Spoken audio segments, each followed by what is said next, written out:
Hello, hello, hello. I am Captain, your DM, for the newest session of the Chronicles of Dolores. This is session 10, and I am so excited, gathered here with these incredible players. Rose, we're hearing a little bit of background noise. Yeah, I just realized. I'm gonna try and fix it. No worries. That being said, I'm gathered here with Hestia, Ispa, Rain, Ravelin, Rose, and Valerie. Let's do a good old mic check to make sure everyone's here, and a height check as well at the same time. Hestia, are you here?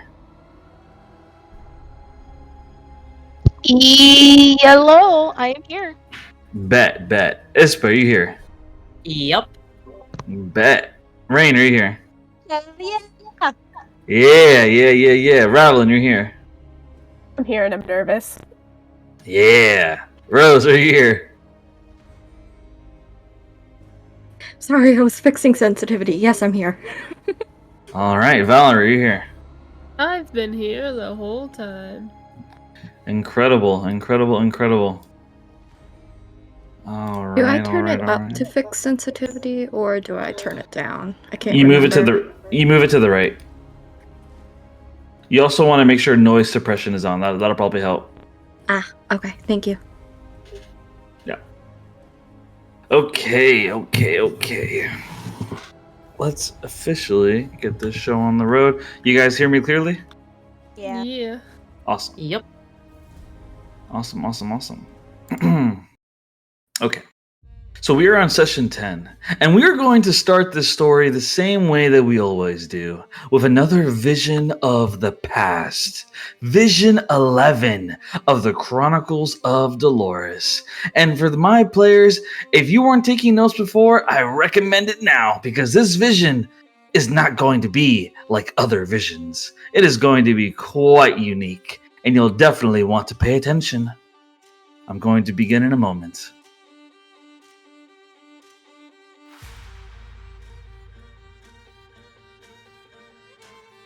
Of course, I need to get the perfect song for this.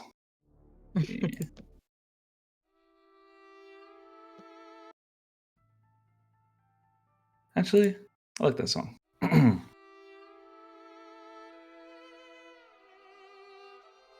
Actually, no, never mind. I need something more peaceful.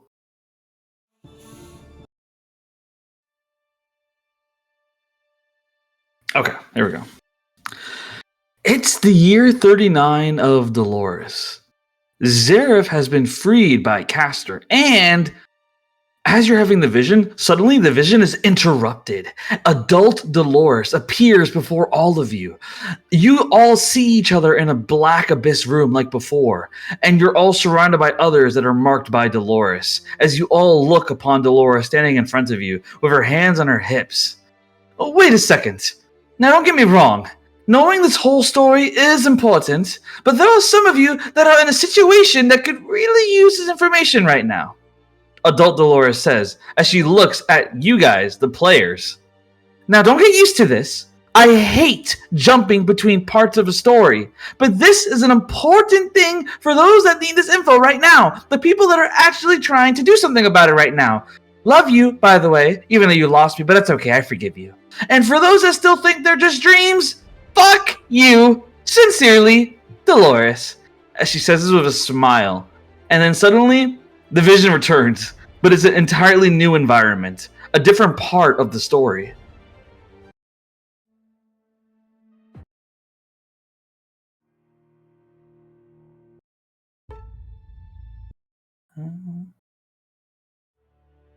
Okay, here we go. Oh, by the way, I don't know who's narrating these visions, but keep it up! You really seem to know people's thoughts during this stuff somehow. It's like you actually know me, Dolores says, not knowing who she's talking to, as she takes a seat and the vision officially begins. We skip through time to a different time in history. Year 41 of Dolores. Zareth stands at the crater of a volcano. It's the volcano hidden within the forest that would one day become Dune. Zareth looks into the hole, feeling the heat of the lava washing over his face through the wind. Pleasure courses through him as he imagines jumping down into the lava. Lord Zareth, are you all right?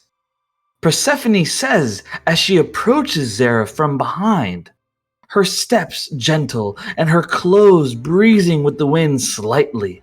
Despite her covering her hair, her beauty is still unquestionable under the sun. Leave me be, Persephone. I already gave my orders to the generals.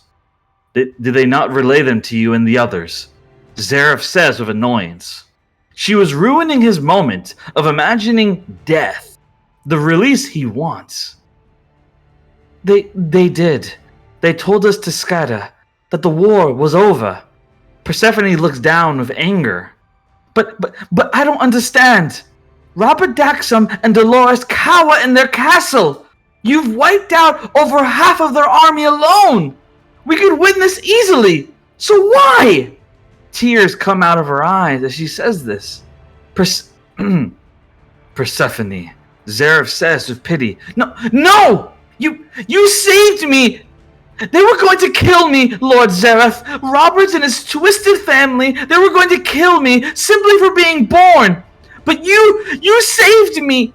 I was nobody, the daughter of an artificial god and the god of demons. I didn't belong anywhere, but you gave me a home. All of us, a home.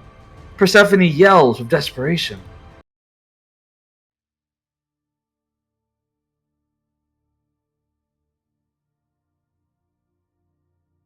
Everything you said is true. And I feel joy at knowing how many people I've saved from this world's cruelty.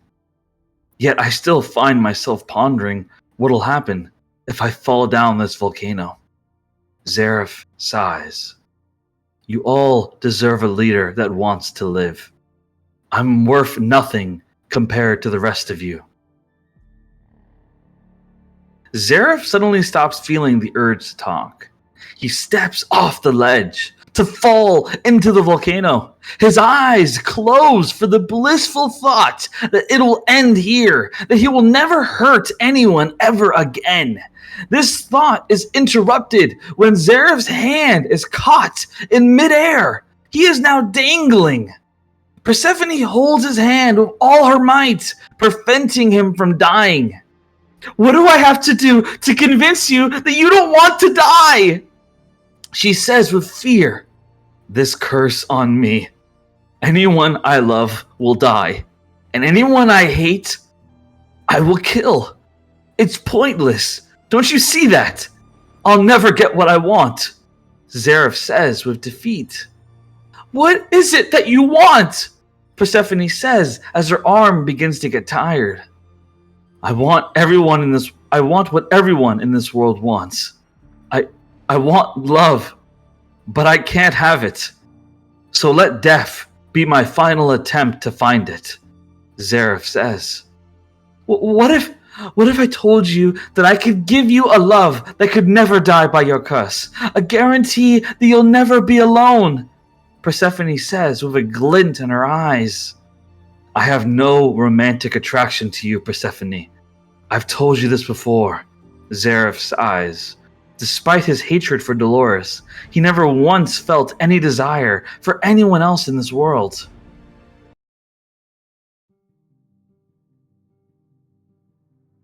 No. As much as I would like that, Persephone says with a blush, that's not the kind of love I'm talking about. I'm talking about a more pure form of love.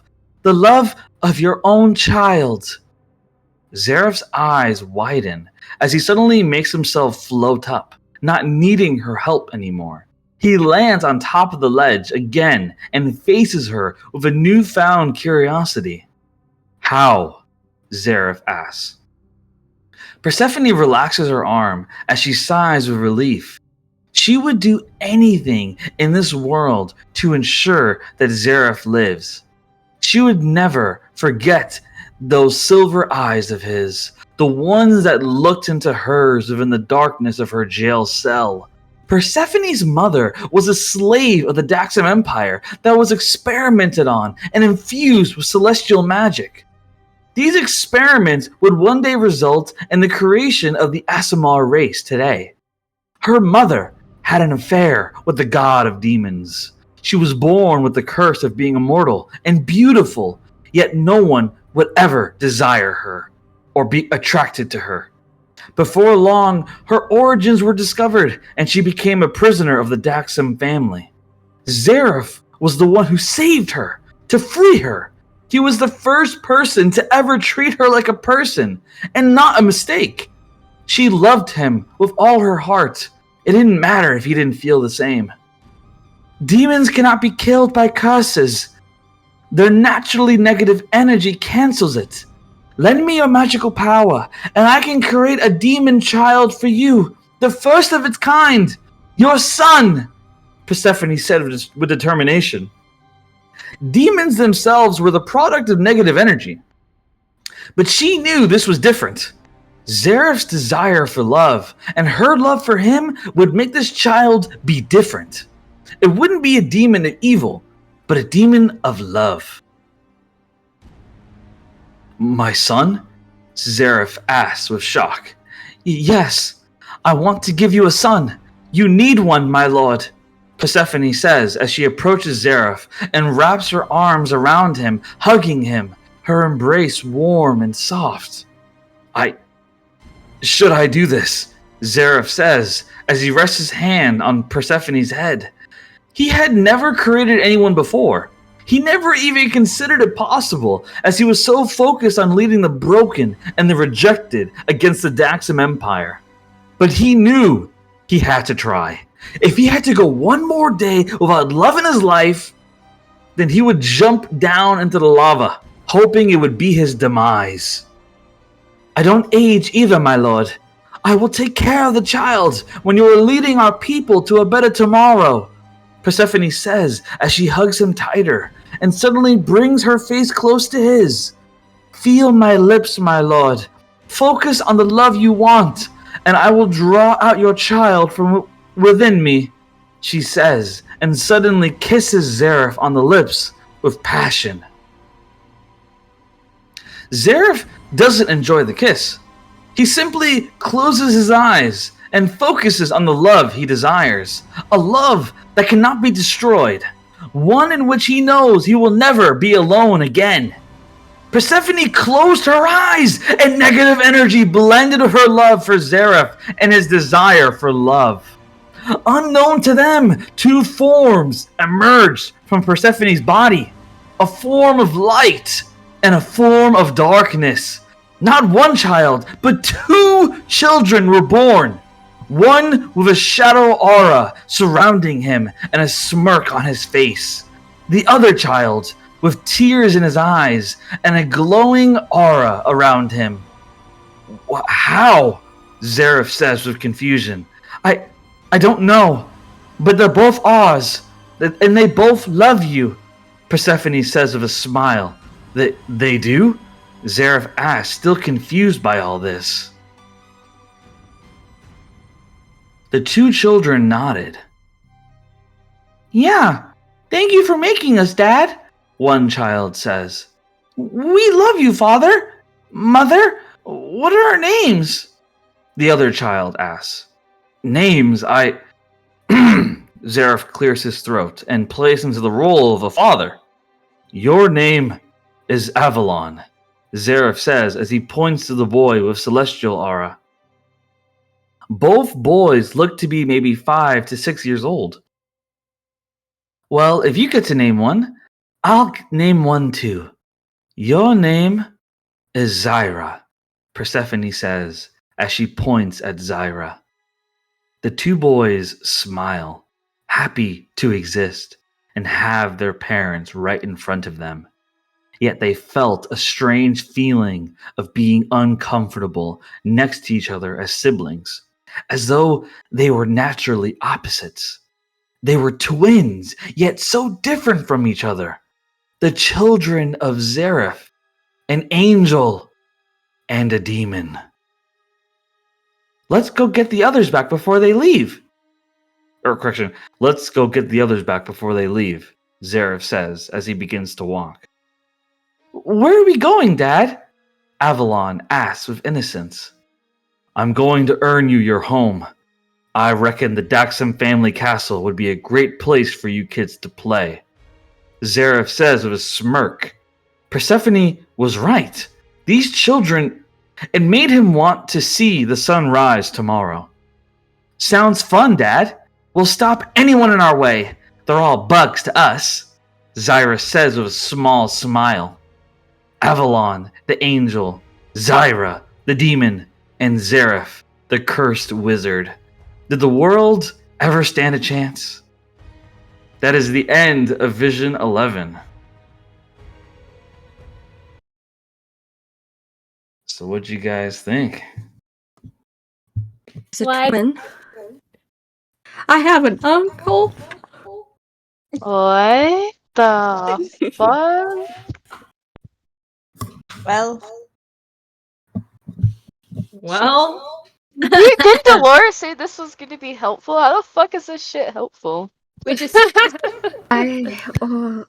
What parts could be related to us? The kids, as Silver Eyes with Sarah, Zyra being part demon, made of love. So you guys know me. I love to get thoughts. Hestia, what'd you think? I'm confused.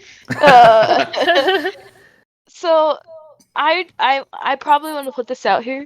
Maybe the reason why it got divided, the magic when they were doing it, the magic got divided. Captain, you're Oh. Echoing. Oh, my bad. Here, let me fix it. Let me fix it. Fucks it? You're gonna fuck Wow. it? I'ma fix it. I'ma fix Excuse it. me? Yeah. Okay. All right. Alright, So continue. so the reason why I think it was divided into two different loves, I want to say that Zyra is the obsession, and I don't know what Avalon is, but if it's innocence, because you know, Angel, I'm trying to figure out what love would also be like innocence. But I know Zyra is like obsession because like we've seen it happen. We've seen that this man is obsessed with bringing the Zareth back. He made it his mission. He's been doing this he's been playing like the part, not the part, but like he's been having all of this in place just to bring back his dad and like finish what his dad started. Like this is obsession at this point. So like I can see the dark energy of him being a demon. I'm just trying to figure out where is the light coming from, you know? Indeed. it could be. Ispa, what'd you think? Go for it, Ispa. I was just thinking, like, maybe the only possible way for the glowing aura, or that at least in my mind, would probably be from from Persephone's mother being like created, infused with celestial magic. So that's probably like either genetic or something. Like that's part of her. But also, I feel like Persephone might be like the obsession of Zareth, and Zareth's obsession for love that created Zyra. I don't. That's what I'm thinking in my head. Like right now, I'm just gluing all the pieces I can together. So I'm just like, what the fuck? Because also, I'm guessing we've never heard of Avalon due to like what Chet's reaction to it. So I'm thinking like either A, we just haven't met Avalon yet, or B, Zyra killed Avalon, and that's why we don't know him yet. So it could either be one of those two. So and like maybe Very like good. Avalon is like Zyra's only weakness that we know of, or at least I know of that I can remember. And that's why that would be the only reason why I would think that Zyra would kill Avalon, or it would just be like some sort of jealousy on that obsession theme playing again. Built off of that, I feel like Indeed. we heard that they didn't want to be near each other. They were repelled away from each other almost.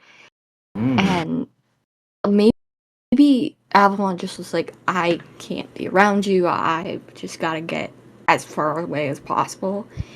And maybe he's on an island and has no idea what's going on. Indeed. Very indeed. Rain, what'd you think? Yeah, it was really good. More depth to Zeref's character and his struggles with the curse that's been placed on it. Again, I feel like it's adding a bit more fuel to the desire to maybe help him rather than kill him. That there's still some kind of good person there. I kind of agree with Hestia's take on it as well. Like the two forms of that have merged, it's that kind of light and dark idea. And I like the idea that Zara is the whole obsessive part of love. So it's not really like love is like the lust obsessive part, and then there's the pure side of love that's been created. What I find interesting though is what's going to happen, because obviously Zeref's curse is that anyone that he loves is going to die, right? So my thinking is that he probably doesn't love these kids. Like, I think it's probably going to be quite clear that he doesn't really feel like the fatherly love towards these kids. Well, the interesting thing about them is that, you know, I don't know about Avalon, but for Zyra is a demon, and demons are unaffected by the curse. They're unaffected. They're immune to curses. Okay, yeah, that makes more sense. So, but I think that the reason that this vision will have been important is because I genuinely think that Avalon is still alive. I like the idea, perhaps what everyone else is thinking, that perhaps Avalon doesn't know that they're Avalon. That it's this kind of thing with Castor, like forgetting that he knows Zeref and all of that. That there's been a lot of memory wipes going on in this campaign, so it makes sense. Possibly that I literally don't want a metagame. Boom, you don't have your memory anymore.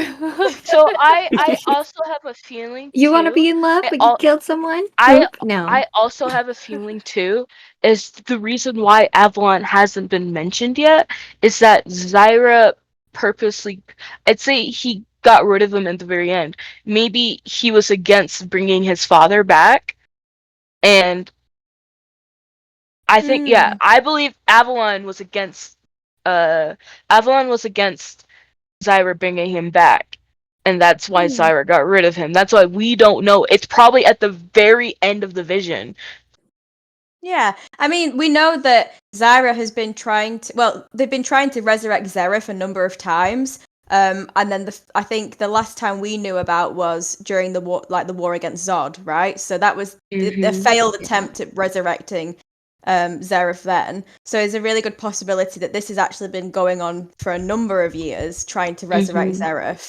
Maybe Avalon was part of that at the start, but realizes that it's I don't know, not a good idea. I don't know, or just doesn't agree with Zyra. But I'd like to also bring up the fact that it's probably stupid correlation.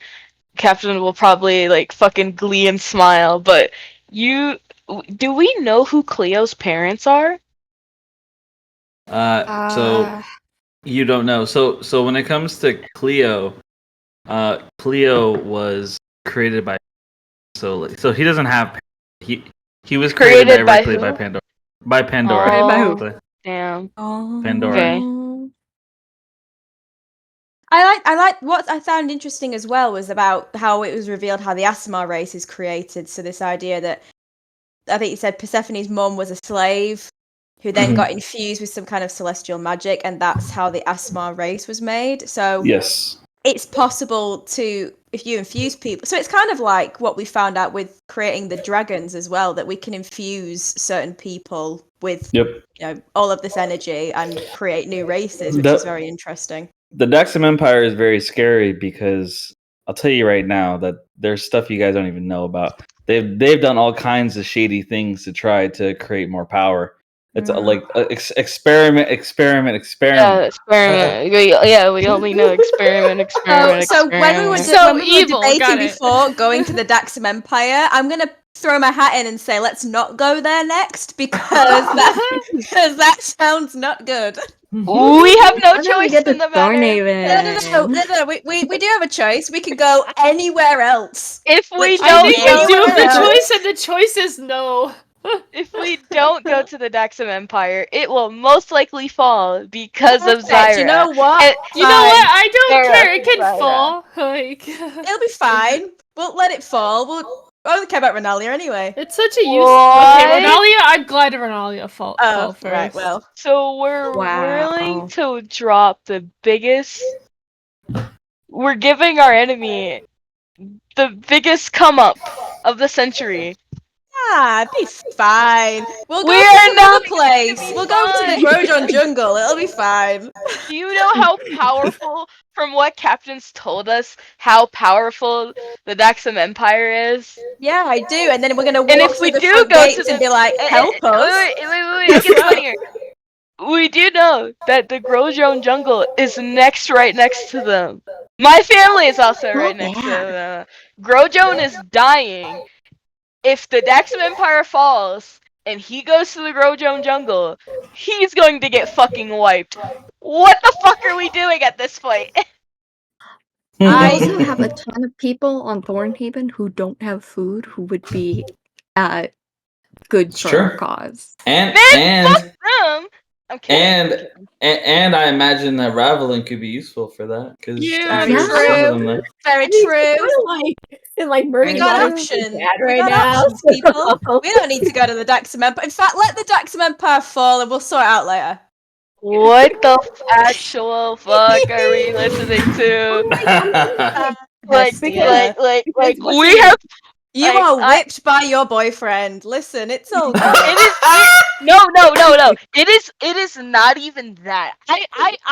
I took that out, and I'm doing it based off of just strategics and war. Have we not? it's funny When- that you say the Oh word my- whipped, look at Rain, those because we know what you ones, actually do to Chase. Bruh. Are Bruh. you mentioning my That's secret RP right now? That's a funny choice in words, Rain. Bruh, I'm dead. Listen, So I would love It- to go read that secret RP. no, you would not. Rose, Bruh. you'd be traumatized. Bruh. I don't know. Okay. I've read a Bro, bunch. I would Moving on. I would just give up realized my this is kidney to read recorded in that. that very second. Mo- I just moving remembered on. this is recorded. So I'm trying to think. 'cause My brother Dolores- might listen to Oh. these. He doesn't need to know about my. But Bruh. like, Okay, Moving on. Because Dolores said that Please, this vision was hurry. supposed to help us. So I'm Yes. like trying to rack my brain and like how this connects to the situation right now. And I This vision will definitely help you guys. Oh. I really Well, thought it was going to be like, oh, Okay. you need to trust Rift. I thought that was going to be the vision. I was going to be like, oh, fuck. No. I thought it was Bro, like, I would shit. have laughed Maybe, like, so Rose, hard at you Rain. have powers.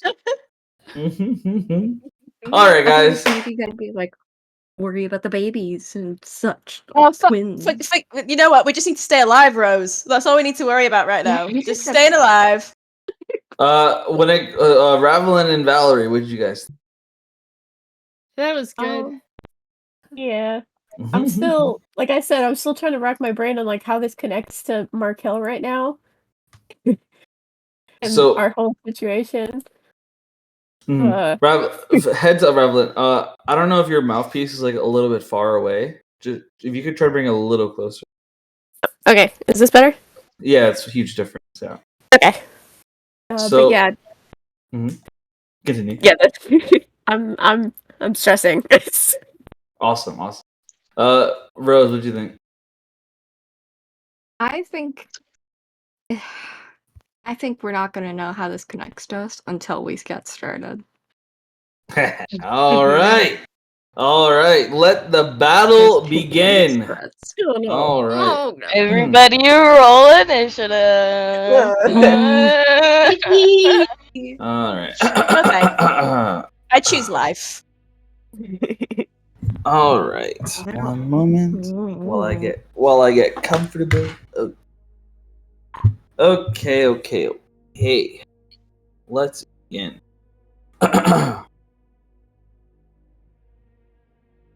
Okay. everyone on the field. So let's officially begin session 10 of the Chronicles of Dolores. And what we're going to do is we're going to have our players there. So I'll describe the scene of what's going on right now. Right now, our players are inside of the Fight Club arena. And there is fire spreading all around. Markel has been turned into this dragon creature, the Flamme. And as it stands there, this creature is massive in size. It is at least 10 to 20 feet tall. And you watch as its body continues to morph. And suddenly, it had one head, it has 3 heads now. It is a 3-headed fire dragon. As it stands there facing all of you in anger and wrath. And as this goes on, people are like running, like people are like, get me the fuck out of here! I just want to make some money, man. Fuck! Like people are running for their lives right now. Meanwhile, others are just standing and watching. As of right now, people that have gone into the arena to actually stop this monster is Hestia, Lionel, Valerie, Ravelin, Sean, Gavin, Ispa, Chase, Rain, Rose, and Clark. Suddenly, Zoria shows up, hopping over the railing. She calls out to the Night Sisters, "Help the people get out of the club. I need to make sure we protect our profits." As she moves towards Rain. While that's going on, Riff decides to jump down as well. She jumps down and stands behind Chase to help. Others begin to move towards the arena to help as well, while others stand back and watch as this chaos breaks out. It is nothing but absolute fear as everyone runs. Now, before we do initiative, I want to make sure you understand what's about to happen. The Flamme begins to roar, and as it does, something strange happens. The kobolds, multiple of the kobolds in the area, they begin to roar like dogs howling into the night. As these kobolds all suddenly jump onto the arena, and they stand next to the Flamme with their weapons out, staring at all of you with their eyes glowing red. And they all chant, "The Flamme! The Flamme! The Flamme!" The kobolds are all like hypnotized as they now serve Markel and face off against all of you. I'm going to make them appear on the map now. And they all stand there facing off against you. Sean is in the front with his sword up against the Flamme. And with that being said, everyone in the arena, roll initiative. Hestia, please come get your man. Get your mans right now. What am I supposed to do with a 3-headed Oh, dragon? hit him upside Oh. the head. Do something. Do you have a spell? Captain, Yes. I have something that lets me, like, I have Vigilant Blessing. Can I do that before I roll initiative? Because it gives me advantage on the initiative roll. Yes, good. Thanks. As always, put your initiative numbers into the turn order, please. Let's go! Okay. Sorry. I forgot. And reminder, please keep track of your spell slots on your sheet. Cries that I have none. Cries that I have 2. I think I have Okay, maybe- one from last Maybe time. bardic inspiration will help.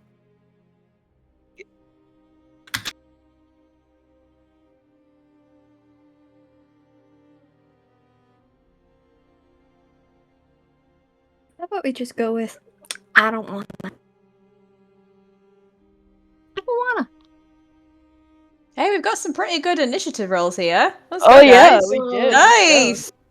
Hestia, 23. Oh my god, Ravelin as well. Holy shit. We'll be fine. We got this. I Let's was go. so close to being a nat 20, bro. Like, the Ah, dice got we- stuck in the will we corner. become- No. In between Oh, 14 and 20. Oh no. But it's okay. I still got 18 total, so. Yeah, we got some good ass. Except the warm. fucking NPCs. They got shitty ass fucking rolls. Was this Okay, the we Flamme? don't need them anyway. No. What's the Flamme? Oh, Flamme. 22. He's got a high modifier. You know, if we had a nickel for every time one of our friends became the Flamme, we'd have 2 nickels. That's not a lot. But it's weird Wait, to have who those else twice, right? Flamme die. So I feel like we should A use Flamme There are 12 kobolds plus Flamme. Hey Rose, you want to trade initiative? Sure, I'd love to. Wait, what Okay, did you you get- get before I have said? 18. Wait. Oh, yeah, sure. Let's trade. Okay, bet. So you All put right. 18 on Do yours, I'll put 15 on mine. Yeah, we can before the battle starts. Yes, this is a reminder. Sweet. Yes, so I have a personal rule of thumb. Players are allowed to trade their initiative roll before combat officially begins. You can only do this one time, and you cannot switch it back. So yours is 18 now, and mine's 15. Yay! Right. I like that a lot. Wait, is it Bet. just Oh. because you wanted to be next to Lionel and not Ran? Actually, it's for a few reasons. That the turn order, me being right before Linnell, is part of it. Makes sense. Other part of it is because hopefully you could take them down before. Well, All my right, lucky number's 8, let's- so hopefully. Yes, good. I was gonna say, I like to say, if we get one of the kobolds and the dragon uses its fire breath, you could just use it as a body block. All right, let's allow the battle to officially begin. We are on session 10 of the Chronicles of Dolores, and I am very excited to see whether our players, who are calling themselves the Dreams of Dolores, are able to withstand this battle. All right, let's begin. Hestia, you're first in the turn order. Okay. What am I gonna do? Okay, so what I'm thinking of is that we get Lionel as far away as possible so he can focus on the thing while he distract him. So I'm gonna go in front. Yeah. Where was I? I was right here. Let me do the... Is the dragon moving?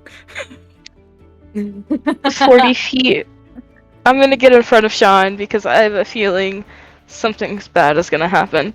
As you do, Sean immediately frowns and he says, "With all due respect, I can handle this myself. Stay behind me." Well, with all due respect, are you immune to fire?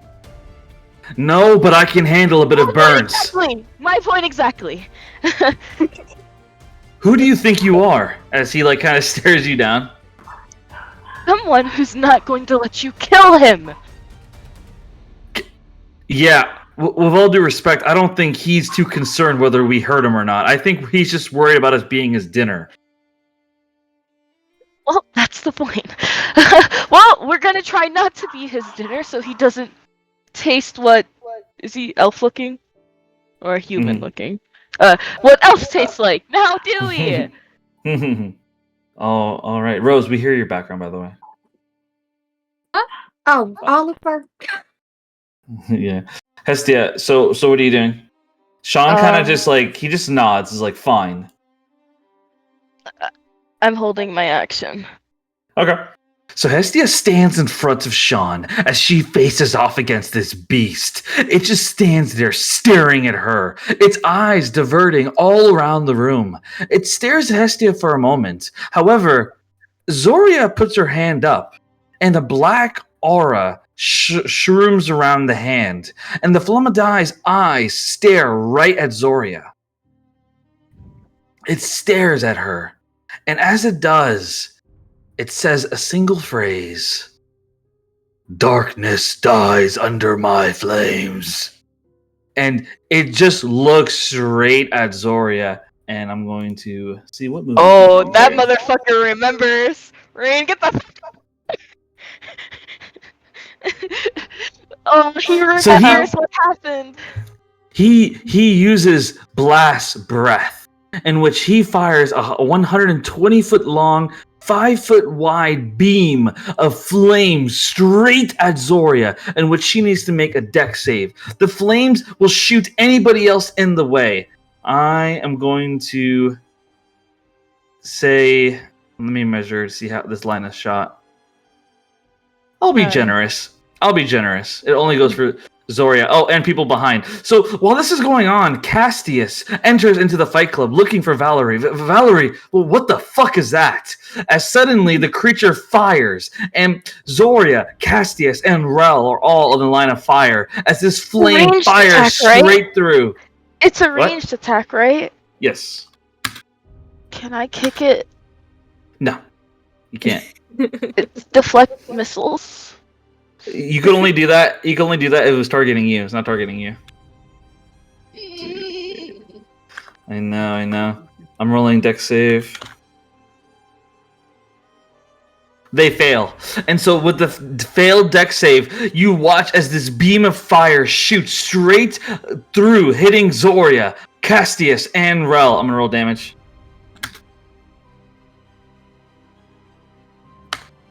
$55 damage. It deals 55 damage as Castius immediately is knocked to death saves. So let me add him to the initiative. So Valerie, you're not saving him, right? I don't need to worry about him. Or do I? It's okay, bro. Everyone I love dies. Okay.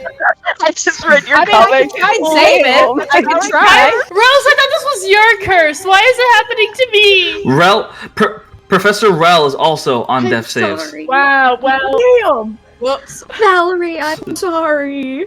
I'm sorry. Zoria is very weak. She is on single digit HP as she lays on the ground, burn marks all over her body. She is barely grasping able to keep her eyes open as she just lays there. While that's going on, the Flamme, after using its action, it looks around, considering whether it should use a legendary action. No, please. No. Don't do it. We don't do that. No. How about no? No, If it attempts to do that, can I do something about it? As it decides to use a legendary action, it uses Chomp, in which basically it can move to half its speed and make a bite attack. It moves straight towards Hestia and attacks it with its mouth. I'm gonna roll to hit. Damn. Don't get a nat 20. I'm sorry. A 30. It hits as it slams right into Hestia. I'm gonna roll damage. What do we got for healing spells, Rain? Bruh.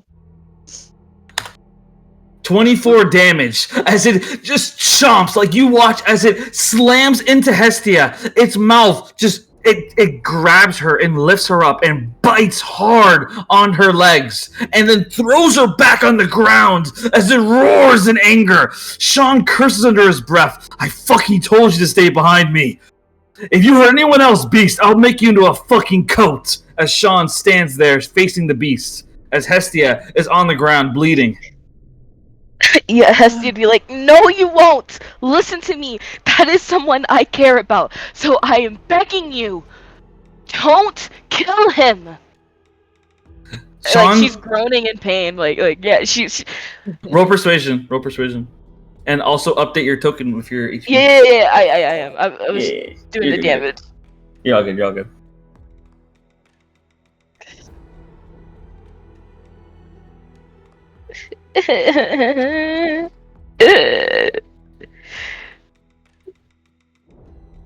That is halfway. Oh, I can't say anything. Sorry. Persuasion. Here it is. That is 18. Sean nods and decides to respect what you're saying. All right, Ravelin, you're up. Okay. So I still have the shadow spirit thing out, correct? Yes. Could I have that go after? Let me make a token for that real quick. Actually, forgot to do that. How do we boy?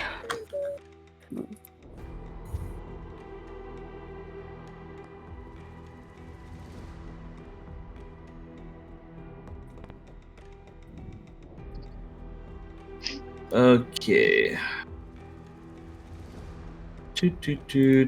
Do.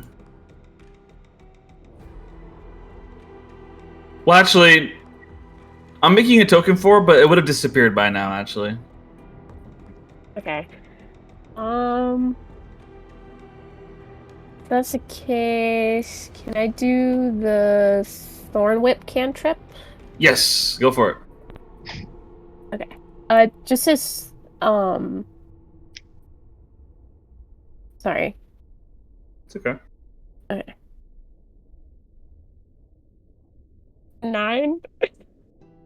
So Revelin, she pulls out her thorn whip and she like tries to hit the Flamme with it, but it doesn't work. It doesn't even brush its skin as it just stands there. Is there anything else you'd like to do? Would you like to move or anything like that? Can I like move back just like a little bit? It's up to you. So you'll see on the left, there's a toolbar. There's a measure symbol, a ruler. Just press on that, and you can measure like how far you can go, and you like because you have a certain amount of walking speed. Mm-hmm. Okay. Well, it says I have 30 walking speed. Yes. So, okay. So just measure where you want to go. Ruler. 9. Okay. 35. I'll move back here. I Okay. think. You can move your token there. Okay. No, I'm still in the. Okay. So you want to switch to go back to the toolbar and press on the select symbol. Okay. Okay. Sorry. There you go. Yeah. No, you're good. All right. So with that being said, it is now your turn, Rose. I thought it was the Flammadive's turn next. The Flamme went already. Oh, okay. Then I am going to run. Hestia, what is your HP currently? Can I answer that? Yes. Go ahead. Oh, it's 31. Wait. I'm sorry. What was the question? How I much was is my asking- HP? Oh, yeah. So yeah, my bad. My brain blanked out. So future reference. You can't tell each other your HP. That's a little meta. Oh, I okay. don't allow it. So yeah, That's why I asked. no, you're good. You're good. That was my fault. So yeah, that's fine. You can still heal her. That's fine. But yeah, in the future, just don't ask about HP. Like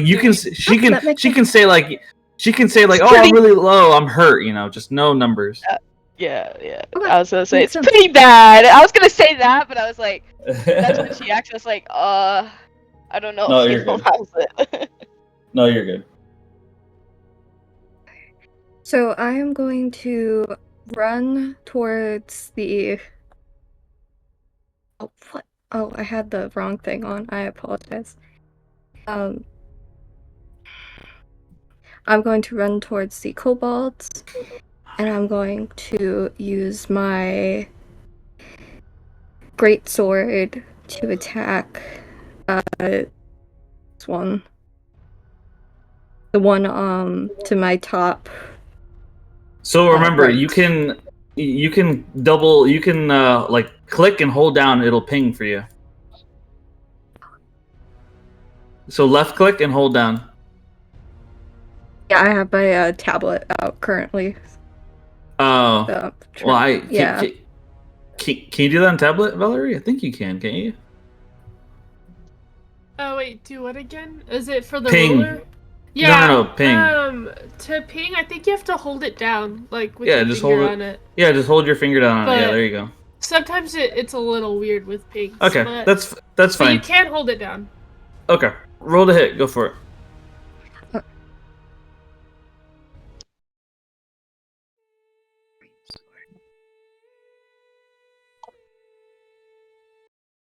$25. For 25, you hit. And then I do 14 damage. How do you want to kill it?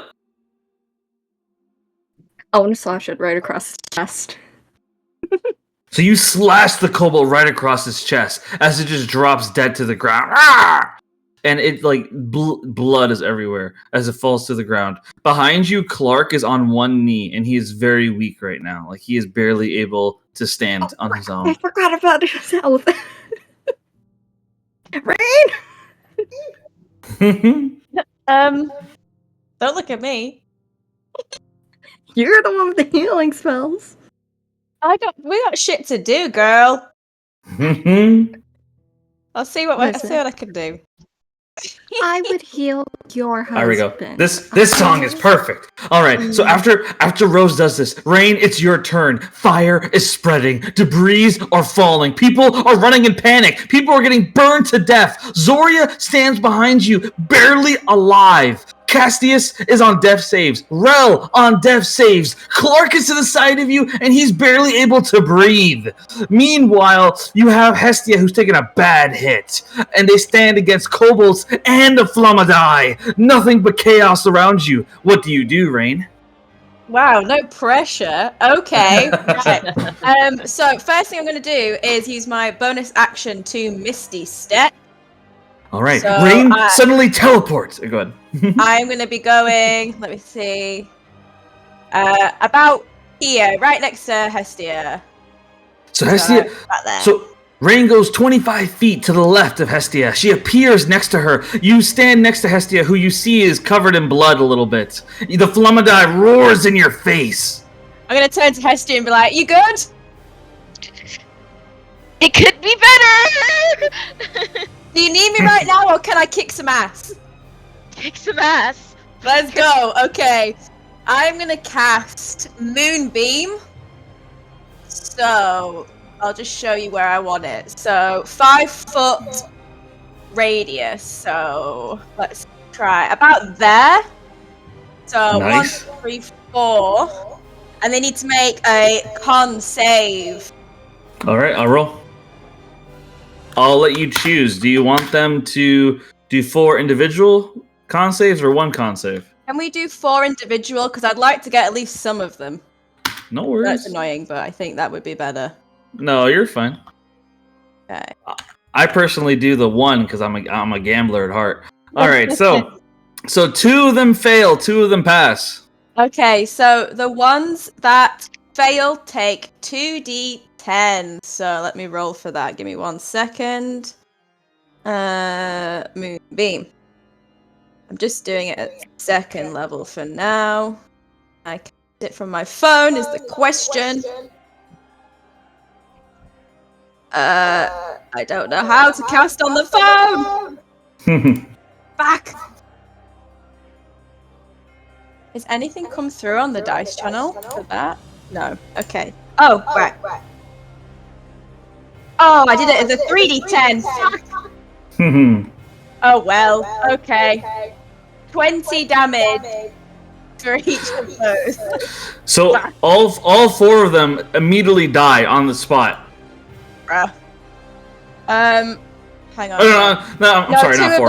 2 of them. Yeah, 2 of them. Yeah. They take half damage for the other 2 on a successful save. So the 10. other 2 take 10. Okay. Yeah.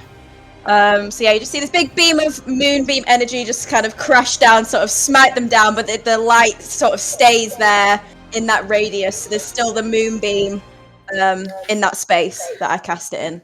As you pull off this damage, you just hear clapping behind you, and you hear Sayara's voice. Well done, very well done. This is getting interesting. So much blood in the air. I love it. Why don't you do something useful and actually help?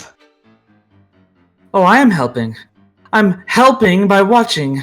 Keep at it, little dove. As Sayara disappears. That's my turn for now. That's it. All right. With that being said, it is now Zoria's turn. I'm gonna roll a con check and see if this girl's gonna stay awake. With a 12, Zoria goes unconscious. Not on death saves though, just unconscious, right? Yeah, Okay. unconscious. Oh no. Okay. She's unconscious right now. Okay. So as she's unconscious, Lionel puts his hand up and he squints his eyes. It's not working. I'm trying to focus on the Markel within him, but I don't sense him. I don't sense Markel in there. I sense a memory of him. I don't want to be the negative guy here, but whatever guy you think's in there, I think he's gone. I think Markel is dead. He's not dead. Can I I know like? Yeah, go You ahead. gotta Oh, sorry. fucking Can try. I grab his hand and like Pause. pull it? Hestia, what do you want to say? Oh, I was gonna say you're gonna keep fucking trying. You hear me? Valerie, what do you Even want if to do? it is a... Oh, sorry. No, you're good. You paused, that's why. Oh, I was gonna say, even if it is a memory, you better focus on that memory. Okay, Valerie, what do you want to do? I'm gonna grab his hand and pull it down and say, well, knowing Hestia, as she like rolls her eyes, because Hestia kind of annoys her sometimes, I'd be like, well, I know Hestia would never give up, so you better not give up. It's not a matter of giving up or not. You think I want people to die? You think I want them to suffer? I came here to help people. I came here to save lives. I want to help him, but I don't want anyone to die trying to save a monster. I'll try to find Markel, but I need everyone to know that there's a chance he's not in there. That right now, the only thing between us and that monster is the ability to fight. So please keep that in mind. I will keep trying. As Lionel begins to glow as his wings sprout out wider. They spread out wider and they grow in size as his eyes glow, and he keeps trying to focus on the creature in front of you. He tries to find the good, the light. He tries to bring Markel back, but he may be gone already. Lionel focuses on that. I'm going to roll to see how his concentration is doing right now. With 17, his concentration is strong as he stands there planted. It's your turn, Valerie.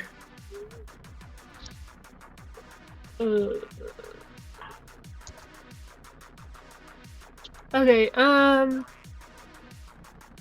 This song isn't really D&D, but I love it.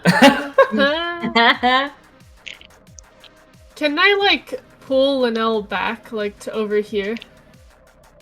So Lionel, he is he doesn't even notice you. Like you could pull him back, but he's just moving like a zombie. He has no. Yeah, I wanna put him like over here, like out of.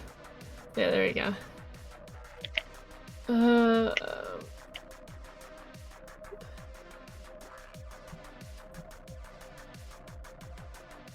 Then I'm gonna firebolt this guy right here. All right, roll to hit. 18.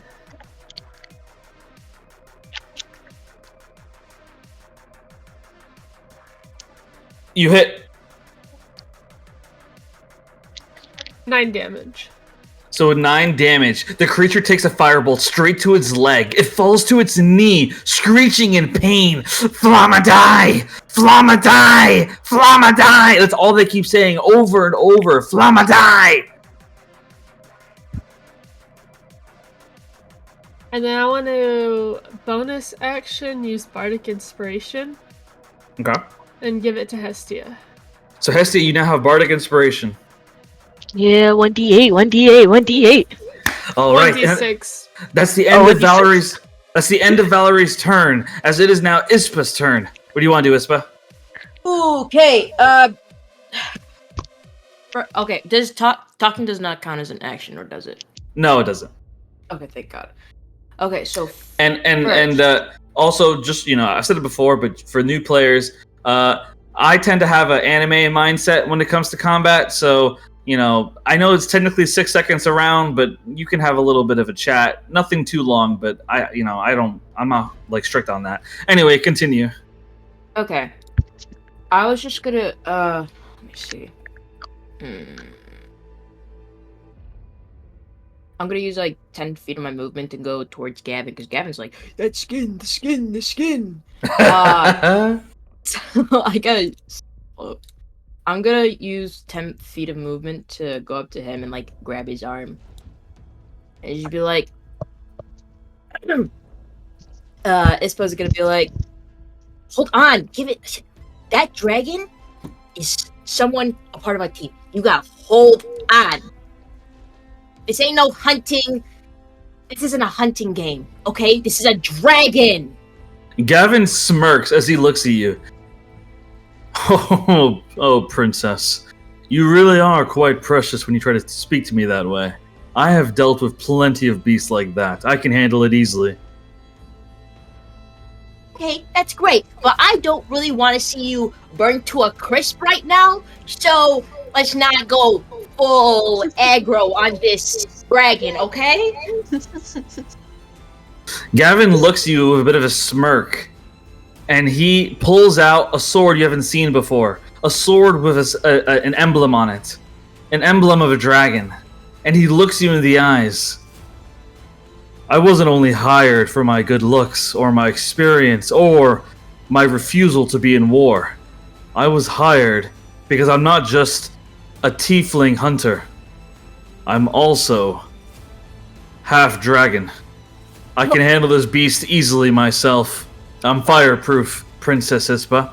And if I were you, I'd stay behind me, so that you could stay alive. Remember, I may serve you, but when it comes to life and death, I'm in charge. As Gavin, kind of steps in front of you a little bit, trying to be like, yeah, I got this. The man always leaving out these very important details. It's almost as if I could have used that when I was thinking my action. Yeah. Give me 1 second. Let me see the measurements real quick. I have. Hestia has a point. Is he gonna turn into a marshmallow if he gets hit with fire, or is he gonna, brush it right off? So Gavin would clarify that fire doesn't hurt him, that he's immune to fire. He's Nice. good. Nice. Give me 1 second. Oh, you be careful there, girlie. Whatever you're doing, you be careful. I know. I'm trying to. I'm frightened. It's what I'm right there. This is 100 feet. I'm trying to scaring me. It's what I'm right there. I'm trying to figure out what is she doing. We're fine. Hold That's fine. That wherever you are now is fine. Yeah. Okay. This might work. I'm just gonna Um, get a blast right by my face, and it's Singe my eyebrows off. Okay, so Ixon New haircut. Ixon could be a bit stubborn here. She has how much speed? She has 35, 25. Got it. She's gonna be like, stand behind you. What do you think I am, a damsel in distress? She's gonna run 25 feet over here. Gavin just kind of shakes his head. I should be annoyed, but for some reason I'm really proud right now. As he just kind of gets his sword ready to fight as he sees you run off. Okay. Let me double check this. I don't want to hit anyone on next. it's what I'm right there. Give me 1 second. Everyone in this can I do campaign one is more scaring me. Okay, let's get real close, but it's gonna hit the majority, I think. Not Ixon. Sorry, that's another character. Ispa is gonna cast lightning bolt. In this area, it's 100 feet long and 5 feet wide. It'd be about right there. And she would want to pair that with empowered spell as well. So she'll use her sorry. That scared the shit out of me. That's the equivalent of what you just did. Let's go. So Roll that bitch. So roll the hit. okay. It's a dex save of 16. Oh, nice. Let's go. Let me double check. They fail. Or it fails, yeah. Go, Ispa. Let's go. And with let me see my meta magic again. When we roll for damage, you can spend. Oh no, that's You can spend 1 sorcery point to reroll up to 5 of the dice. You can use rerolls. Okay, got it. I'm Just to be clear, who are you targeting? Oh god. Well, it's hold up. Why is It's Rosemary glitching out of me? Give me 1 second. Sorry. There we go. you're good. You're good. She's gonna like right about there. So she's gonna be Can you see my If you go a theme little or no? closer to Rose, Yeah. you might be able to get one more. So everybody in that line's getting hit. Yes. Damn. Nice. However, Oh. when it comes to the Doom Dragon has something that it can do 5 times a day. Oh shit. What? Actually, no. Legendary resistance. The Flamme die. Sorry, I'm gonna say Flamme die. The Flamme die can do something 5 times a day. The Flamme die is able, if it fails a saving throw, it can choose to succeed it instead. So that's the 4. So it has 4 more times it can do that. So the Flamme die cancels. So like it'll take half damage, I assume. So the other kobolds fail though. Okay. I think if well, let me see if it succeeds the dex saving throw. Yeah, half damage on a successful one. So let me roll. Holy fuck.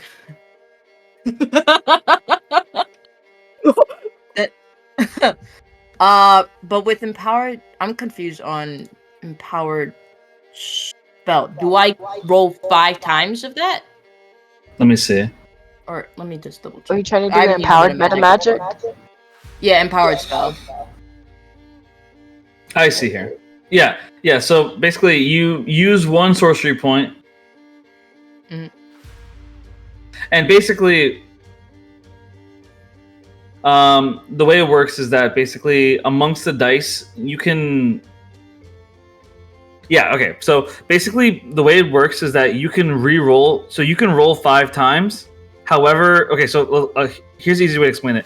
So if you roll, let's say for example, 10 damage, and you don't like that, you can roll again. And if it's 12 damage, you can use that. However, if it's 8 damage, you have to use that. So whichever one's the latest one you rolled, you have to use, and you can do this 5 times for 1 sorcery point. So you basically you can keep rolling damage, and you have to decide whether you want to risk getting a higher one or stick with the one you got. Oh. I don't want to risk. What were those? D6s? Yeah. Make it all 5 times. I'm gonna do that again. I'm a gambler at heart. Give me a second. Let's go. Go on, Isbert. We're We're gonna be fine, guys. We got this. I feel confident. Okay, but the first roll, that is okay. I'm just gonna roll again. I'm gonna stop asking questions and just do. Okay, that's the same roll. You're good. Oh, that You're is good ass roll. Okay. Oh no! Window. It's holding the dice back. Okay, that's worse. So you have 3 more times. Come on, baby. Damn it. 2 more times. Oh my god. Please. So 1 more time. So to be clear, you can either keep this one or roll 1 more time. Oh, she's doing it. So I'll do that. So We so take this it. is so this is the one you keep. So this is an example of why you got to be careful, because your first one was higher than your last one. So you have to be careful about this kind of thing. So but 28 damage. So in terms of the kobolds, I believe, yeah. So those 3 kobolds, all 3 of them immediately are turned into dust by the lightning. They all turn to dust right there. And after they turn into dust, the lightning bounces around the Flamadai, and he takes 14 damage. Rose would see this and she'd kind of be like taken aback, like, oh my, Wait, I still have my bonus. I'm right bonus here. action, right? Because meta magic doesn't take bonus action. It doesn't take any action. Yeah, you're fine. Okay, let me see what else I can do. Because it's gonna be wow. I could However- imagine, like, However, in terms of your bonus actions, you would have to use a sorcery point to do anything. Yeah.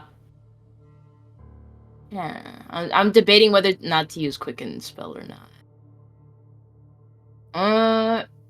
You know what? It's my turn. I'm gonna use quicken. Wait, hold on. When you cast a spell about the casting time with action, you can. Okay.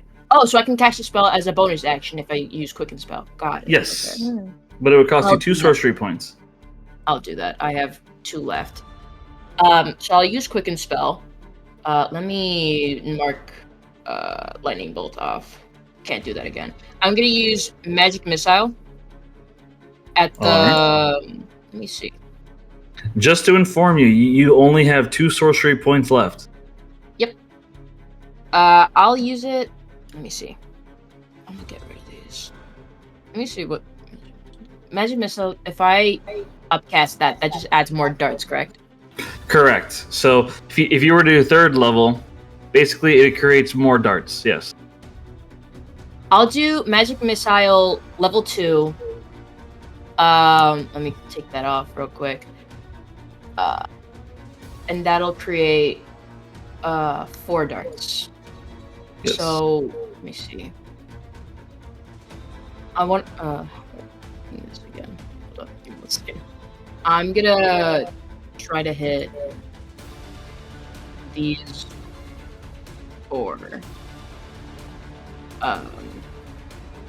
kobolds.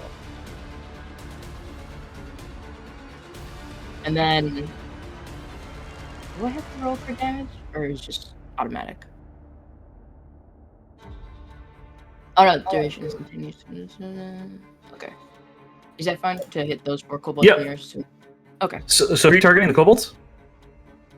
Yeah, the kobolds, these 4 that are Ping them. Yeah. This one, this one, this one, and this one. Okay. Okay. The 4 remaining on this side, basically. Roll damage. Okay. That's level 2. 5 damage. 5 damage. So luckily for you, because of Rain and Valerie harming them, 3 of them actually die from the 5 damage. So 3 of them explode into like smithereens from the missiles being fired. So 3 of them drop dead. The 4th one is still standing strong and is like kind of staring at you guys like, "Yeah, I want to fight." And that'll end my turn. So that is the end of Ispa's turn. It is now the kobold's turn. Ooh. So the kobolds, they look around at each other. They look at the bodies of their dead friends. And they look at their hands. And they look at all of you. And one of them, for the first time, says words. Rose, we hear your background, by the way. Yeah, there's sadly Yeah. not much I can do about Oliver barking, but I'll try and mute whenever he starts up. I'd recommend just staying muted or do push to talk, unfortunately, yeah. So, basically, so what happens is that the kobolds, they look at their hands and they look at all of you. And they look at the Flamme die. We are useless against them. They just cut us down. They shoot magic and kill us. We must be one with the Flamme die. We must be the Flamme die. Flamme die. And suddenly, the remaining kobolds begin to run towards the Flamme die. And they jump onto its body. Would I have gotten any They're gonna chances to attack or anything? So basically, I didn't say it out loud, but they would have disengaged first. So yeah, no, there wouldn't be any opportunity attack. Yeah. All right. They're gonna Sorry. burn to death. And so as the 3 of them all like attack, like they press their bodies against the Flamme die, and as Tessia says, they begin to melt. And the Flamme die's eyes glow brighter. And the kobolds basically they willingly give their energy to the Flamme die. And I'm going to add up their health. So the remaining 3 kobolds equals up to 26 plus 8. 8 plus 26. Bro, what? 34. So the Flamme die gets 34 HP added onto himself. from the kobolds.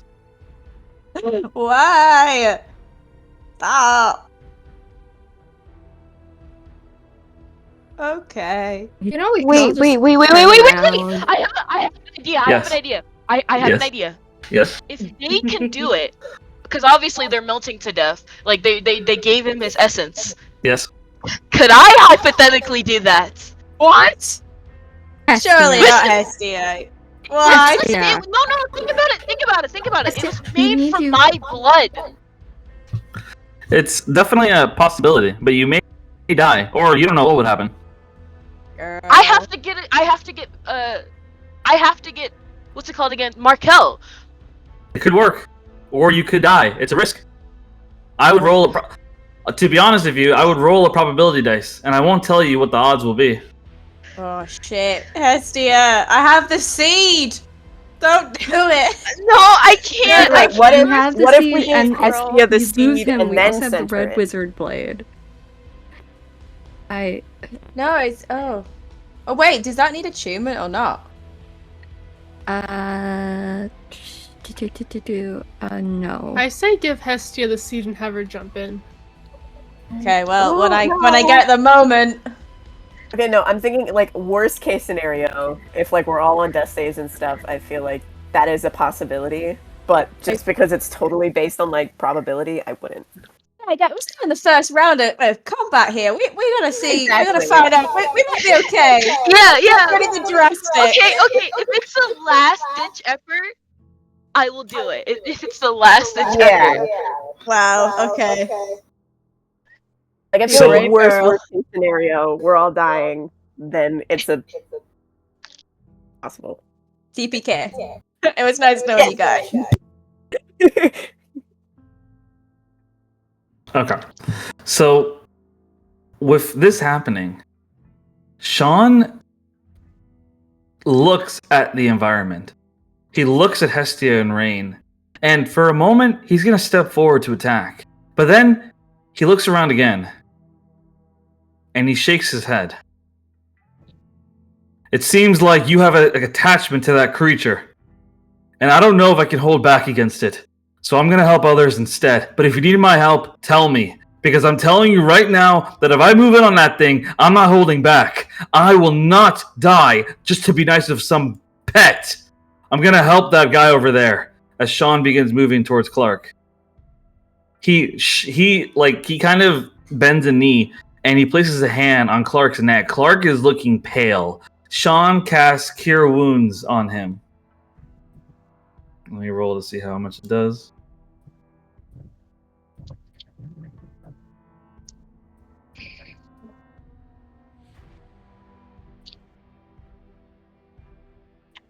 So he casts a second level, so...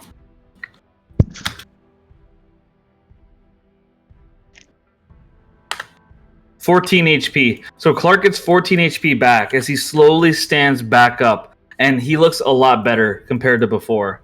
And he thanks Sean as the two of them look at each other. Sean nods and looks towards the Flamme. Don't thank me. Thank your friends. They seem to have it in them to take on that monster and try to save it.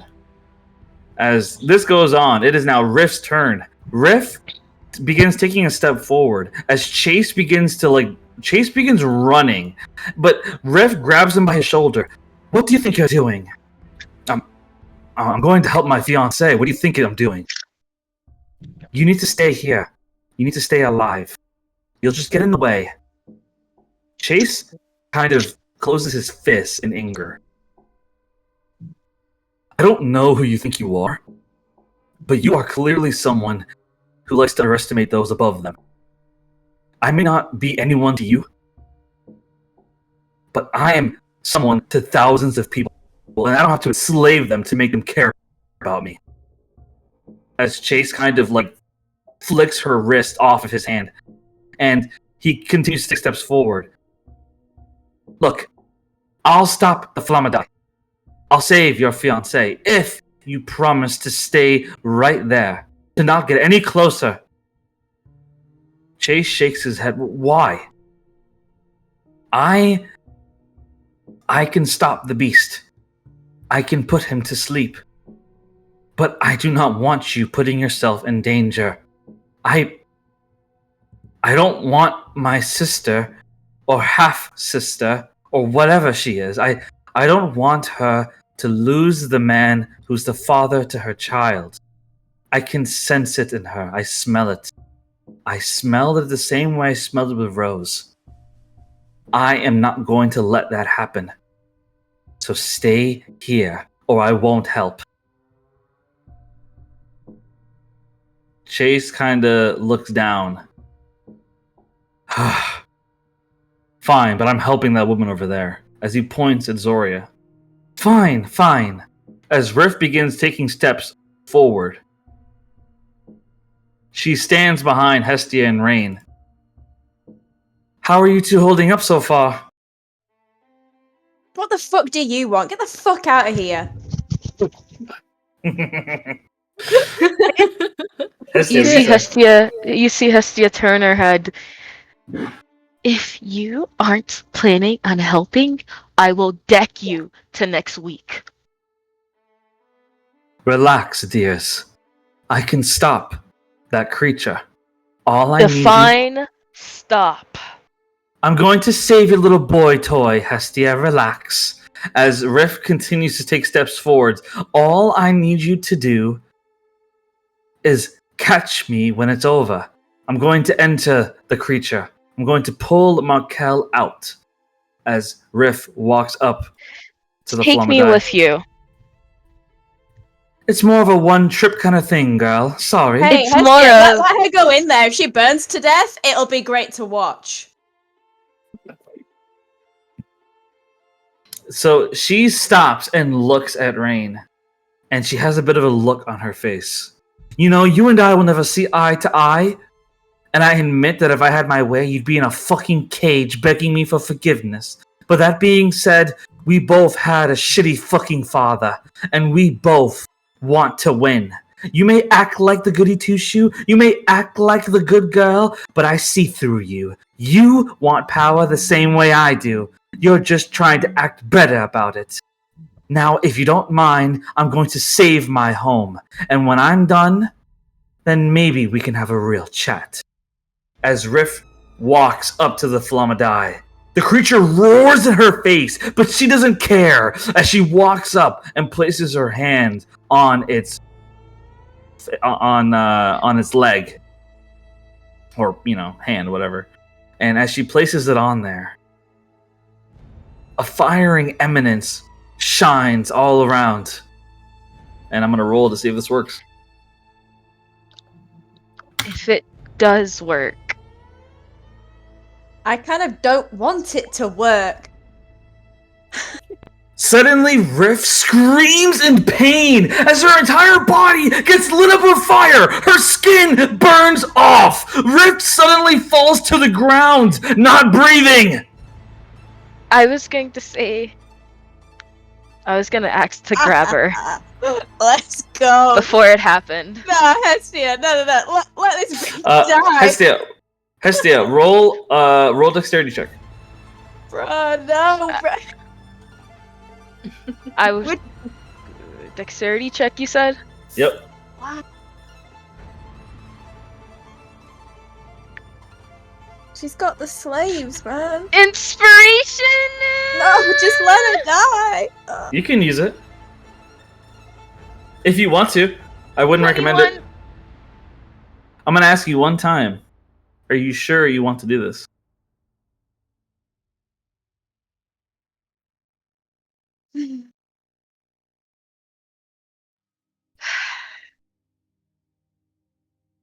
I have to save him. The moment that you grab her wrist, Hestia disappears out of view. And as she does, Riff falls onto the ground. Her body turns into ashes right there. Hestia disappears and Rift is gone.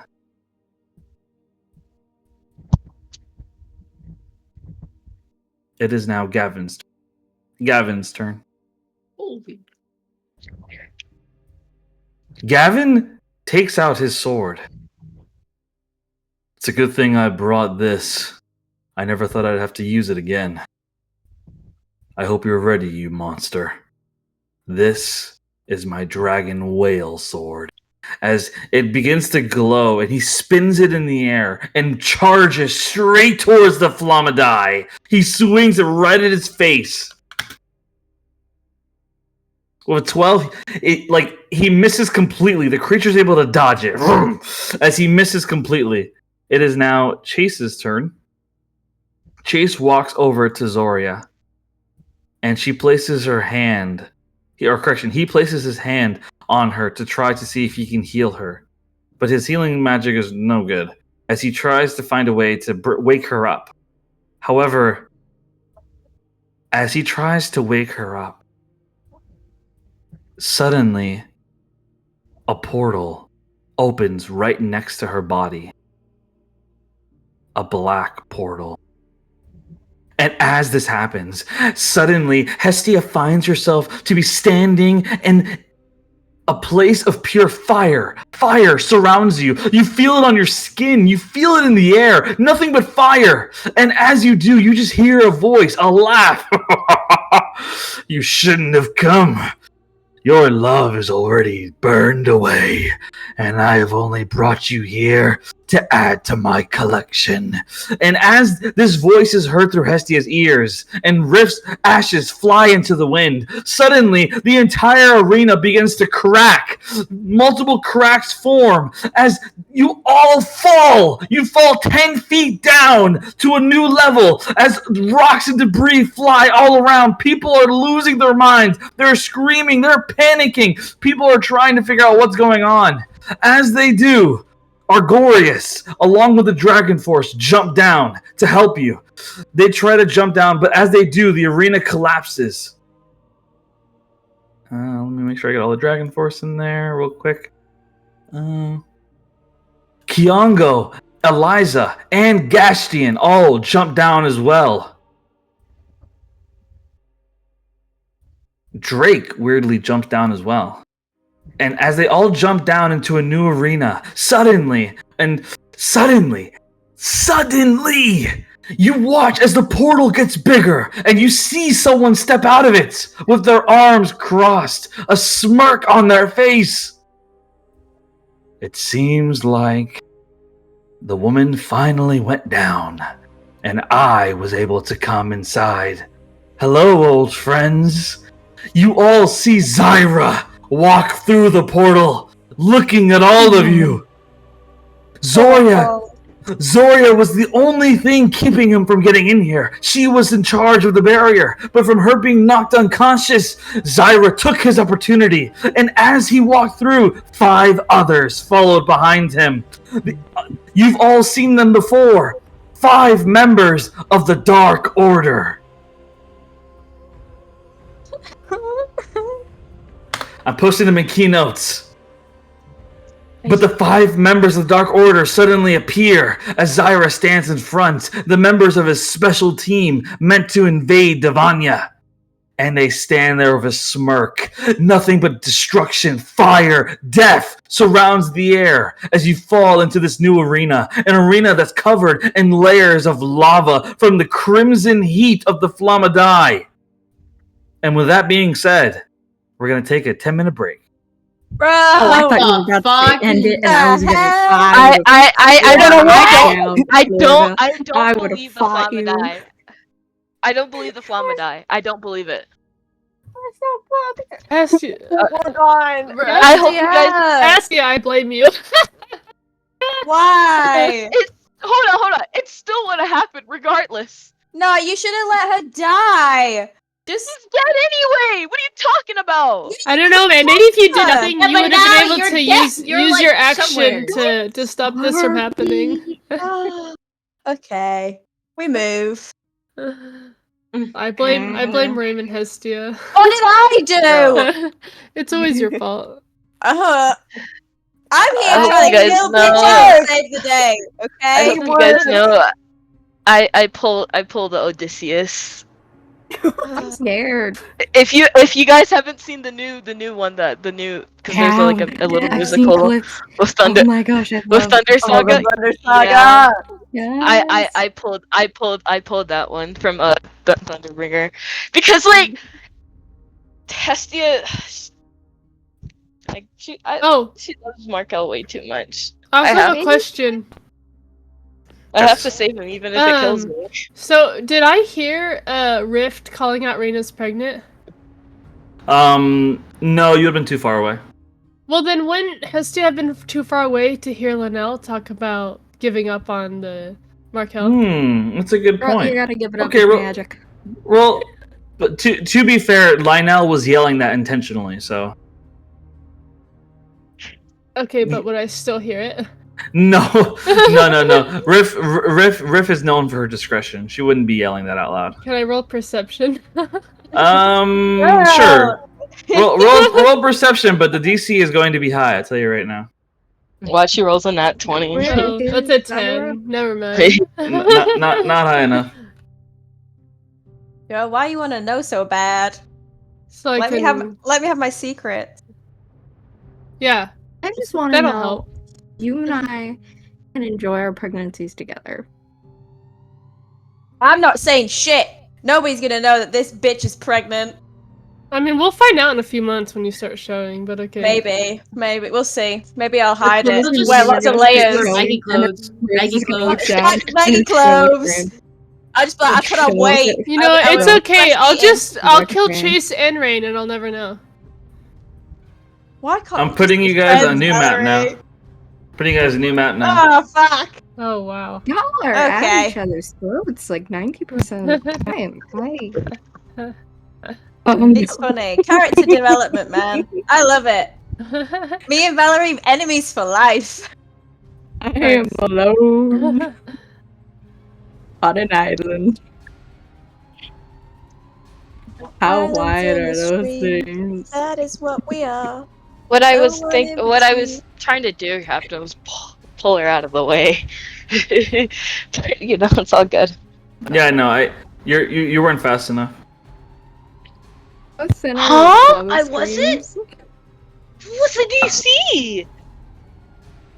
Well, I mean, like, you were fast enough to catch her wrist, but you gotta be really fast to, like, pull her away from the creature, bro. You gotta be like the Flash, bro. Bro, I rolled a 21. I thought that shit was green. Guess not. Nope. Not fast enough, nope. Oh no. Anyway, I'll be right back, everybody. We're gonna... It's Clark's turn. I'll be doing Clark's turn in a moment, but I do recommend everyone brace yourselves. The arena has changed, and a lot is going to happen. I'll be back, everybody. Zyra is here, guys. Let's Suddenly get our A I game hear the together. words back from last session where it's Rose is in danger. You know, I'm alone on an island. Rose, you need to jump. You need to start divine smiting everything you see, okay? You just need to hit and kill. Wait, I wonder if think- can my moonbeam move down? I feel like Rose, it can. you're now the You tank. can move, yeah, you can move your moonbeam. Yeah, it's 40 feet and I am tall, so it alone. will. I I'm gonna am put it far back where it away. was. Rose, you're now the Just- tank. Good luck. Did our initiative or turn order restart? I don't. It's I'm not Every there guessing- round now. does. Here. You guys should be able to see it now. How It doesn't have anybody on it now. Yeah, it I've doesn't have been- anyone. Oh, strange. This I can see river, it. per se. Yeah, it says count Let me zero. refresh my page. Yeah, I recommend refreshing your page. I can see it. That's weird. Let me try again. Refresh Yeah, no. still says count Still- zero. Yeah, count zero. Strange. I can see it. Huh. I mean, we Uh, have our initiative in the dice channel, so it's fine. I think Yeah. I can remember what order we went in anyway. I know that I come Um, right before rain. Yeah. That's Holy- about it. holy- By the way, this square is my moonbeam because it's 40 feet high. So if we fell 10 feet, it's still there. So I'm just putting it where it was. Just FYI. Am I I need able to to use cross this this shit. river, Captain? Or do I have to make a jump stay? You need to So- flip over. So, so when it comes to the river, you do have to. Anytime you try to cross, you have to make an acrobatics check. If you don't manage to do it successfully, I will roll a damage die for how much damage you can take go into the lava. Got it. I'm gonna just Die. stay right here. Yeah, I ain't moving. I ain't doing shit. I'm staying right where I am. Yeah, I'm just gonna like. I think I'm in I'll a just good fly. distance. Miss gonna Ramona, hold you gotta out your stay with hand. me. We're just gonna stay together. We got this.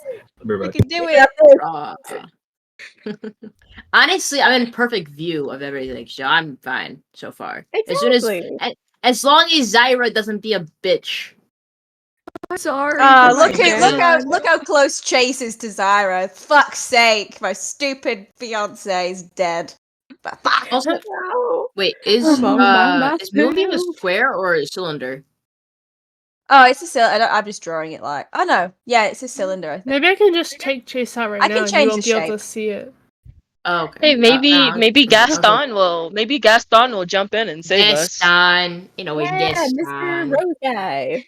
Can I draw it so it's Yeah, just go to There should draw be a and circle. then yeah, you should be able to do Aha. circle or rectangle. Yeah, there's I'd like to draw for you Let a me just mental check the image that measurement when again. Rose realizes she's alone on an island surrounded by lava, she has the most annoyed, frustrated look on her face. No. Something like that. What else I gotta do, There you go. bro? All my 3rd level spells are gone. Now Is it 10 I'm feet? completely nerfed. No, I'm I need to completely nerfed shrink it. now. How do I? Let's start again. How big is it? Oh. 5 feet. That's about 5 feet. I think 5 feet's 1 square. Yeah, I'll put it there. Just put it like right here. Yeah, he'll never right know. here. It was Right actually there. right here He's the whole time. starting his turn in the moonbeam. Fuck. Put it up. What a coinkydink. He fell right into the moonbeam on the start of his turn. Oh, that's Funny. crazy. Yo, Well, what? I'm just gonna- Wicked. I'm just gonna put it. Oh, right there. Actually, put it right here. Just to do more. Double dead. I'm so glad she's dead. Didn't I trust know, that bro, bitch. but since Rain's way over here, I doubt she could see me. So maybe I can just firebolt. I only have a +2 in That- acrobatics. Don't What do do I it. have in acrobatics? Oh, let's go. +3. Oh, nice. Arr. We're not jumping it. We need to stay far away, okay? We're in a good spot I now. have Let's to just stay jump. away. No, I Rose, was you'll be right here. fine. Bro. Gavin's being a mess, being like, oh, I'm part triggered. I'm like, you can still fucking die. Just shove Gavin into the lava. Well, you're immune! Use him Who like a has drawbridge. Who Yeah, can come you- over here and just grab me? Yeah, maybe just have him walk through the lava, pick up Rose, and carry her back through it. Just Gavin, like the fetch. fairy. Yeah. Captain's I'm gonna look description, like an angry kitten next to him. I like the image in my mind of him like, picking me up, but it's like, oh, it's not even like a bridal carry or like a decent carry. It's he grabs It's like me by by the back of waist, her shirt, yeah. slings me under his arm, and just walks. No, it's gonna be like Dangling. Like this. Oh my god. My boyfriend called me during the session, and I was like, I can't. I'm in a session. He's like, go kick some ass. He told me this through Discord. Quote unquote, go kick some ass, my beautiful draconic blood wizard lady. Oh, Yeah. So goofy.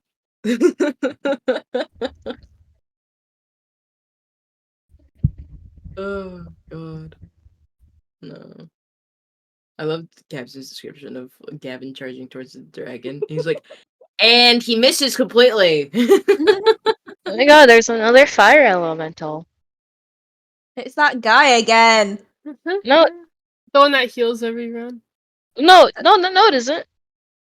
Yes, it is. Yeah? The same guy. Oh, Yep. The same guy Oh, from shit, before that we. It's the same guy that fucked you up last year. Gee. Now I wish I had killing touch. It's okay, guys. He may not be able to take damage, but best believe he, when it comes to saving throws, he's shit at it.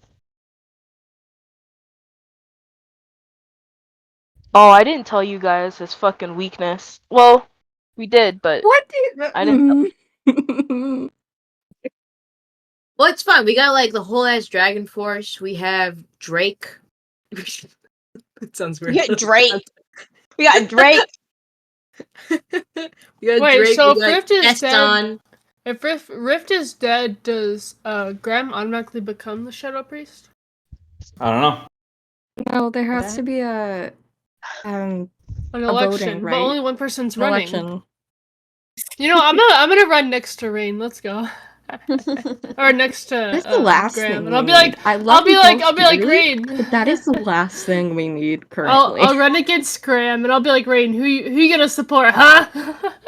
I support myself. Then I'll kill Chase. Yeah, his weak. If I remember correctly, I don't want to look at my notes. If I remember correctly, his weakness is his name. He goes by many names, but the name that will probably piss him off the most and go into an existential crisis is Golem, right? Oh, I don't know. I And feel I the was like, I'm frustration about to of give Rose this. right now. Just I'm on an island in the one spot I could have picked. It's like To not be like in a a good place. scenario. It's a scenario where, like, if you were deserted on a stranded island, name 3 things you would bring with you. It's like Clark. Clark, a Rose would be teleporter to get Clark, us out of there, and unlimited mojitos. Cupcakes. I mean, we got 3 spellcasters, so 3 spellcasters on one side. We'll be fine. It'll nothing be can go wrong. fine. One good fireball and we're done. One good fire breath, and you guys are done. I'm so You guys are screwed. cooked. Literally. Shard, burnt Like to rotisserie chicken, bro. I'm going to be a s'more by the end of this. Ugh. This I was gonna be thought like the green, like fireworks were grilled supposed green to asparagus. end after the 4th. Mhm. Well, I could technically run to Zyra and still have an action. Oh, I should actually If buy. Zyra came up to me right now, poor Rose would probably bitch slap him. It's so frustrating. Ah, I don't have her. I want him to come up to Rose. I want him to.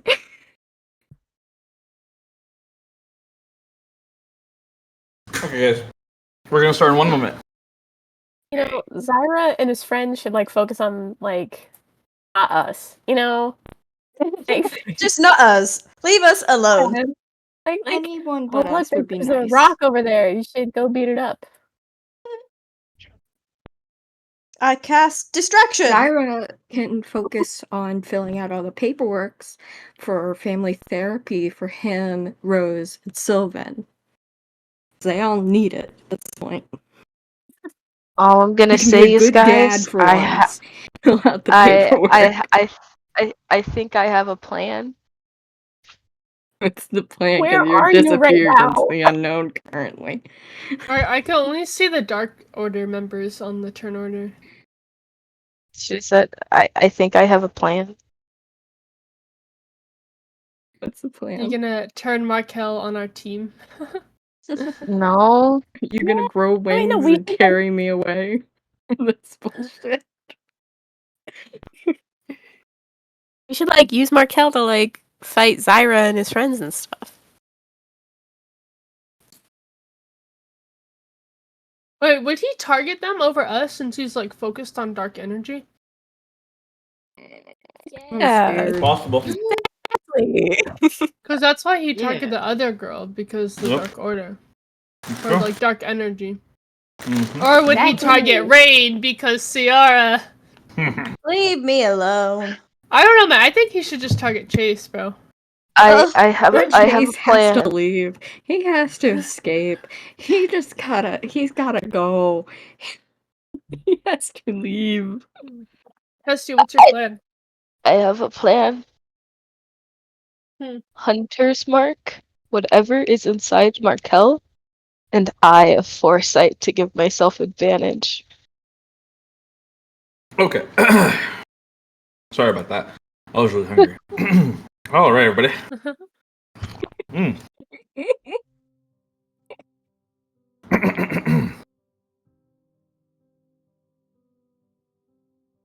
Mm. Mm-mm-mm. I get the rest on for this part.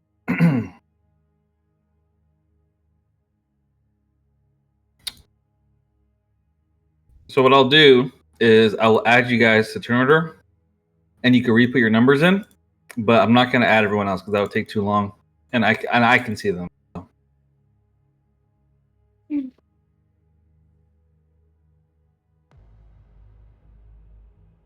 If you don't remember what you rolled for initiative, tell me and I'll tell you.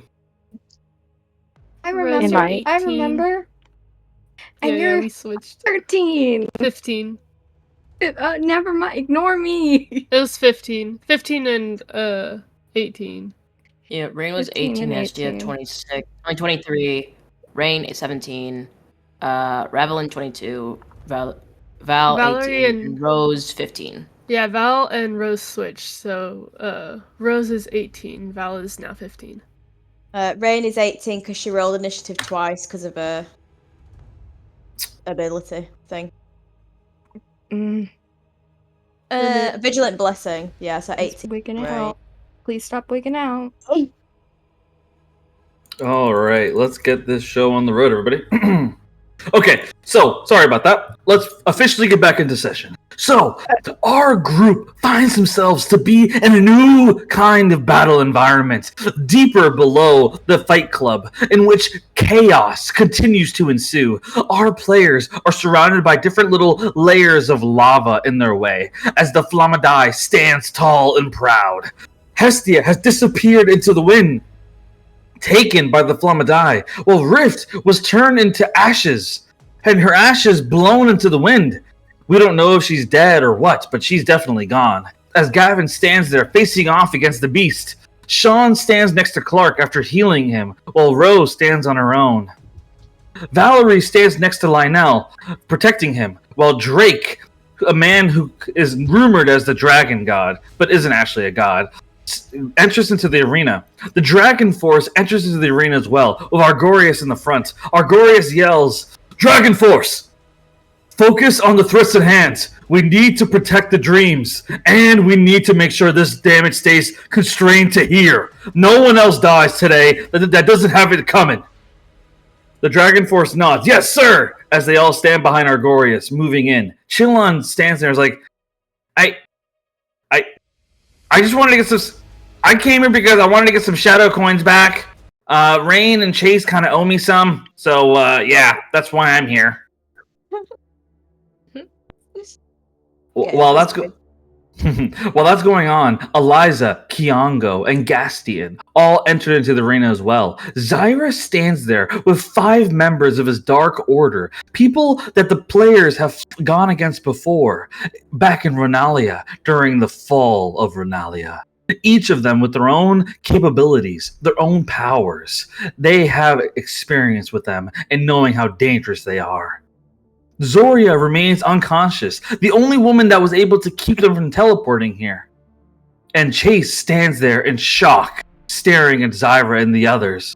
It's Clark's turn now. Clark stands up, and he looks towards Zyra, and his eyes widen with anger. It was you!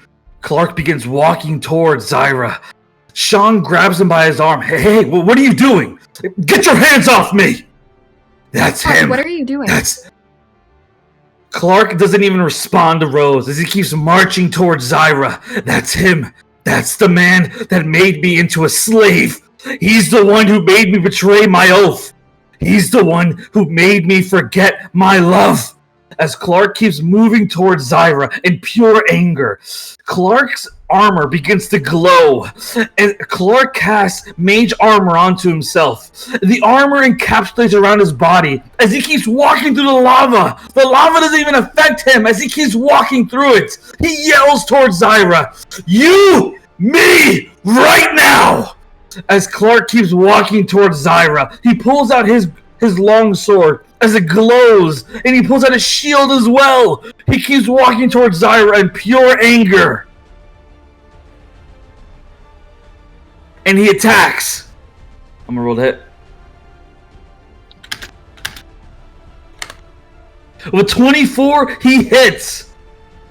And he puts everything into this attack. He casts Divine Smite at 4th level, slamming it into Zyra with all the power he could possibly muster. Let me roll damage first. He deals 8 damage, and with a Divine Smite of 4th level,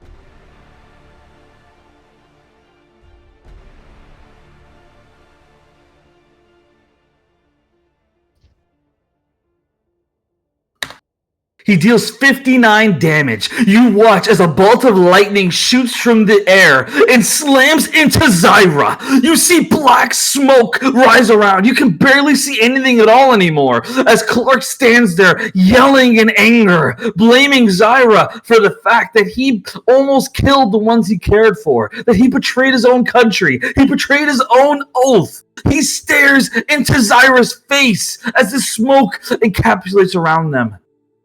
And for a single moment, Clark feels like justice has finally been done. But as the smoke clears, Zyra is just laughing in his face.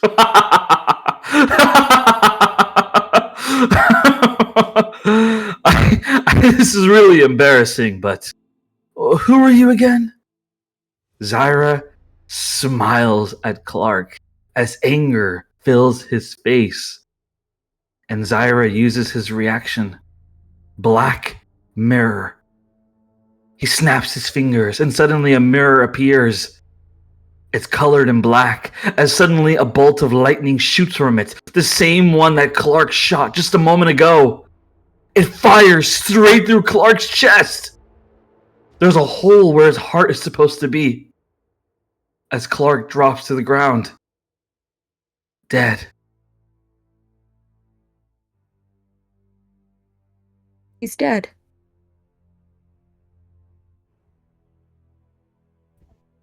And as Clark lays there dead, Zyra laughs. Oh, what a great appetizer. What do the rest of you have for me? I imagine that almost mirroring his laugh would be Rose's scream as she realizes Clark is gone again. Rose, you just feel a weight on you as you keep hearing your mother's words. That love triumphs, that love wins. But those words mean nothing to you right now as you see Clark's cold and lifeless body on the ground and Zyra just laughing at him. Almost Is now Rose would like clutch over her hands over her heart and kind of fall to her knees. She just feels so much pain. As that's going on for Rose, it's now Castius's turn. Castius, I'm rolling a death save. Castius passes the first death save. It is now Hestia's turn. As Hestia, you feel yourself to be surrounded by flames. Mm-hmm. And as this happens, chains suddenly appear at your wrists and your ankles, and they are tight around. And a face appears before you. You really dare come inside me? I am the ancient dragon these fools worship so much. That Markel boy, he finally let me out to play. He was the perfect vessel, but he's dead now. Oh shit!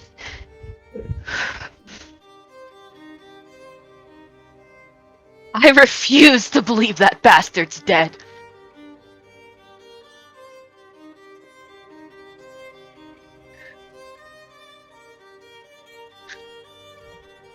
As you say that, you begin to hear a voice. It's Markel's. He appears out of the fire, and he approaches in front of you. He places his hand on your cheek. Hestia, is that you? Is that you, Fire Girl? It's me, Princey.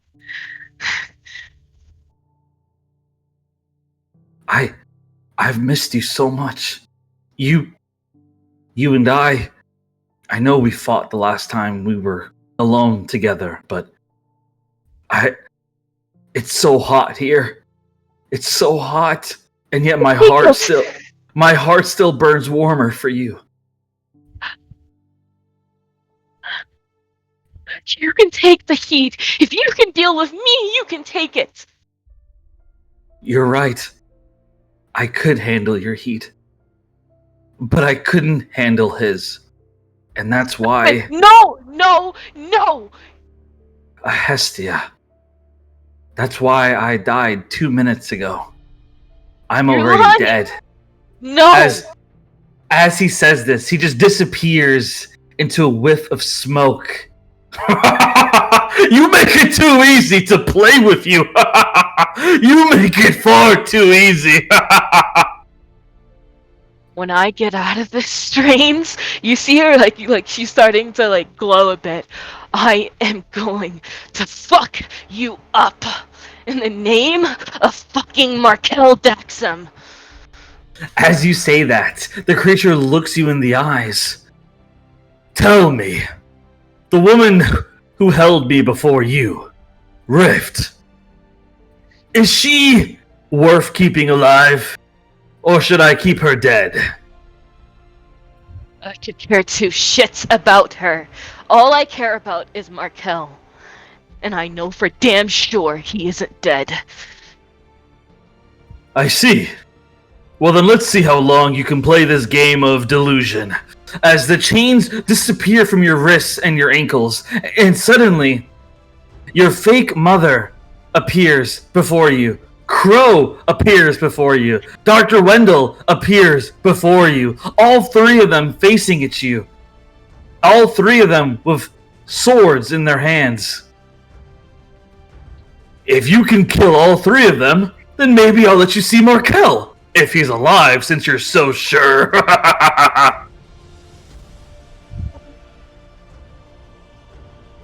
Do I still have my actions?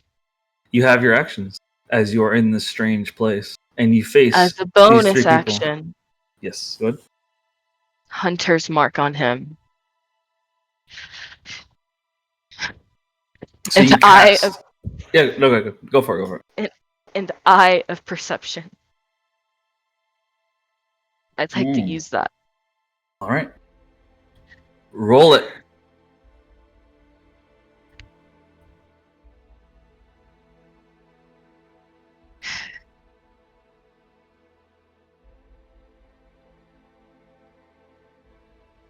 And for the new players, the Eye of Perception is a magical item that Hestia managed to grab a while ago. It allows her to see into the background of a person that she sets her eye on.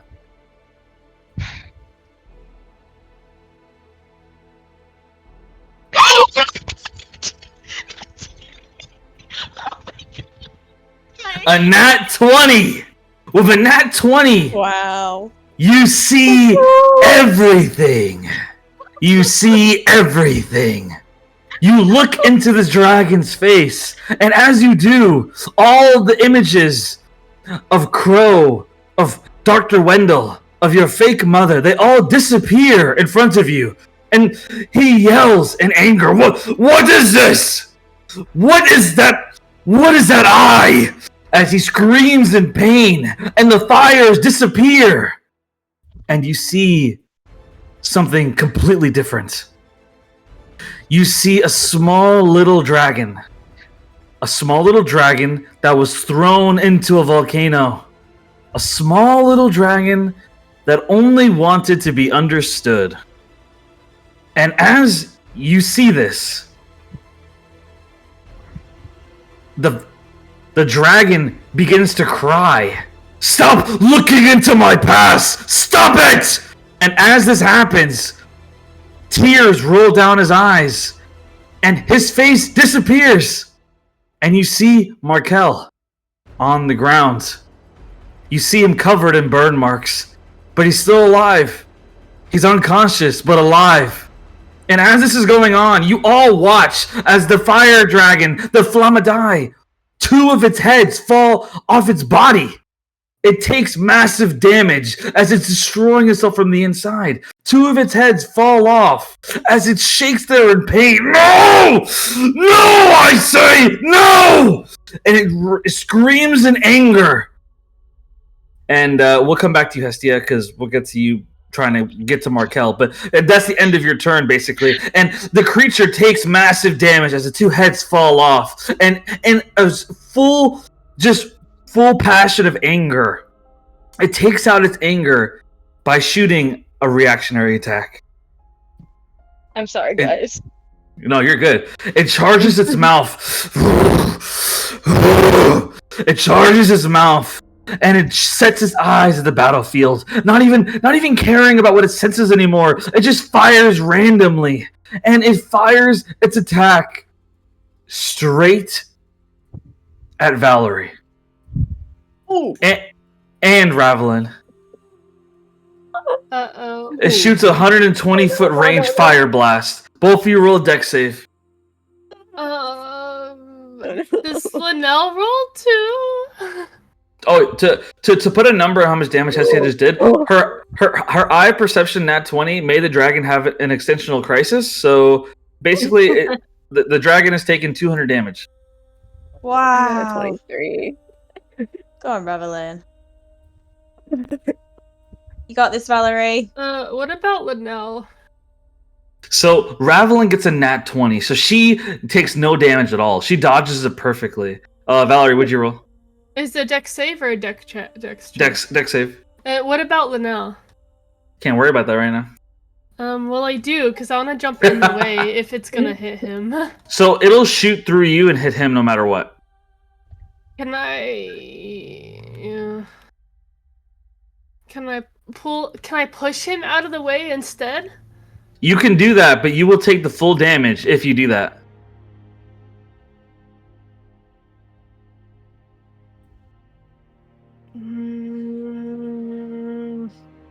It's your choice. Will you take full damage to push Lionel out of the way? Sure. Are you sure about this? Yeah. No, but yeah. Very well. Valerie, who's always, or at least most of the time, been taught over and over to look out for herself, that people don't care about her, that she'll always just be a Dampier who's a problem. But Lionel didn't treat her that way. He treated her as someone who could be better. Not as someone who was meant to be bad, but someone who could become good, despite their background, despite their circumstances. Lionel saw in her something that could be more than what she is. And despite their grief towards each other, Valerie, she sensed that. She sensed that unlike everyone else, Lionel actually wanted to help her. Not for his own gain, not for anyone's gain, just to be a good person. To be an honest person. And honesty is something that she has never seen before. And so, Valerie pushes him out of the way. And a beam of fire shoots straight towards her back. And I'm going to roll damage. Oh.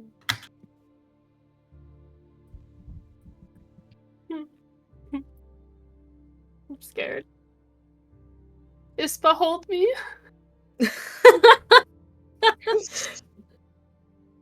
virtually. Whoa. What? I rolled that wrong. 0 bet. I'll take it. 40, I'll take it. 40. You take 43 damage. So the fire shoots straight through Valerie's back. It scars her badly as burns go over her back, and she is on death saves as she falls to the ground. Her eyes glossed over. She's no longer breathing. As she pushes Lionel out of the way, he snaps out of his concentration, and he looks at Valerie. No! What happened? As he kneels down, and he places his hand on her shoulder. He casts a healing spell. As he does, he casts a reactionary Cure Wounds. And it's a very powerful Cure Wounds. Ooh. As Valerie gets 18 HP added, as she does. But however, she remains unconscious for the moment. But she's breathing again. And he stands up and looks around. And as he does, his eyes widen in shock. He suddenly yells, his voice booming in the air. I need everyone to hear me right now. The Flamme is the least of our problems. Only my allies can hear me right now. Zyra is here, and he needs to be stopped. I'm going to distract him.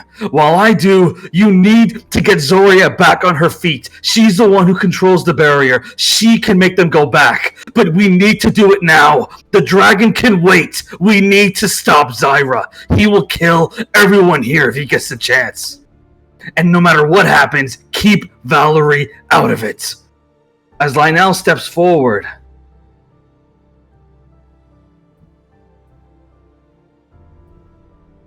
and as he does, his wings pop out, and his voice booms out even louder as he yells towards Zyra.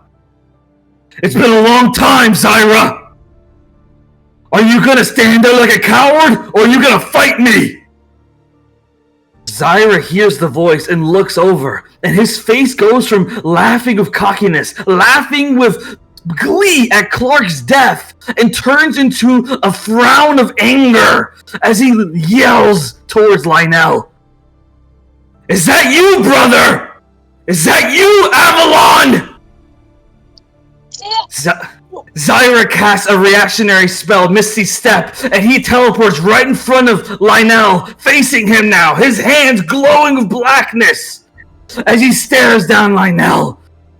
You've been hiding for a long time, brother. Avalon and Zyra face off against each other now. And with that being said, I know that's a lot to process, so we're going to take a 1-minute break so you guys can digest what just happened. Bro, what the fuck? Wait, did I hear this in my unconscious state? No, you did not. Girl, I got you. No one tell her. I got No fucking way. No Girl, I fucking believe way. you. am I got you. believing this. Oh my god. Oh my god. Oh my god. Oh my god. Oh my god. Everything that just happened. Oh my god. I don't even know what to I hope say. I hope the recording got it as soon as he said Avalon, because I was like, oh. Okay. My I was the trying my entire best time not you said to like not to interrupt you, but oh my god. Fucking plot twist, bro. Holy. Yes, indeed. Now it makes sense why Dolores wanted to show you guys that, huh? Well, okay. Let's Holy fucking fuck. go, I guess. Valerie, in his defense, you fucking got the best guy in the world. Dude, honestly, this man is like the perfect partner right now. Exactly. Your man Valerie. is gonna kill Zyra and it's gonna feel so fucking good. Let's go. You have the angel brother and the demon brother face off. Is there anything all I can do for Clark, or is he just Oh, girl. anything? He's dead. Is there like Yeah. a resurrection ritual we can do or something? Does Must anybody like have after the Revivify? fact. Does anybody like have after the Revivify? fact. All right. Anyway, I know I gave you guys a minute to digest. Let's continue. Ravelin, it's your turn. No. You got this, girl. I don't know what to do because I don't have any like healing spells. But Murder. Just murder everyone and everything. We gotta wake up Rose is Zoria. about to go into a blind rage. She'll murder. I'm gonna cast Spirit Shroud again. Wait, no, I lied. Summon Shadow Spawn. I said the wrong one. Sorry. Yeah, I'm gonna summon Shadow Spawn. All It right. says I have 90-foot range. So is that like a range from me or a range where I can summon it? Range of where you can summon it. Ooh. Okay, give me a second then. I'm gonna measure and see how far this is. Ooh! Okay. I'm gonna summon it. Wait. Should I go after Zyra? Yeah. I'm gonna summon it like right by like Zyra. All right. I have to go after him. So a shadow creature appears next to Zyra and Lionel, but they do not care. They are staring each other down. You see both of them, their hands are glowing. Lionel's are glowing with light, while Zyra's are glowing with darkness. What do you want to do? Is that so? Basically, from what I remember, the shadow creature basically it goes right after your turn. So, is there anything else you want to do, or is that it? I have a crossbow, but I don't know if that. Oh, that's 80 feet. So I'm gonna do that. I'm gonna go after Zyra with my crossbow as well. All right, roll to hit. Okay. Please. Please. No. I got a 9.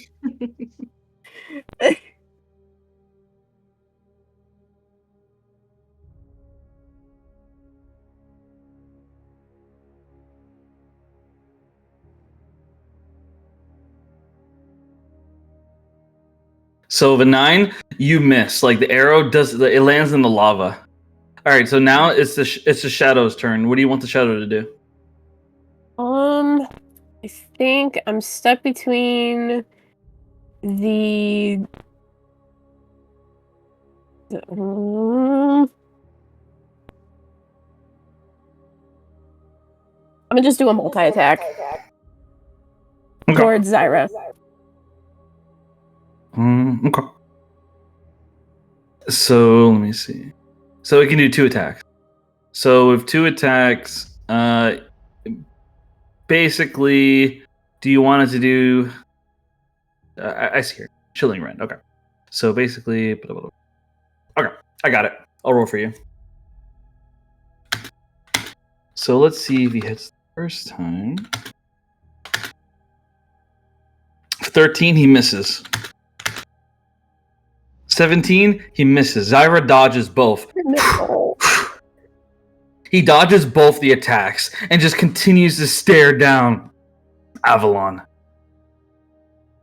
It is now the Flammedi's turn as it looks down at Gavin.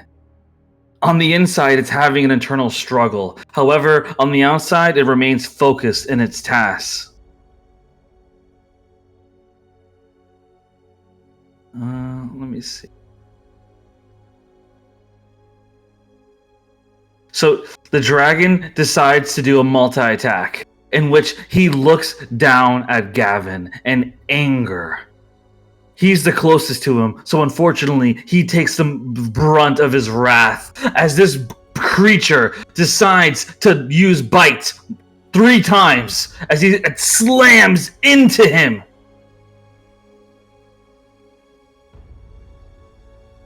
I'm gonna roll to hit. He bites him 3 times? With Yes, the 2. Yep. Oh. So let me see. 2 of them hit. Let me see. So 2 of them hit, 1 misses. Let me roll damage.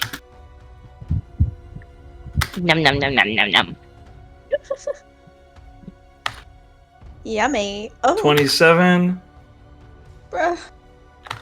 25. Oh.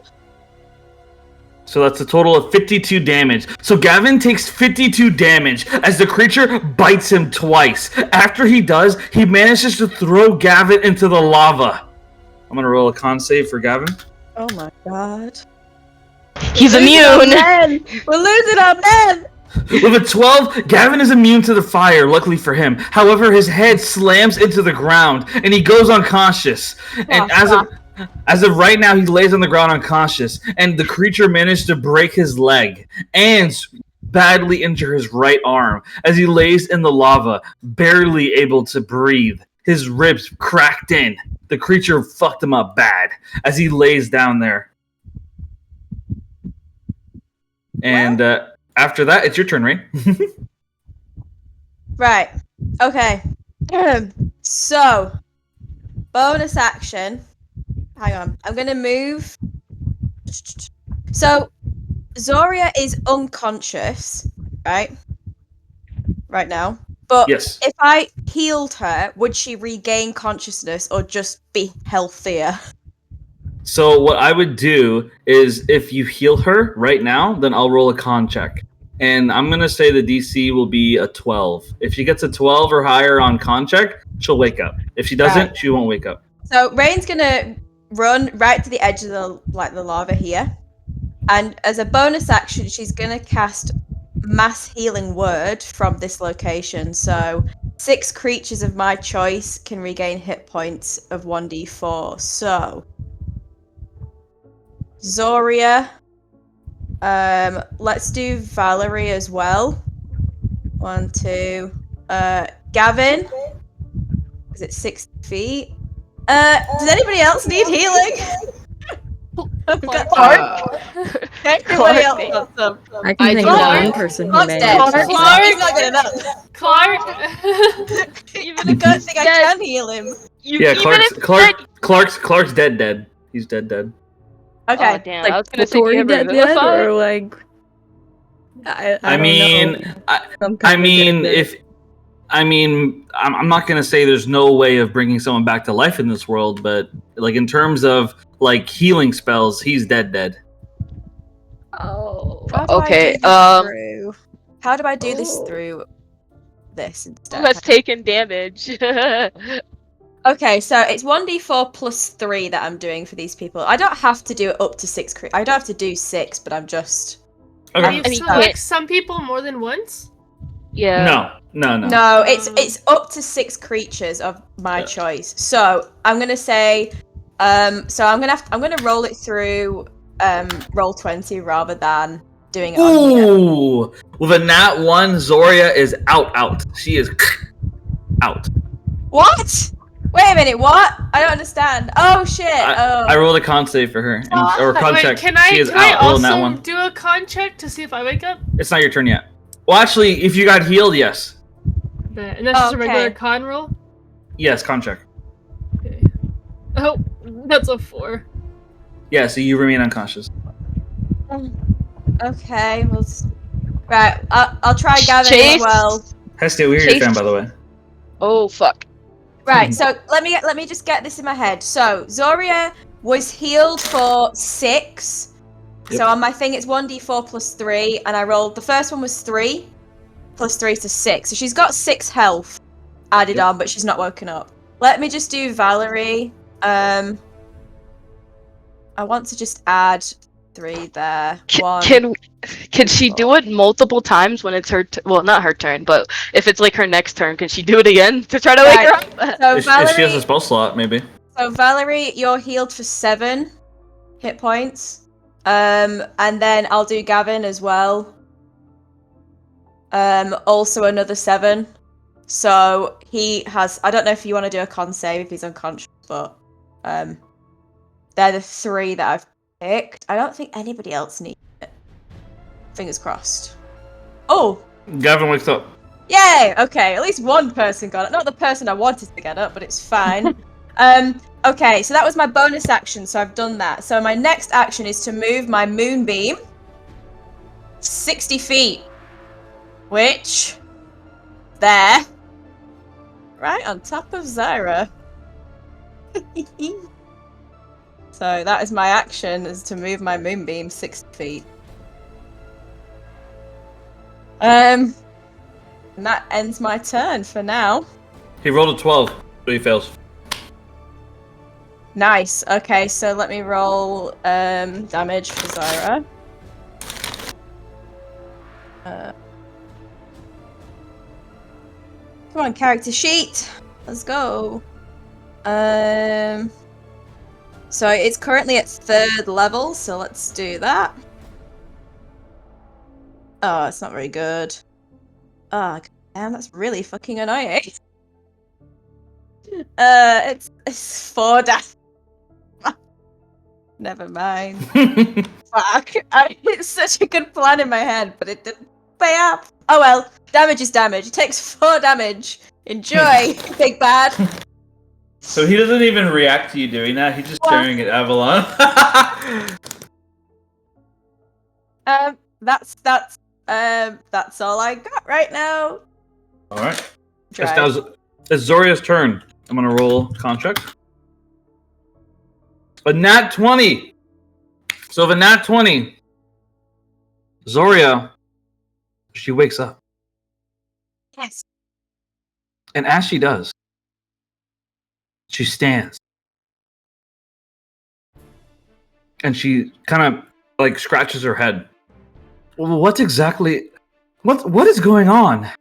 Chase just yells at her. Chase is like, look, there's not really any time to explain, but you need to do whatever the fuck you did before and make all the bad guys go away. Like right now. Like right now. Okay, Zyra's over there. His fucking asshole Dark Order guys are in front of you. So the barrier stuff, use it right now. You need to use it right fucking now. Like Chase is like in like full panic mode. Like he's trying to say this as quickly as he can. And he's kind of shocked at how vulgar he's being right now of his language, but he's just freaking the fuck out. And so Zoria's like nods, like yes, okay, all right. As she does, suddenly Viola, she looks at Zoria. I wouldn't if I were you. In case you haven't noticed, I cast a spell, a reactionary spell. Look at Chase's feet. Chase's feet suddenly turn to stone. It's a spell that I learned from Zyra. He's used it before. I'm not as good at it as him. I'm not sure if I can ever make him turn back. So if I were you, I would not send us back, or he will turn to stone. Chase frowns in anger, but he looks at the battlefield going on. He sees Zyra and Avalon facing each other down. He sees Rain casting a moonbeam that hurt but didn't do much. He sees the Flamme still facing off against all of them. And Chase looks at Zoria. I have faith in my fiancée. She'll find a way to get me out of whatever the fuck she pulls, but I know that right now, that man cannot be here. I'll see Zyra again, but it'll be when I choose for it to be, and when I do, I'll be the one to kill him. But now is not the time. So do what you need to do, Zoria. My life be damned. Zoria nods and snaps her fingers. And as she does, suddenly, all the Dark Order members and Zyra slowly begin to disappear back through the teleporter, the void. Zyra yells in anger, No! Avalon, I'll come back. I will break through the walls if I have to, and I'll kill you for what you did. I'll kill you and everyone in here. All of you will die. All of you. Avalon just stares at Zyra. You never did understand, brother. I did what I did because I love you. Even now, I love you.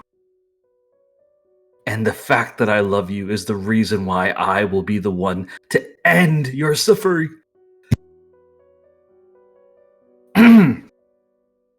Zyra disappears, along with the Dark Order members. And Chase True to Viola's word, Chase turns into a statue.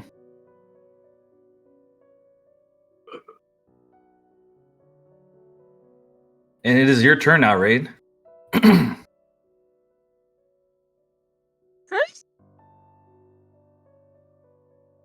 Wait, is it Rain's turn or Rose? I'm gonna say Rain. Oh. Fuck. Oh, man. I don't think I can help him. Holy shit. Um. uh, um. Um.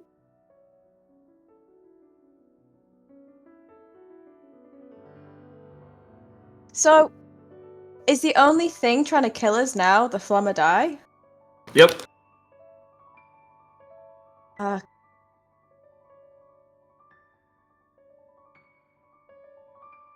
I mean, Rain would be like absolutely frozen just seeing Chase statue, just like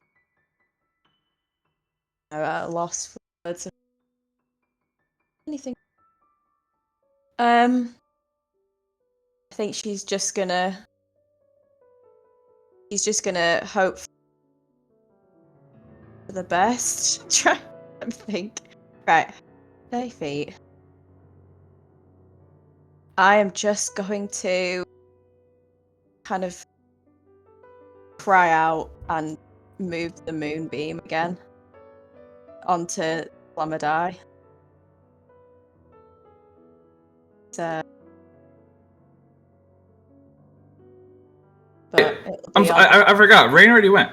Yeah, I don't know why you made it me. Please don't make it me. Somebody else do something. Yeah, I was confused. I was going off the turn order. My brain clicked when I was like, wait a second, Moonbeam. That just sounds familiar. Yeah, wait a second. Yeah, it does. Please, somebody help. Do Rose, something. apologies. Rose, your turn. Apologies. So Rose is throughout all of this, she's having such an inner fight. She wants to go after Zyra and rip his head off of his shoulders. She wants to run to Clark. She sees Gavin and he needs help. And there's the Flamadai. And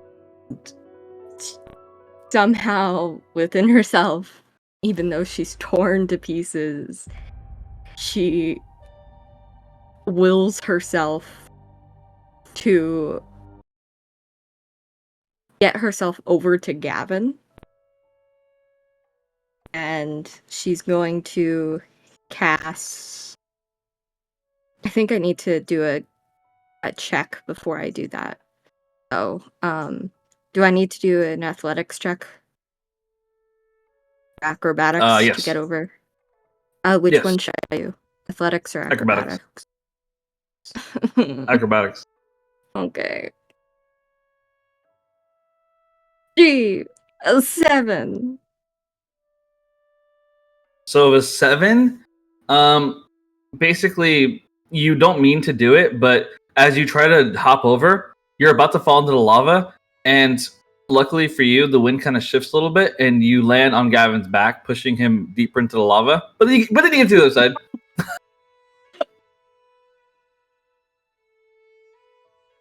Tears start flowing down her face, and Gavin like wakes up. Gavin wakes up and he's like kind of like, I should probably tell you that getting stepped on isn't really my thing. As he like stands up and brushes off the lava.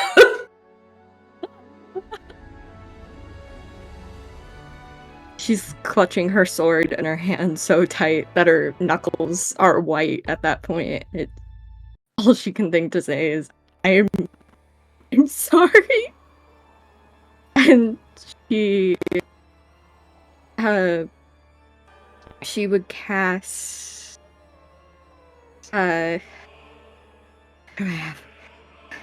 she would cast Cure Wounds on him. Okay, cast it. And for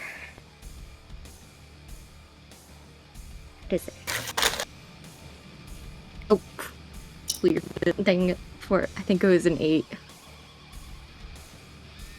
This channel. Okay. Yep, an 8. So she carries him for 8. And she's just shaking and she doesn't know what to do or say or anything. She's shaking. I'm sorry. Gavin just shakes his head and looks at you, and he says, "Hey, we don't have time to be sorry. We have a dragon in front of us and a lot of fucking other shit going on as well." As he points his hand up, "Hey, hey!" Gavin suddenly grabs you, and he gently slaps you across the face. "You need to snap out of it. If you don't wake up, you're gonna die here. Is that what anyone wants? Anyone who cares about you? Do they want you dead, or do you want to live for them?" Kind of glances towards where Clark's body is and she hangs her head. And I... For his child. I need to stay alive. "That's right. You need to stay alive." Gavin just looks you in the eyes. "You think you're the only one who's lost people? I've lost hundreds in my life. Even now, sometimes I think I don't have anyone at all. But I remind myself of the ones I fight for. You see that woman over there?" As he points to Ispa. "I barely know her. I'm not even sure if she cares about me, yet I find myself wanting to live for her. It's funny how life works that way. We fight for things we don't even realize want us to live for. You need to snap out of it and help me take this fucker down. And then afterwards, we can sort out our feelings. Sound good, Knight?" Yes. Gavin steps up next to you and just gives you a nod of approval. And I think there's nothing else I can do if I'm right. Yep, Probably? that's right. Valerie, roll a con check. Alright, let's see. Ah. Gotta hurt. 12! Well, at 12, you wake up. Bet. Okay. I have a few ideas. Let's go around the moonbeam.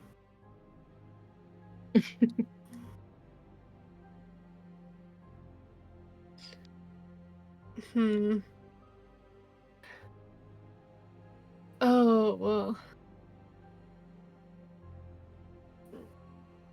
Yeah, I'm gonna use my bonus action to run to chase. Okay. So I have to make athletics check to jump over the lava. Mm-hmm. Okay. It's athletics, right? Making sure. Yes. Okay. Oh, no, acrobatics. Acrobatics. Oh, acrobatics. Okay. 26. All right, you easily get over. Okay.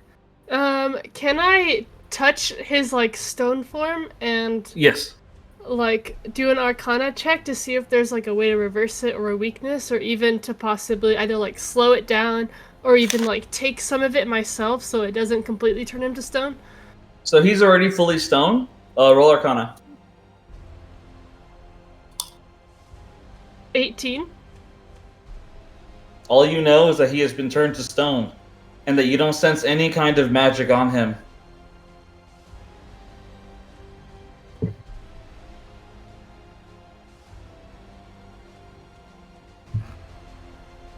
No arcana at all? Can I do a medicine check? Yeah, go for it. Oh, that's a nat 1. So when you try to do the medicine check, you basically, as you're searching around his body, you accidentally move your hand a bit too hard against his left arm, and you create a crack in his left arm. So now his left arm has a very big crack going right across from the bicep. Please stop whatever you're doing, Val. Please. Wait, do I notice anything in the crack at all? Like any other sort of like? Yeah, you notice that it's stone, and if you push it against any more, the arm's gonna fall off. Please stop. Please, Stop. Valerie. Just like How slowly close is he bring your to the hand lava away. now?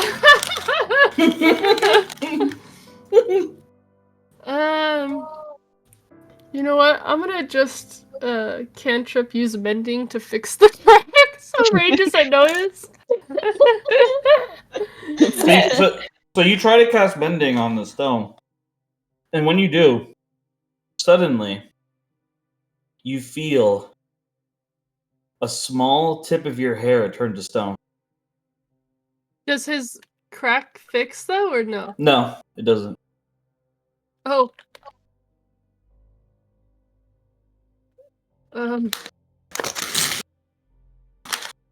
You're gonna get caught. Just accept it. I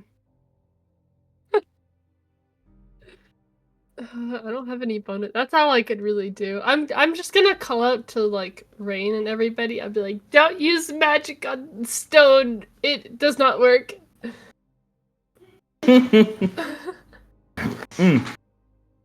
Zoria, her eyes will like widen at you, and she'll be like, Did you just fucking make a stone on that man? Or a crack on that man?" Well, he's gonna roll her eyes and say, "I don't see you trying anything." So while that goes on, Lionel, he sees like everything going on. And he stands there in shock at what's just happened. And he Can I yell out to Linnell? looks down. And he calls out to Rain, but only Rain can hear him. You're the healer of the group, right? Yeah. Oh, okay. I thought Valerie left, bro. I'm Not gonna tempted. lie. No. So Rain's like frozen, and she's like, "Yes." I'm going to look for a way to save Chase. I haven't said anything about it, but he's important. You need to keep him alive. I'll try to find a way to bring him back, but if I can't, you need to win the demon games. I'll be back. Tell Valerie, tell her I said thank you, and that I'll return the favor to her soon. But I need to get out of here. I need to think. You can't leave. You need to help him first. You can't leave him like this. He shakes his head and just disappears into a beam of light, just gone.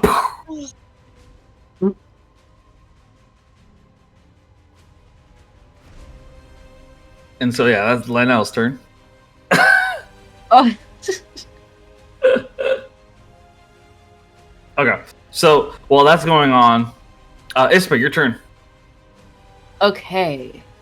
Ispa's gonna move just over here so she's away from everyone and she doesn't get hit by an area spell. Let's see.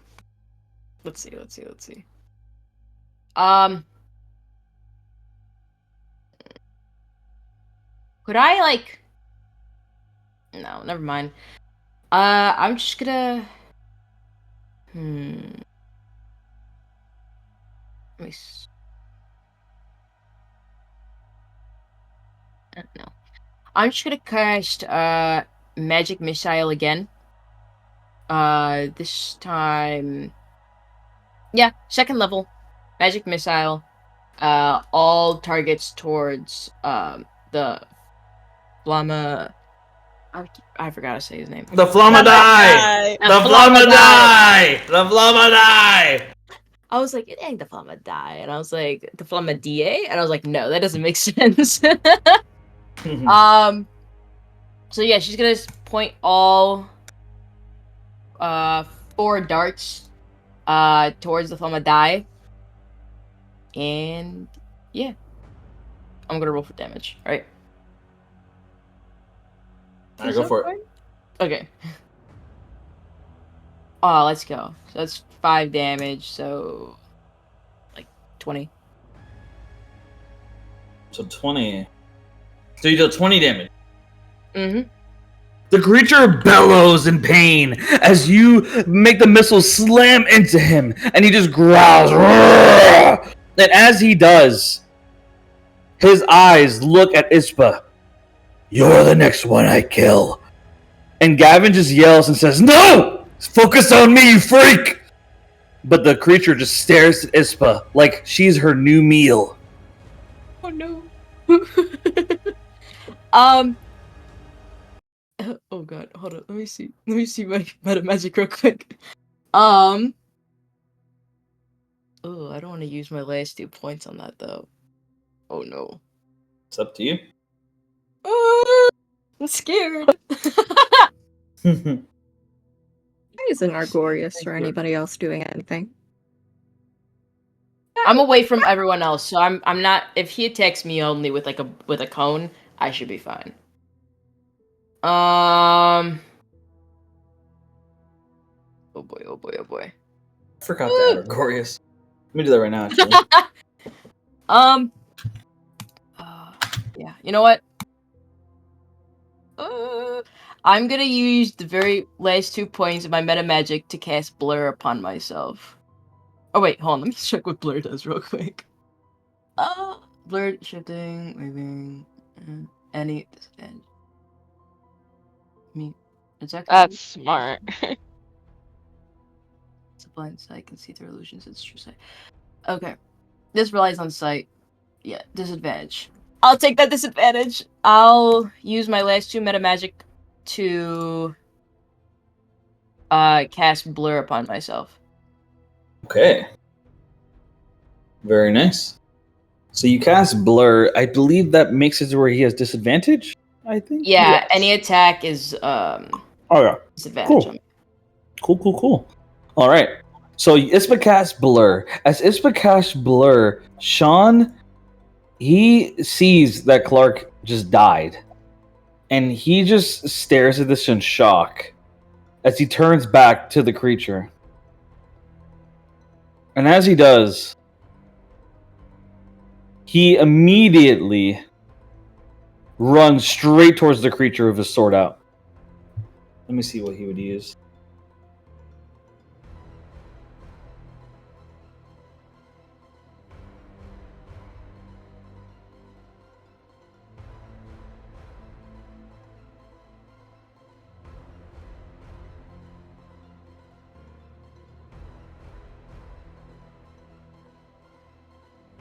So he gets right up to the creature and he casts anti-magic field on himself. He gets right in front of it and he slams his sword towards its foot. Let me roll to see if it hits.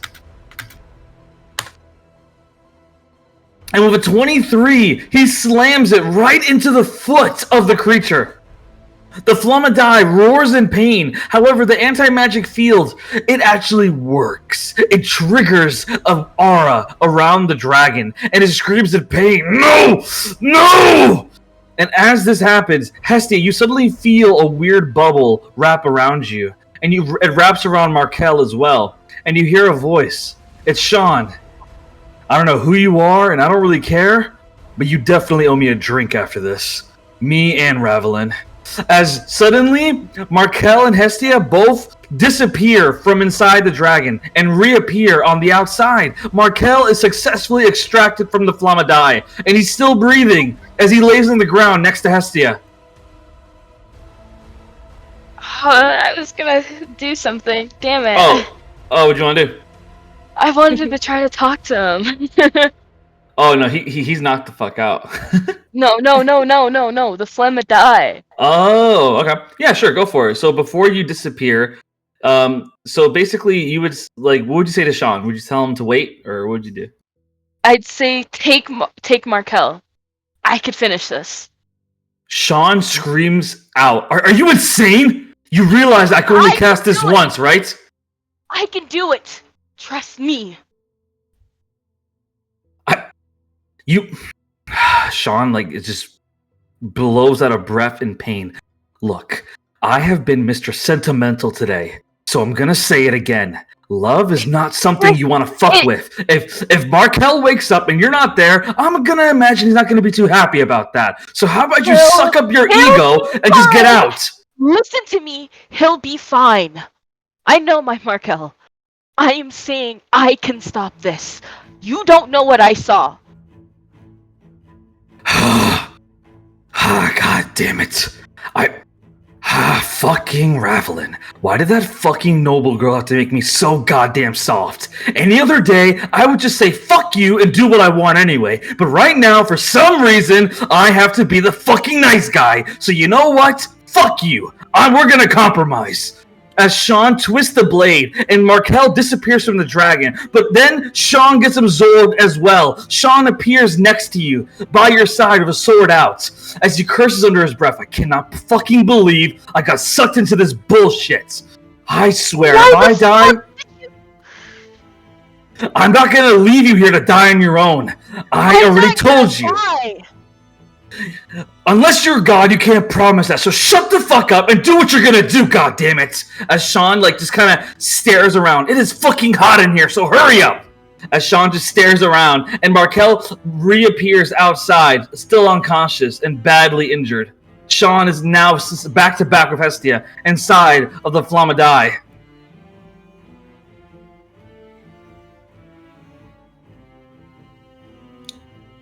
It's my turn, isn't it? No, it's not. It's Rift's turn now. Oh shit! So, with Rift's turn, Rift suddenly appears in front of you and Sean. And she smiles. It seems like you've really traumatized the Flamme. He even brought me back spiritually to protect him from you. I didn't want it to come to this, but if it's between death and helping this fucking dragon, then I'm gonna have to help the dragon. So apologies, but neither of you can get through. So for this, it's gonna be a fight of Hestia, Sean, and Rift. Well, we're gonna roll a different. So Hestia, roll a new initiative. A new one? Yep.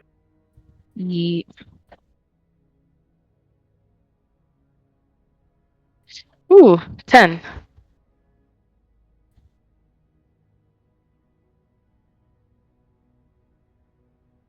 Dun, dun, dun. Okay. So I'm gonna roll for Sean and Rift. For Rift, it's 19. And for Sean,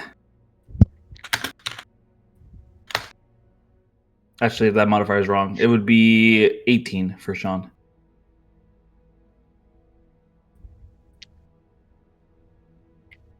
But I'll let you do a move first. Yeah. Before we move on. What do you want to do? Oh, I get to do a move. I'm fucking not knocking her out. I'm fucking stunning that bitch. I get to hit her twice, so I have 2 fucking chances for this fucking shit to work. All right, here's the first attack. 18. With an 18, you miss. As you try to attack Rift, but she easily deflects the blow, laughing at you. Is that really the best you got? Sean, like, sighs. 25. You hit. 9 damage, but I'm using Stunning Strike. Alright. So you deal 9 damage. As you punch her in the face, you give her a nosebleed as she goes into stun. As she just, like, what the fuck? What's going on? As she just stares down in anger. Deal with this bitch. As I use Misty Step to get to the Flamme as my bonus action. There goes my Fey Touched ability. Fuck! So as you try to use Misty Step, you realize you can't. It doesn't work. Okay, well, I have 40 feet, so yeah. I'll go to him. So you try to walk towards him, but like, because right now it's like a fire spirit, but it disappears the moment you begin to walk towards him. Like he just disappears out of view, and you're surrounded by a ring of fire with Rift standing there. You really think you can see him without taking me out? You really are a stupid dancer, bitch, aren't you?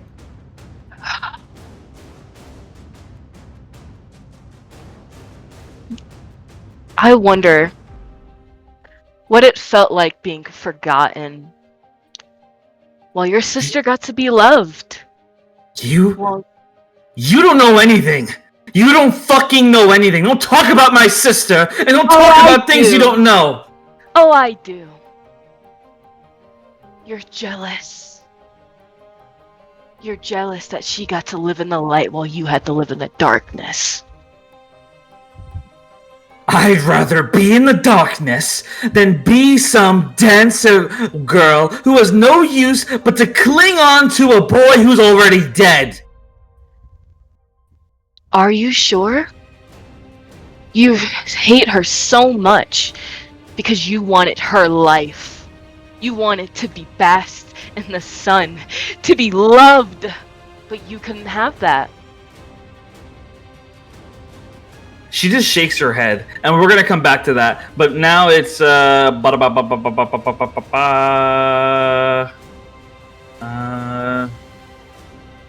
it would be Gavin's turn.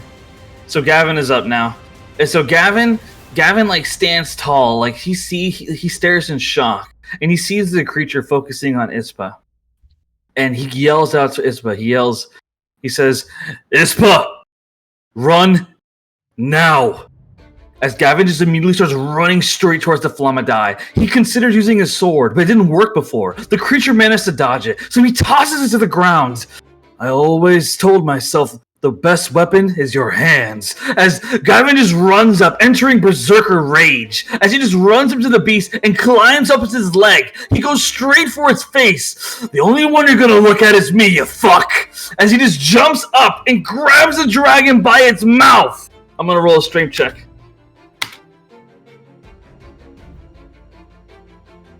With that one, Gavin desperately tries to move its head, but it doesn't even budge. He yells, "Are you fucking kidding me?" As he just keeps trying to move the head, but he doesn't even bother paying attention. And so Gavin, he shakes his head. You know what? Fuck this! As Gavin, instead of trying to use his strength, he just uses his sheer audacity of fucking guts as he jumps into the mouth of the creature. He jumps into the mouth, and as he does, the Flamme is in shock as it suddenly swallows. But as it does, Gavin kicks and punches in his throat, disturbing the beast as it begins to turn around, facing away from Ispa, more focused on trying to kill Gavin from the inside. It is now Chase's turn, and Chase remains a statue. It is Clark's turn. Clark remains dead. That you're fucked. That's evil. You're That fucked. is evil. Wasn't that necessary? Wasn't it Dead. necessary? That is evil Yeah, as that fuck. quote. Captain, was that necessary? Please Lord, get Lord, them- I'm please coming get them down. in That quotes. Please, Please. Valerie, you'll let me in, right? You'll let me into the house, and then at the dead of night, you know, Valerie. Hell yeah. Clark remains dead. Hestia's response. You're fucked. You and I are gonna have a Okay, long so chat. I'm gonna be in your living room in the morning and tapping my foot. So Cassius passes. So Cassius passes his second death save. While that's No. going on, yes, good. I was gonna say, no way this motherfucker's living. Cassius. Wow. Out of everyone, Cassius gets to stay alive. So Ravelin, your turn. Okay. Hold on, I need a ruler. So you watch as Sean disappeared into thin air, and you see all the chaos going on in front of you. Okay, that's 40 feet. Okay, my thingy can make it because the shadow spirit has a speed of 40. So I'm gonna. Can we bring this guy to fight the Flamme? Oh yeah. Okay, I'm gonna do that, and then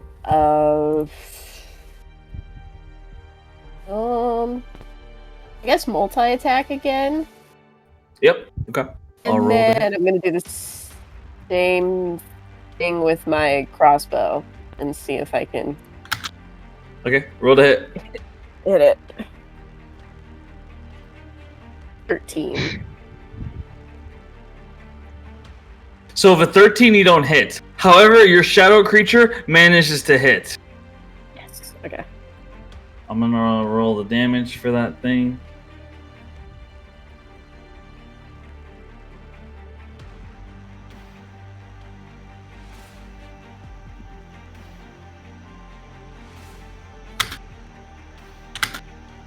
So your shadow creature deals 12 damage. So you deal 12 damage to the shadow creature as it bellows in pain, but it stands firm.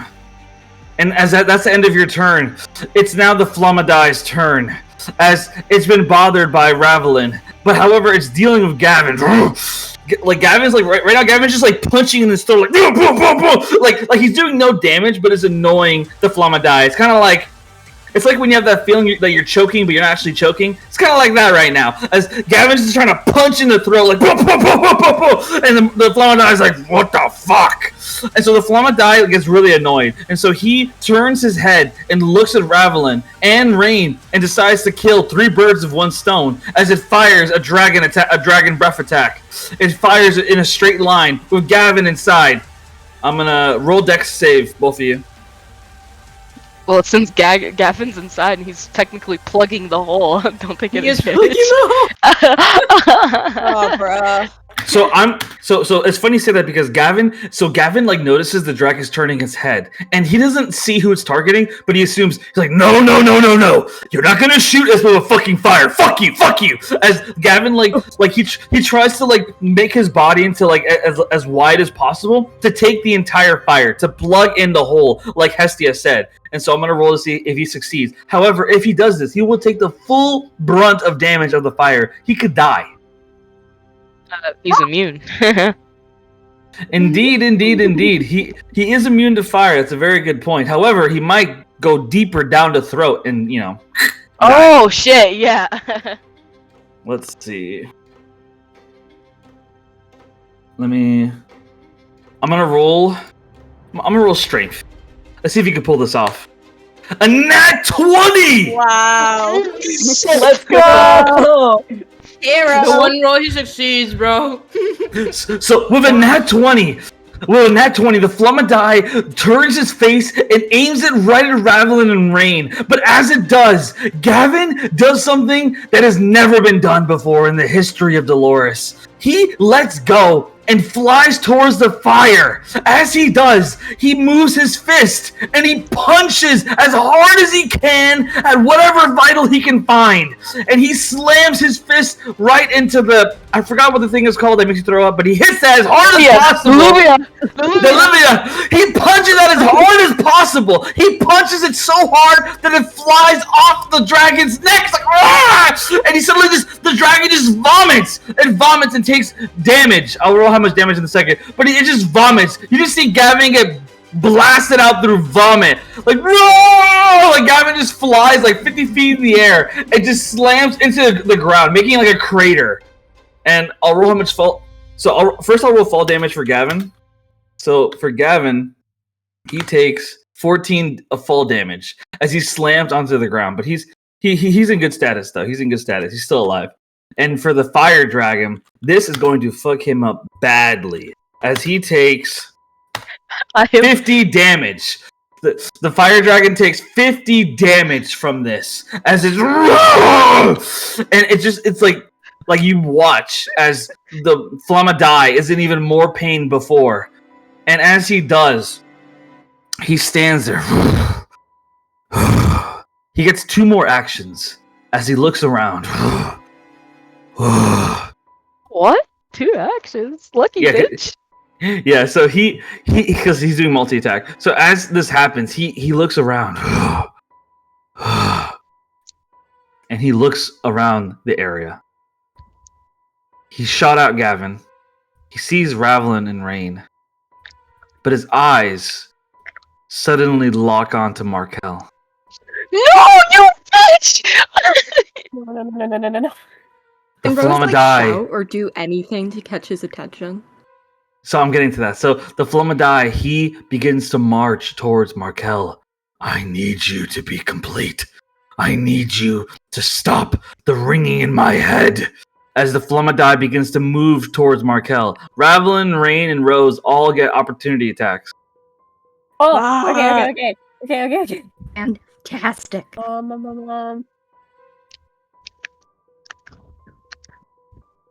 Please, guys, save my man! Try to save him! Oh! Didn't 11. Okay, so I have this thing in my bonus action called Can I two-weapon shout? fighting. As well. So yeah, no, that's something else entirely. For now, just focus either an action or a spell you want to do. Ooh, Yeah, but I already rolled okay. for a sword. And... I'm gonna do this cantrip. Okay. You said a spell? Can do a spell? Yes, or an Right. action. I'm gonna go guiding bolt right at the Flamme die. Yes. All right. Get him. See if it hit. Oh. No, ignore that. What'd you roll? No. What? Yeah, Was it- that would have been amazing, but I rolled a 12 to hit. So luckily Yeah, for you, the AC has gone down because its back is turned. So you hit. Right. Would an 11 hit as well? 24 radiant damage. I'm sorry, what? Sorry, my rolls are coming through on roll 20, not on the dice channel. So 12 to Okay. hit, No worries. and then it says 24 radiant. So it rolled All right. it all. Ravelin, roll damage. Okay. And Rose, what are you doing? I was gonna Oh, it was a swing at longsword. him with my Yes, you longsword. hit. Yep, you hit. Roll Let's damage. see, what's better? Slashing or I don't know the difference between these two. There's one button that says 1d10 plus 3, and then there's another that says 1d8 plus 3, and I don't know what the difference is.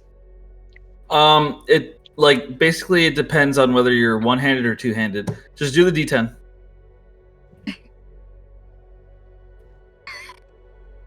Eight. So with the 8 damage, basically, with the 8 damage, you deal 8 damage to the creature from behind. Rain deals 24 damage, and Ravelin deals 1 damage. So that is a total of 33 damage. So you guys, Rose, Ravelin, and Rain all desperately try to stop the Flamme die from getting to Markel. They attack back to back to back, but it doesn't matter as the Flamme die keeps marching forward, but you deal heavy damage to it as you manage to literally, its tail falls off its body, but it keeps marching anyway as it gets on top of Markel, and its mouth slowly moves to open over Markel. But as it does, suddenly Argorius flies into the air, and he yells and says, "Dragon Force, on me!" As the Dragon Force flies behind Argorius, and they all do a unified attack. They do a unified Dragon Breath. Fucking finally. Where was this when my Thank husband was you. dying? I'm gonna roll a dex save for Flamme die. So it passed. So it takes half the damage. However, luckily, it's the entire Dragon Force, including Argorius, as they all fire breath attacks. 2 of them fire pure fire. 1 is ice, and 1 is lightning, as they just fire straight at the Flamme die. And I'm going to roll total damage.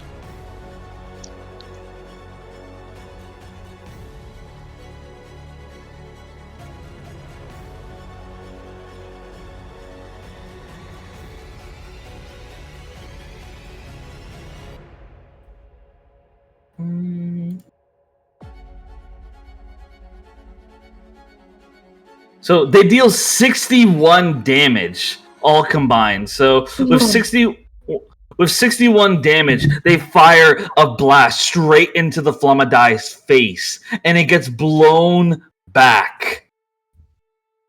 and it gets pushed back 10 feet as it gets pushed back. And it is like, it looks in bad shape right now as it barely stands. And as it barely stands, it just stares off against Argorius and the others.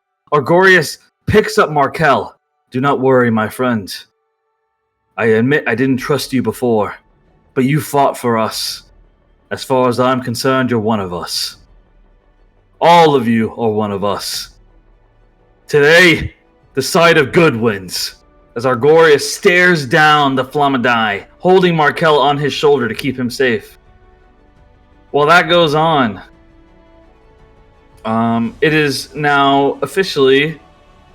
I believe it's Rose's turn, yeah. It's Rose's turn now. Okay. I have a quick question because I can't remember for the life of me. Can I do a spell and an attack, or do I have to do just spells or just attacks?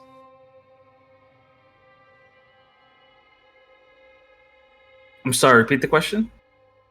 I do, like, Divine Favor, and then Yeah. use my greatsword. Yes. Yes, absolutely. So I'm gonna cast Divine Favor, praying for... What I will say, future reference, what I will say is so when it comes to, because like if you switch between using a longsword and a greatsword, it's technically an then action. I'll stick with the switch. longsword. I'll stick with the longsword then. Yeah, no. So well, I was gonna let you do it if you wanted to, just future reference, keep that in mind. Okay, yeah. Yeah, go for it. I'm gonna cast Divine Favor, and then using my greatsword. For if I stuck with my longsword. Yeah, no, I don't mind at all. Go for it. Use the greatsword.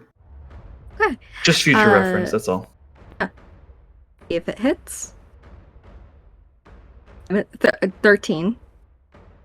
So the 13, unfortunately, the creature is no longer, like, the DC isn't lowered anymore. But since you're hitting it from behind, I will give you advantage. Roll again.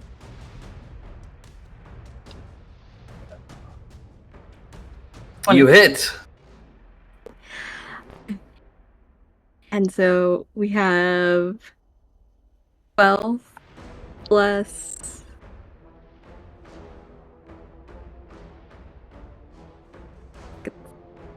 That'd be great.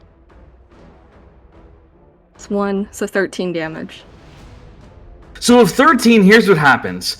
Rose, you stab it in the back, and as you do, the creature suddenly falls on its back. It falls on its back, and it is, like, looking bad. And as your sword moves to finish it off at the neck, suddenly the creature laughs, and it says, "If you kill me, if you deal the finishing blow, I will explode and destroy this entire city. Everyone will die. You want to take that chance?" As of right now, initiative for everybody except for Hestia, Rift, and Sean is over. I rolled to see if he's lying. Roll insight. That's a 12. Can I also roll insight? Yes, Does you everybody all hear this? you all can roll insight. Oh yeah, you all can roll insight. Oh, that's a 10. That's a nat 20, baby! Let's go with Yeah, 10. My hero. Let's go! So with a nat 20, Ispa has lived in an environment of liars. She's gotten very good at looking the other way, just to survive. Now, sometimes she believed her family because she wanted to, but after her family being revealed to be evil by Sean and her dead mother, it made her see things with a clearer perspective. It made her more suspicious. However, she can tell by the tone of this creature, by the Flamme, that he is telling the truth. If he dies, this entire city will be engulfed with flames. You sound the Guys, truth. we have the seed. We still have the seed, and now that Markill is out of there. Oh, We shit. can't trust it though. We don't know if he does What take if the this- seed. Markel Wow. slowly wakes up, and as he does, he says, let go of me! Let go of me! As Markel pushes Argorius off of him, and he falls on the floor. He gets up, barely able to stand. His left arm is broken. His right arm is burned badly, and his entire attire has multiple holes in it. As he stands and yells, "I don't care about your fucking fire or your goal. Give me Hestia back!" Markel yells at the Flamme. "I'll happily give her back. The moment that I'm given a way out of here, let me leave, and then I'll give her back. And I won't have to destroy this place. That's my offer. Let me leave." He's lying. Markel would know. He would.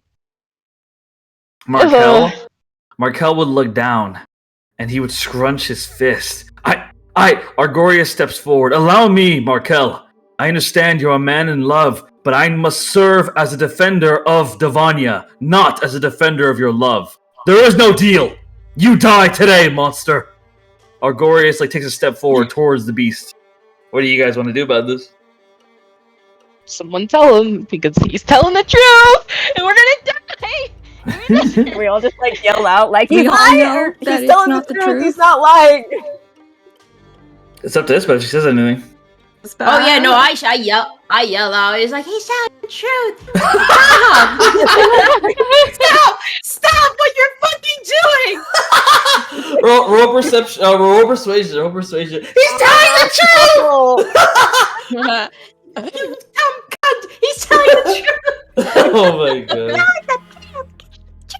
god. Persuasion.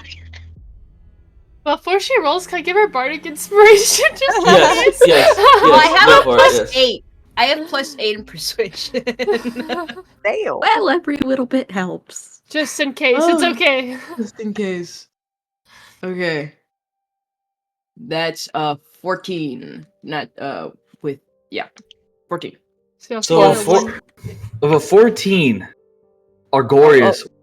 Yes, go ahead. I was gonna say bardic inspiration. Oh yeah. So you can use bardic inspiration. So roll a d8. It's a A D6. Oh, d6. A D. Yeah, a 1d6 to add to the 14. Okay. There we go. That's a 2. So that's gonna be 16. So if it's 16, Argorius shakes his head. "No. I said no. I'm sorry, but even if he isn't bluffing, we need to take the risk. He needs to go down. Too many have died already." Argorius says as he walks We kill up, more. and his fist curls into a right hand fist with fire engulfing around it. As he gets walking up to the creature, he ignores Rose. He doesn't ignore her. He says to her, "It doesn't matter if others die, because he has to die now." As Argorius gets ready to finish off the beast. Rain, can Yes, Rain go. run up and try and put the seed in the Flammedi's mouth? So, Rain, you run up towards the beast, and as you do, with the seed in your hand, suddenly a large petal flower appears in front of you. It's Gashtian. Oh. He appears in front of you, and he places his left hand finger on your lips. "Stop right there, little dove." Well, that is an engaged woman. Rain's like, "Don't fucking touch me! Get out of the way!" "Calm down." As he moves his hand away, "Forgive me. I'm still learning how humans work. I'm not sure of the rules of contact. I was told that humans express their feelings through physical contact. Is that not true?" That's great and all, but get out of the fucking way. I'm not here to deal with this right now. Move! Close enough. As you say this, Argorius is right about to punch the Flamme in the face to finish it off, and Gashtian literally moves his right hand, 2 fingers, right into Argorius's neck, and Argorius goes unconscious right there, like a ragdoll. Out. Ah, And then perfect. Gastian smiles and looks at you. Are you sure you still want to try to get me out of the way? I don't understand what you even want or are doing here, but... And she kind of looks at the seed in her hand and she's like, maybe I'll leave that for later and put it back in her pocket. He nods. Wise decision. The seed was designed to kill him. If you put it inside of him, it would kill him. It would free everyone inside, but it would kill the creature as well. Oh, well, I'm really glad that you gave me all of the information that I needed before we got into this fight. Really helpful of you. That's really important information. You're absolutely right. I didn't tell you everything that you should have known, and that is my fault. You have my apology. With that being said, I am here because I want to make a deal. I can make sure the dragon doesn't go off. I can ensure that the dragon goes to sleep, and your friend can leave safely after she's done finding her path inside of the Flamme. However, I have to ask for a favor in return. Rain's like looking back, seeing Chase Stone, looking around at all of the chaos going on. She's like, I'm sick of making deals with people. I'm sick of people not being honest, telling the truth, being vague with all of their words. Well, I cannot promise not to be vague, because I simply do not know of what I should say. I do not understand the way people think or how they talk. I was created as a weapon, and I am trying to be better. However, I can promise I will never lie to you. And my deal is not one that will impede you. It is simply an easy favor on your part. I ask you to consider it. I want you to allow me to follow your group.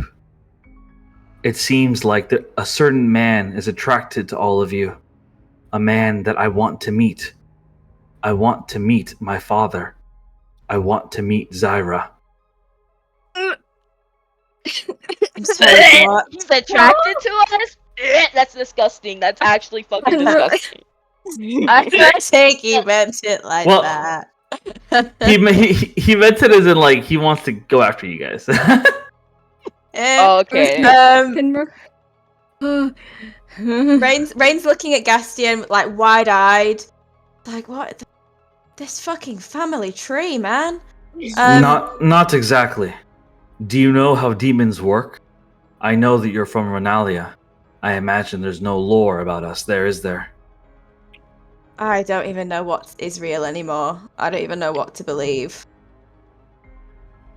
When it comes to demons, we aren't born. We're created. Before, we were only created by the god of demons. However, Zyra broke the rule. He created dozens of demons, hundreds of them, many of them never even meeting him. I was created to kill, but I want to be more than that. I want to be a person, and I need to confront my creator to do that. So I ask you to please do this for me. And if you say no, I will still help you anyway, because I understand you've been manipulated and you've been hurt, and I do not want to be another person on that list. I will stop the Flamme regardless. I simply ask that you do it anyway. You don't have to give an answer now. But I will ask again in the future. As he turns around and places his hand on the face of the Flamme, and he closes his eyes. It's safe. He can't explode anymore. Hestia will have to do her journey now.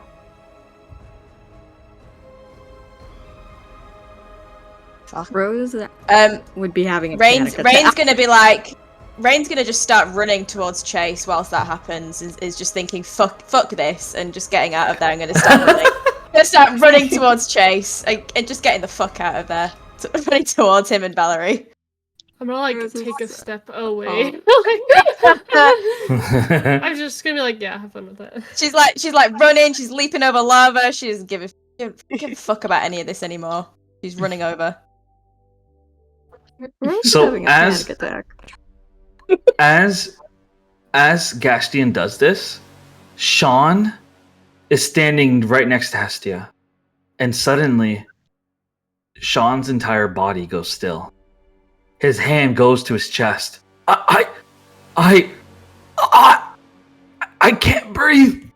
As Sean suddenly falls to the ground, and you notice a necklace around his neck glowing, and his leg twitches, and he stops breathing. And What the fuck? And as this happens, Rift looks down at Sean. It seems like your friend there is a demon hunter.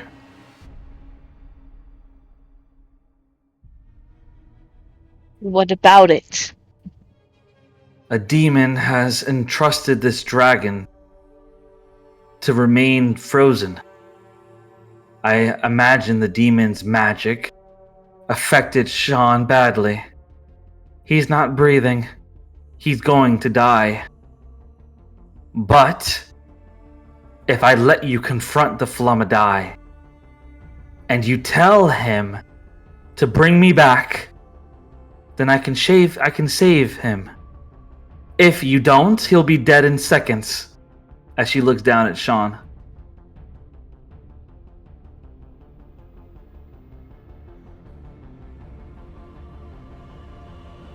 I look down at Sean, and I look back at Riff, and I guess I can see the Flamme. Yes. It's probably behind Rift. Yes. Yeah.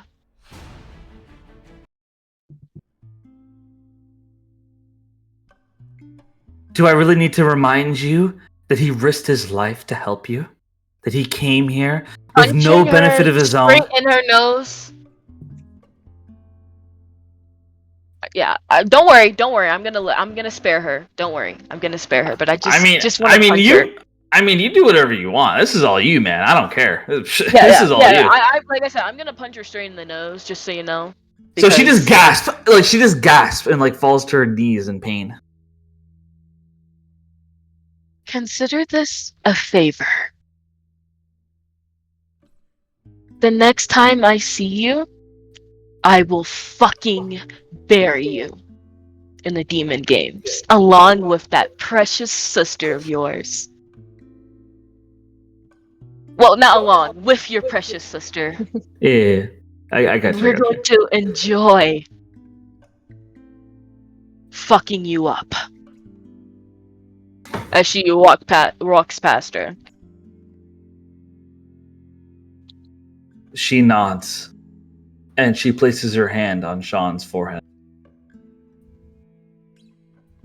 She places it on his forehead, and she whispers, "It seems like you have a little bit of an anti-demon incantation.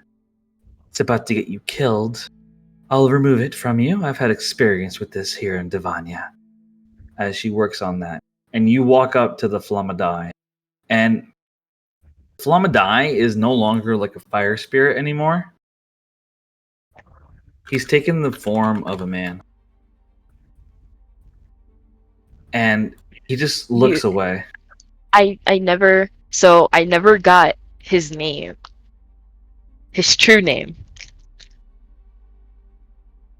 He looks down. From the eye of yeah. I got you. I'm gonna give it to you right now. I gotta look at my notes real quick and pull it out.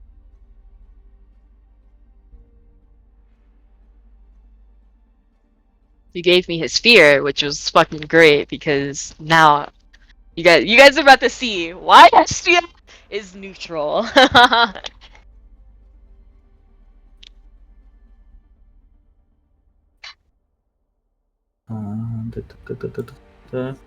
Okay, I found it. I'm gonna post this picture, and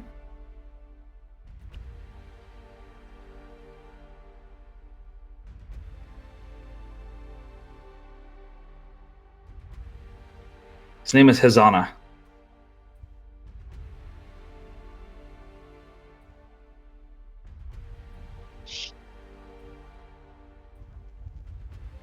So yeah, Hestia's walking up to him, and to him, she's about to punch the everlasting shit out of him.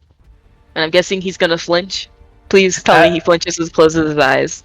As you move to punch him, you look at him and you see that he's crying. No. Yeah, I know. Don't worry. I know. He doesn't flinch. He says, "Do it." Oh, tell him to close his eyes. Let him close his eyes. Do it. Let him close his eyes. Let him close his eyes just for like a second, so I can do it. Okay, he closes his eyes. It looks like she's about to punch him, but she hugs him. So his face goes into shock. Why are you hugging me? I know what it feels like to not be understood, to not have a say in things. What? You don't get it. I have been a prisoner. You've been wronged. For a long time. Those cultists, those golden eyes, they kept my remnants all this time. They heard of my legends. They mixed me with your powers and put me in that Markel boy. The truth is, I have never been special.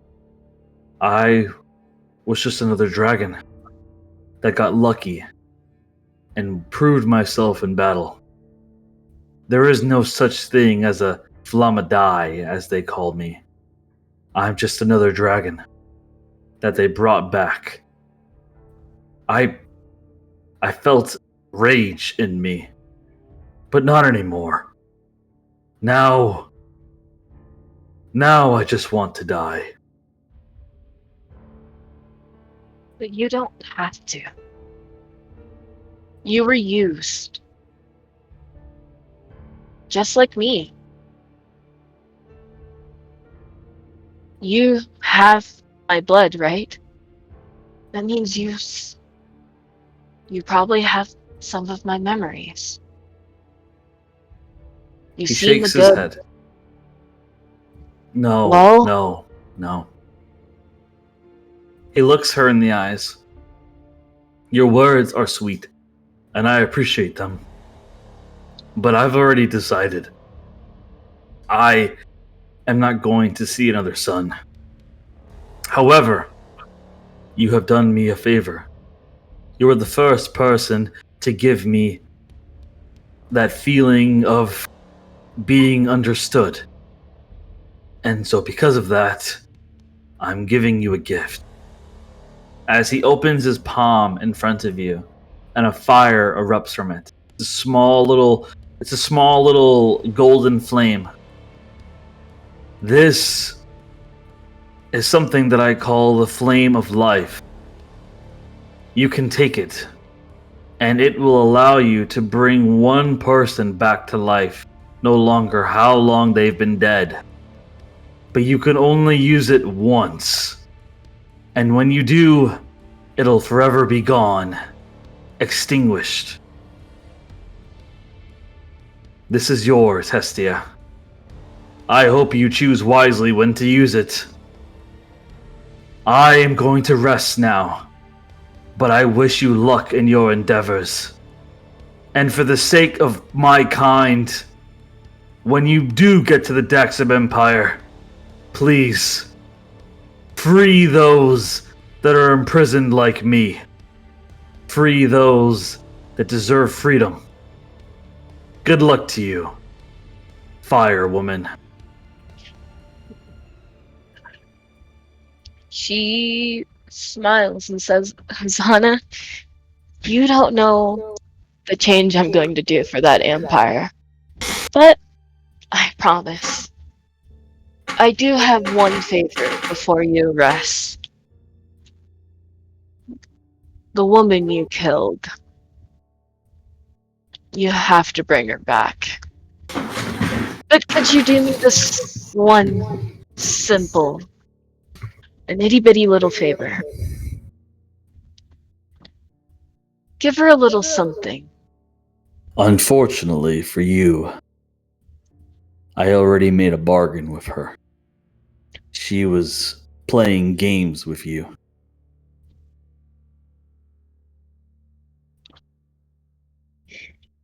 That's stolen. Well, I'll deal with her later. You rest now. You deserve it. I can tell you what her bargain is before I leave if you want. Sure. She offered to help me against all of you. And in exchange, I offered her her life. But I also offered her a similar flame. But she can only use it once, just like you. It's a very powerful flame. One that I learned a long time ago through our dragon leader.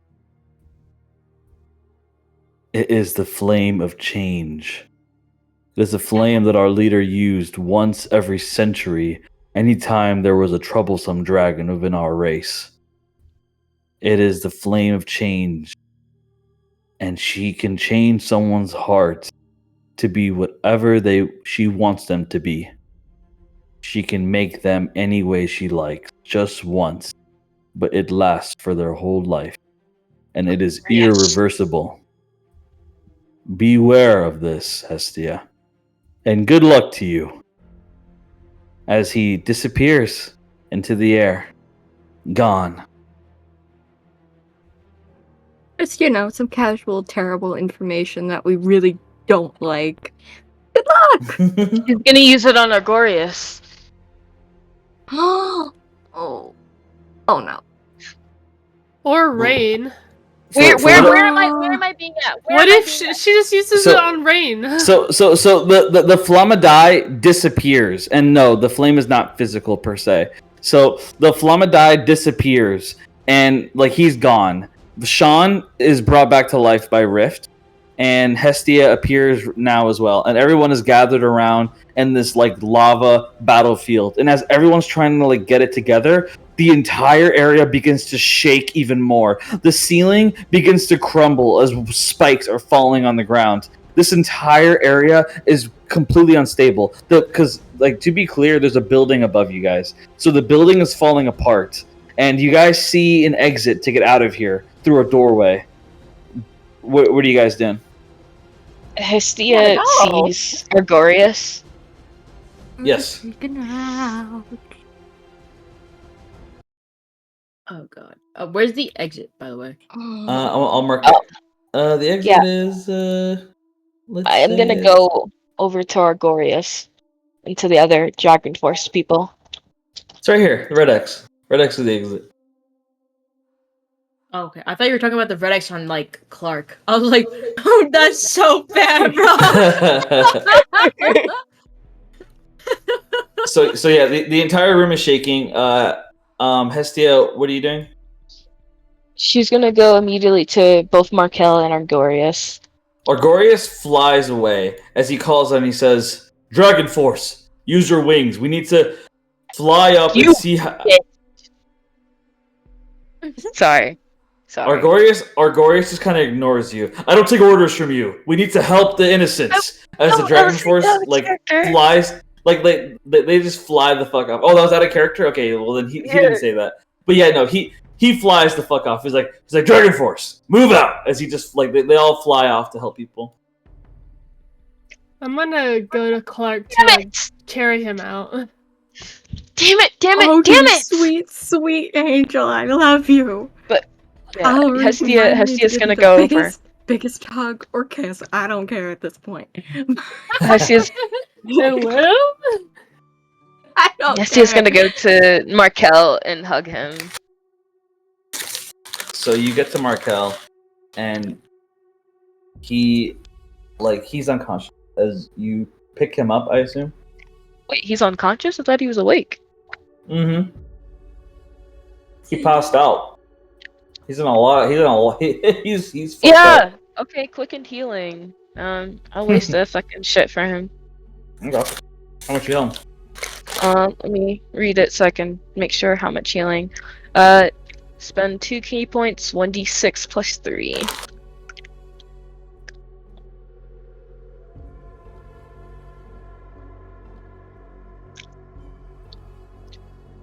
Five. Okay. 2 of 5.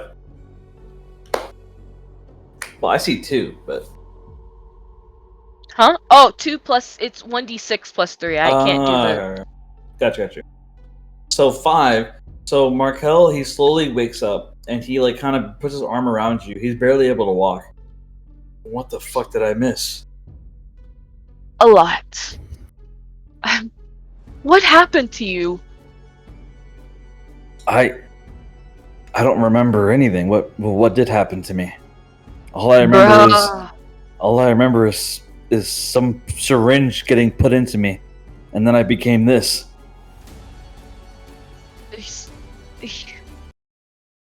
Persona was saying something about my blood going in you. Something happened. The golden eyes. I think they did something to you. I have no idea. I don't remember anything. It hurts to think about it. Ah. I'm just glad you're okay. Where's Rose? I mean, not Rose. Where's Rain? Rain would be like right now. Rain, you put your hand on Chase's statue, and he doesn't move. There's no reaction. It's just stone cold statue.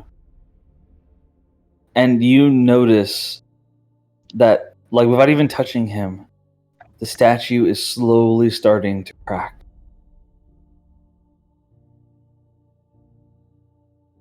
Rain is like her hands are on his face. Like, you can't leave me. You can't leave me. What do I do? What am I supposed to do? Zoria walks up to Rain. Rain, he did it for you. He wanted to protect you. He didn't have a choice. Your fiancé, he was a hero. I don't want him to be a hero. I want him to be alive. Please help me. I can't. I don't know. Dad, you've got to do something. Somebody's got to help me. I can't. Lose him. You need to snap out of it, Rain. You are the chosen one. He's beneath you. You're meant to be so much more than him. I am nothing without him, and I am not leaving him here. Zoria shakes her head, and she pulls out a dagger, and she places it against the statue. Do I really need to do this to make you wake up and realize how important you are? He's just a man with no real powers. You have the power of Sayara through you, Rain. You need to realize how important you are. You need to realize that you're the one meant to lead us into the darkness. As she looks you in the eyes as she places the dagger against the statue a little bit. If I can't save the man I love, then nothing matters. I am useless. If Sayara really cared about me, she would come here right now and she would bring him back to me. Sayara. And she's gonna try and call to Sayara in her mind. She's like, please help me. You said you would help me. As you do, Sayara, roll religion.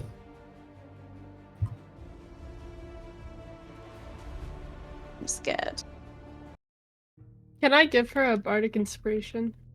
Oh my god. Why is my yes. religion so low? Yes, go for it. 1d. That's not gonna do very much. Roll it. Oh, 14. With a 14, Sayara, she speaks. She says, "Hello, Rain. Seems like I'm here to help you again. How does it feel knowing that I'm the person you turn to when everything else fails?"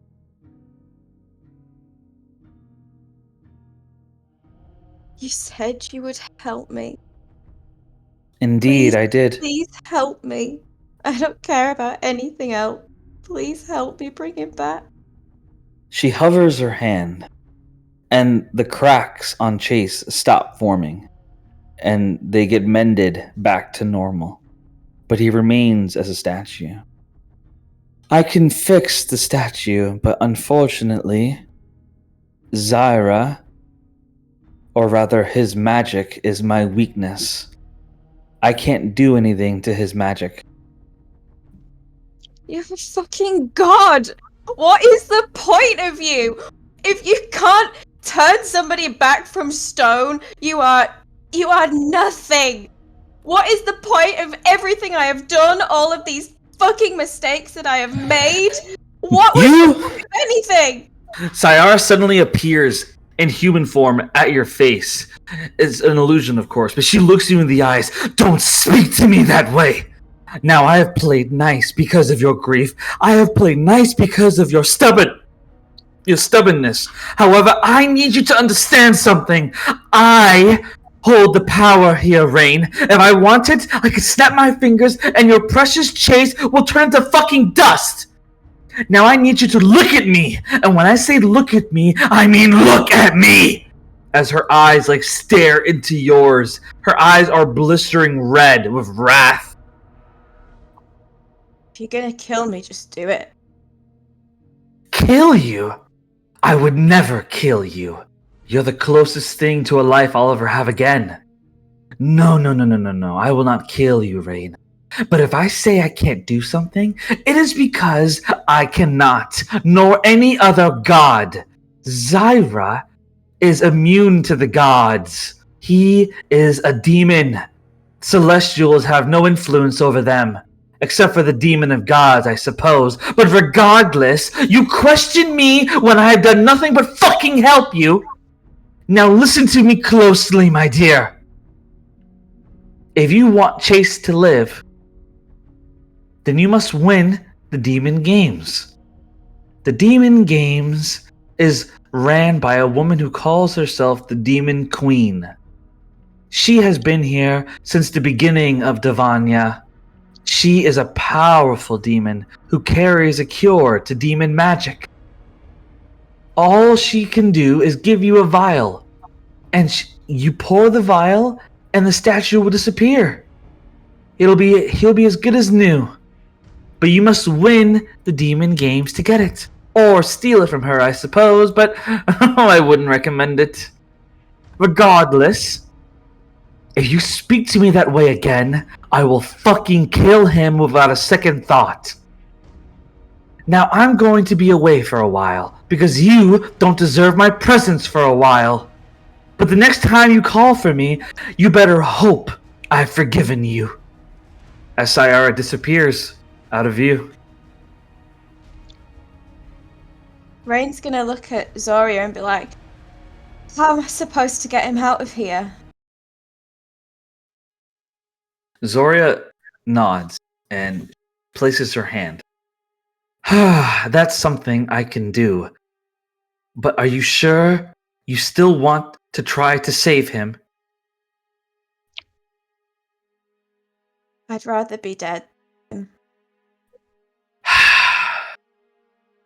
Very well. Zoria casts a spell. The statue is condensed into a black cube. The same kind that Abigail used a while back. This is a magical cube. Chase will remain inside of here, and you can release him whenever you want. He'll be perfectly intact, I promise. Here you go, Rain. And I'll give you one more piece of advice. Remember, the good guys don't win. The bad guys win, and you need to be one of them if you want to win, my dear. Because the bad hides in the dark. And as you know, the darkness is the strongest thing in this world. Good luck, and we'll be nearby if you need us. As Zoria walks away. Rain's gonna clasp hold of the box, just crying, and start to make her way over to the exit. So you walk to the exit while carrying the box. Zoria walks out as well. Rift is awake as she just kind of minds her business and starts walking. The Dragon Force flew up to help people. Chillon is walking. Drake thought about getting involved, but he didn't. Gastian starts walking next to Ravelin. And he looks at Ravelin. Excuse me. I have a question to ask. Please, by all means. You seem to be the nicest one here. I don't really understand people interactions. I think that you would be a good way of learning. Would you want to be my girlfriend? No, no, no, thank you. I hope I didn't offend you. That's not how it works. Sean like wakes up and starts walking over, and he sees you. He sees you with Gastian, and Gastian like kind of says, I don't understand. I thought you were looking at me with interest. Isn't that what people do when they are attracted to each other? And Sean's like, what the fuck? Is Revelin? That's a demon you're talking to. Step away. She's gonna ramble to Gastian and be like, see, you're very polite, and one day I hope you do find someone, but I gotta go. And then she like jumps over to Sean. So like as you jump over, you're a bit clumsy about it, and Sean like catches you, and he like holds you close to him. Like, are you all right? And as like he holds you, Gastian watches. He's like, I see. A more direct approach is the proper way to handle this. Okay, I'll remember that next time. Yeah, I'm okay. He's just, I don't think he understands the whole social interaction thing. She kind of like whispers it 'cause she doesn't want to like hurt his feelings. She's like, yeah, he seems a little out of it. But are you okay? I mean, I saw you like go into the dragon and then you disappeared, but then you came back. It was weird. Yeah, weird. I'm okay. I think I realized two things tonight. I realized that being a good person really fucking sucks. But it kind of feels good. And I noticed that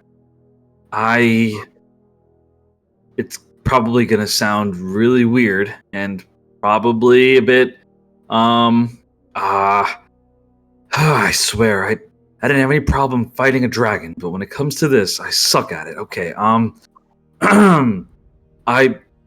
you and I, we've been training a lot and spending a lot of time together, and I already called you my partner. I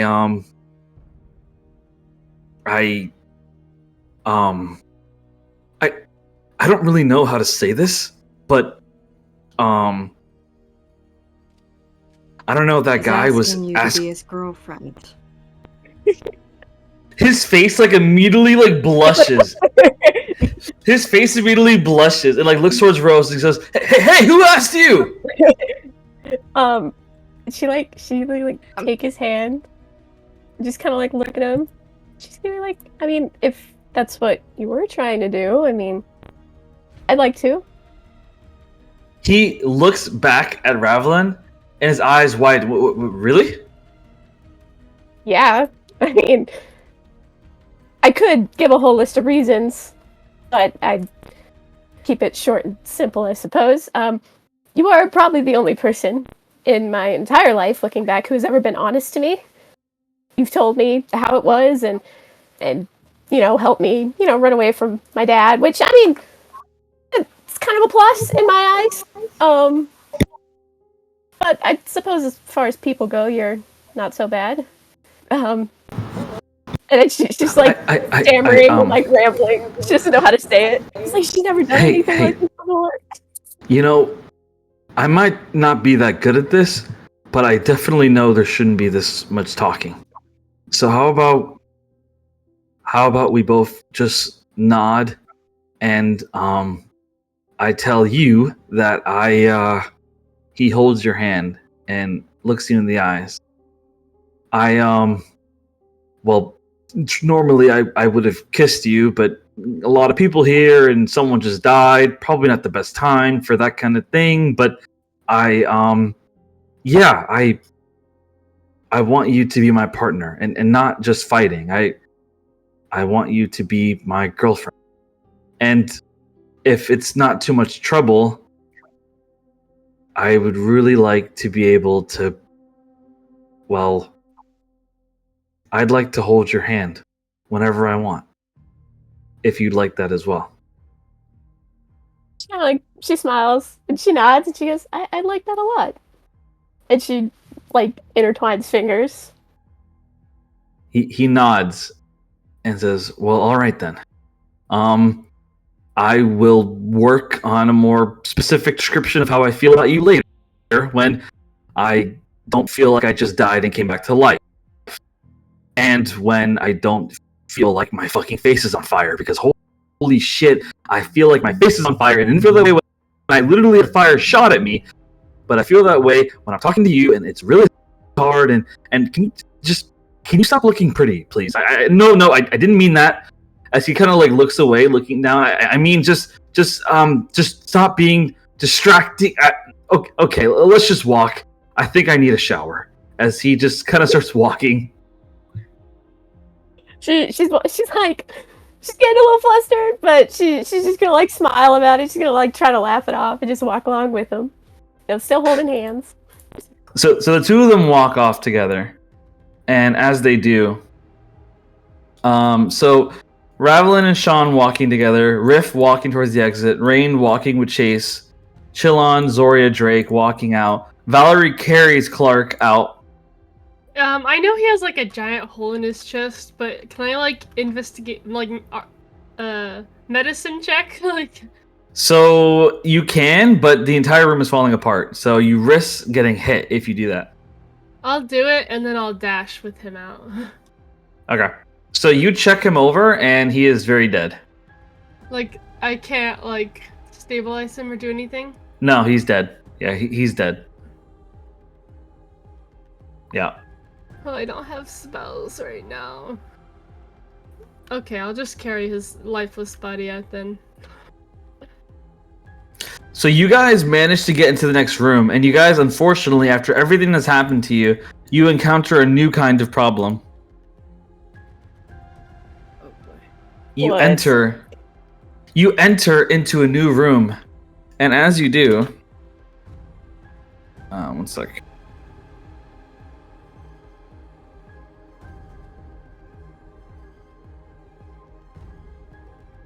Oh, Ispa, I totally forgot. So Ispa, when you walk over to Gavin, Gavin has his face planted into the ground. Back here? Yes. Okay. And I was okay, so Ispa's gonna run towards him. And she kind of just goes above him and grabs him by his shoulders and pulls him out of the grave that he made. He looked like you just pull him out and he spits out dirt. It's oh, holy fuck, am I alive? Well, I don't know. Are you? Or you're talking to me, aren't you? You are lucky that your voice is sweet because you are a sarcastic asshole. You know that, princess? Yeah, I learned from the best. The best. You.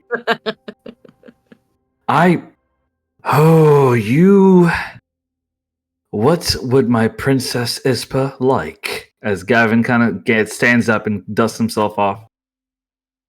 First, I want to know if you're like okay. Well, of course I'm okay. I'm always okay. You're always okay. Okay, Mr. Cocky. And like she hits him like an open hand like slap on his like shoulder. It's like that's for fucking scaring me. I told you that I'd be fine. I have a little secret to share with you. He kneels down and he hands you back the pearl necklace. The truth about me is that I don't die. I will never die. Death is kind of, well, death doesn't like me. It's allergic to me. You don't have to worry about that with me. Why do you think you're still alive? I scare death away anytime it comes for you. And it's the same for me as well. You'll always be fine. The only one you should be worried about are the ones who stand in your way.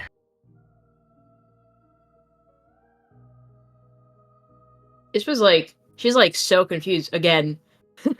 She's like, I'm sorry, what? You mean to say like you're immortal or something?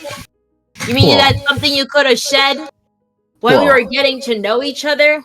I'm not literally immortal. I'm just a hunter who has some good blood, I'll give you that, but I'm not immortal, and I don't really believe in magic either. I've just never died. So that means that I can't die, right? He says with a wink. Oh, shut up. She like she like faces away and she like grabs his like wrist and he's like, let's get the fuck out of here before we get buried alive. And like she's like hiding her face away from him. As you wish, my princess. But remember, you can't die. So by all means, pull me as much as you like. Because when it comes down to it, you and I will always win together. As he keeps walking with you.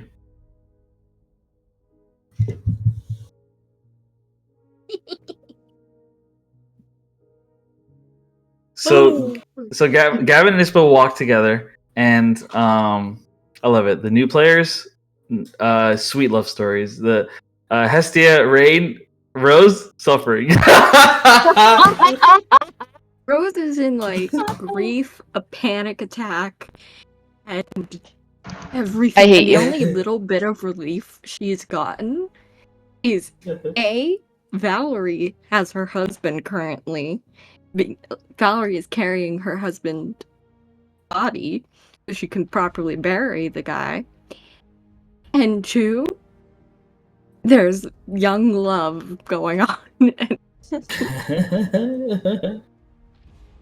And it's So- cute as fuck. So you guys enter into a new room, and when you do, you realize immediately. However, Riff calls it out anyway. Oh, unfucking believable. This is the water room. This is where we keep all the water reserves for Divanya. And as you guys enter the room, you see that there are multiple like spouts of fire around the room. And I'm gonna draw a marker. I'll put you guys on the map first.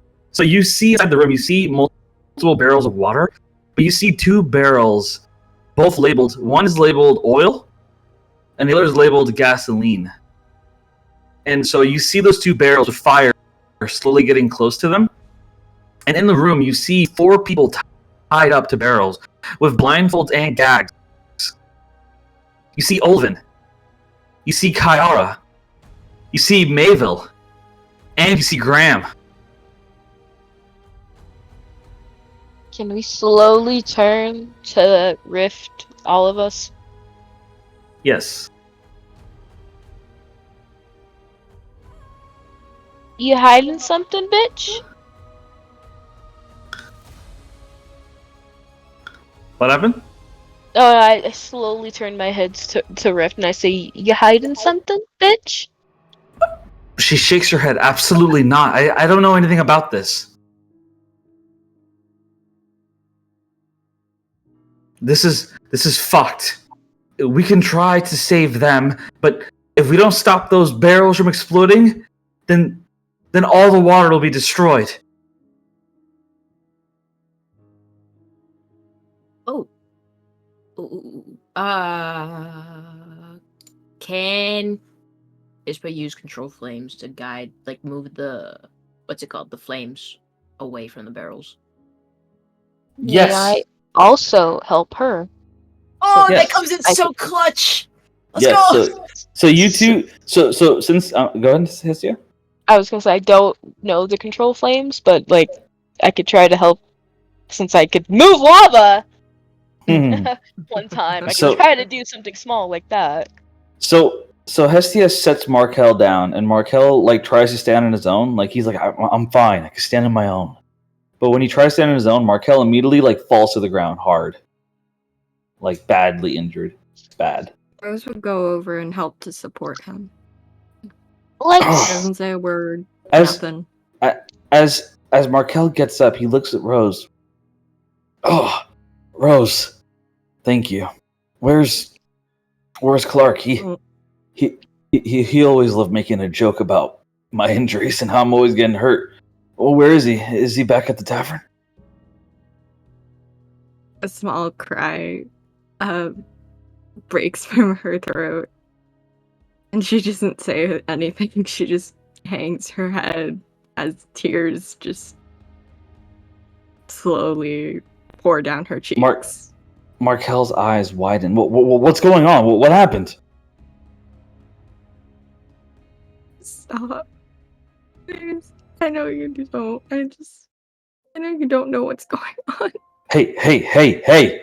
Markel, like, he shocks himself because he was raised, like in the Daxon family, he was raised that when someone cries, you punch them in the face as hard as you can. But he knows that that's not the right thing to do here. He immediately hugs Rose. Hey, it's all right. It's gonna be all right. Sobbing hard, and she's like hugging him so tightly, like she's shaking physically. Look, it's okay. Maybe we could do something at the Daxam Empire. I bet they have all kinds of research there. I can't. There's nothing we can do. Well, that's not completely true, Gastian says as he steps up.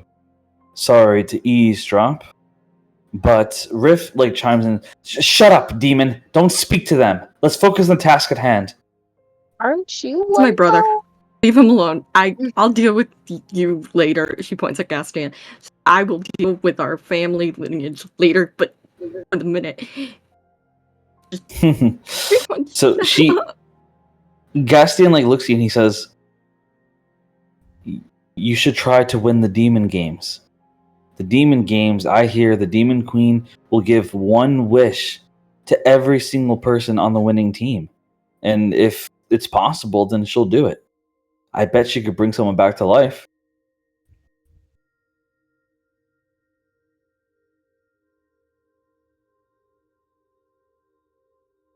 All I want now, my husband to be okay.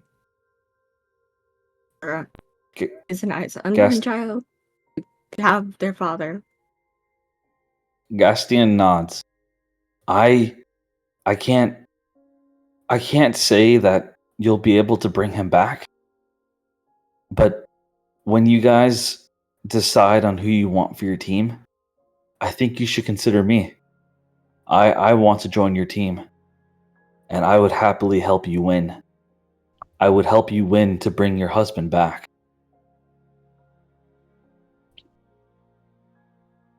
She doesn't say anything more. She's just, there's so many tears flowing down her face that she doesn't think she'll be able to talk without fully blown screaming. He nods. So back to the situation in hand. Like I said, so basically you guys managed. Well, actually, never mind. The crisis is over. Actually, I didn't think that you guys would do that. All the fire is gone. So Can we just like leave Mayville, maybe? so all the fires. Bring all the fire to Mayville. Oh no! It Yeah, actually went there. Oh no! Yeah. Whoops, We how'd can- that get there? Whoops! Sorry. Oh, my hand my hand slipped. I'm Sorry. sorry. So as the fire is gone, Riff shakes her head. I don't have time for this. You all can handle this on your own, as she points to the tied up people. And Riff, leaves the room. As Riff leaves the room, Zyora leaves, Gastian stays, Eliza leaves, Kiango leaves, Chillon leaves, and Drake leaves. Everyone else is still there. Guys, Hmm? did we give who has the shadow coins? Rain does. Okay, thank God. I thought we gave it back to Chase. Gastian gave them to Rain. Okay. Ooh, Our shadow coins are baby. stone. that'd be so fucked if it was. We're already so fucked. We're going through so much. I just. While this is going on, for Rain, I feel like Rain would just be kind of out of focus. And Rain, you are having a memory flash through your mind.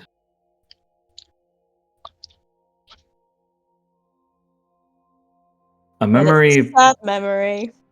It's a memory between you and Chase of when you lived in the capital of Renalia. And Chase was engaging in a sword tournament. And he got cut pretty badly on his right arm. And he came to see you to get healed. And you were lecturing him about staying safe and alive.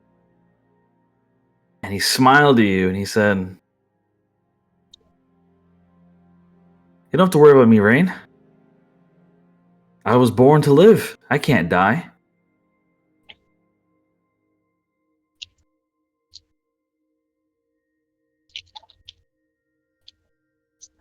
Right in the field. Just keep stabbing the knife in a little deeper, why don't you? And then just twist it a little bit more. There's some lemon juice. Why Make don't it you? really Rub a bit of hurt. salt. And as you do, as he says this, you would lecture him, of course, and he would hand something to you. It's a small journal.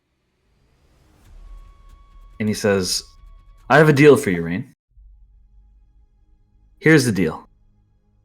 I am so confident that I will never die, simply because of who I am. I mean, I'm Chase Monroe. I literally have people begging me for their attention. Everyone except for you, of course. You deserve it, after all. But that being said, I'm going to give you something I've never given anyone. And honestly, I kind of want to burn and destroy as evidence, but I'm going to give it to you because I'm so confident in this. It's my journal. My father, King Royt, lovely man, very, very kind, but overly strict. He required me and my brother Henry to write in little journal notebooks until we were 18. It had to be every single thought, every single memory. It could be literally everything, okay? I swear to God, the man wanted me to write about when I had to use the fucking bathroom. It was ridiculous. Anyway, I wrote a lot of stuff in there. And I'm giving it to you. And here's the deal. When our child is born, and I eventually marry you, which, guess what? I'm going to marry you. Even if you think it's not going to happen or that it's impossible, I'm going to marry you. Because, let's be honest, I'm just too damn charming, he says with a wink. But, anyway, when we get married and have a child, you give the journal back to me, and I'll burn it. And if that doesn't happen, then you get to read it. I think it's a fair trade. Just to show you how serious I am. That I'm not going anywhere. And please don't peek otherwise, because it is really fucking embarrassing, and I'd actually rather be dead than you read it.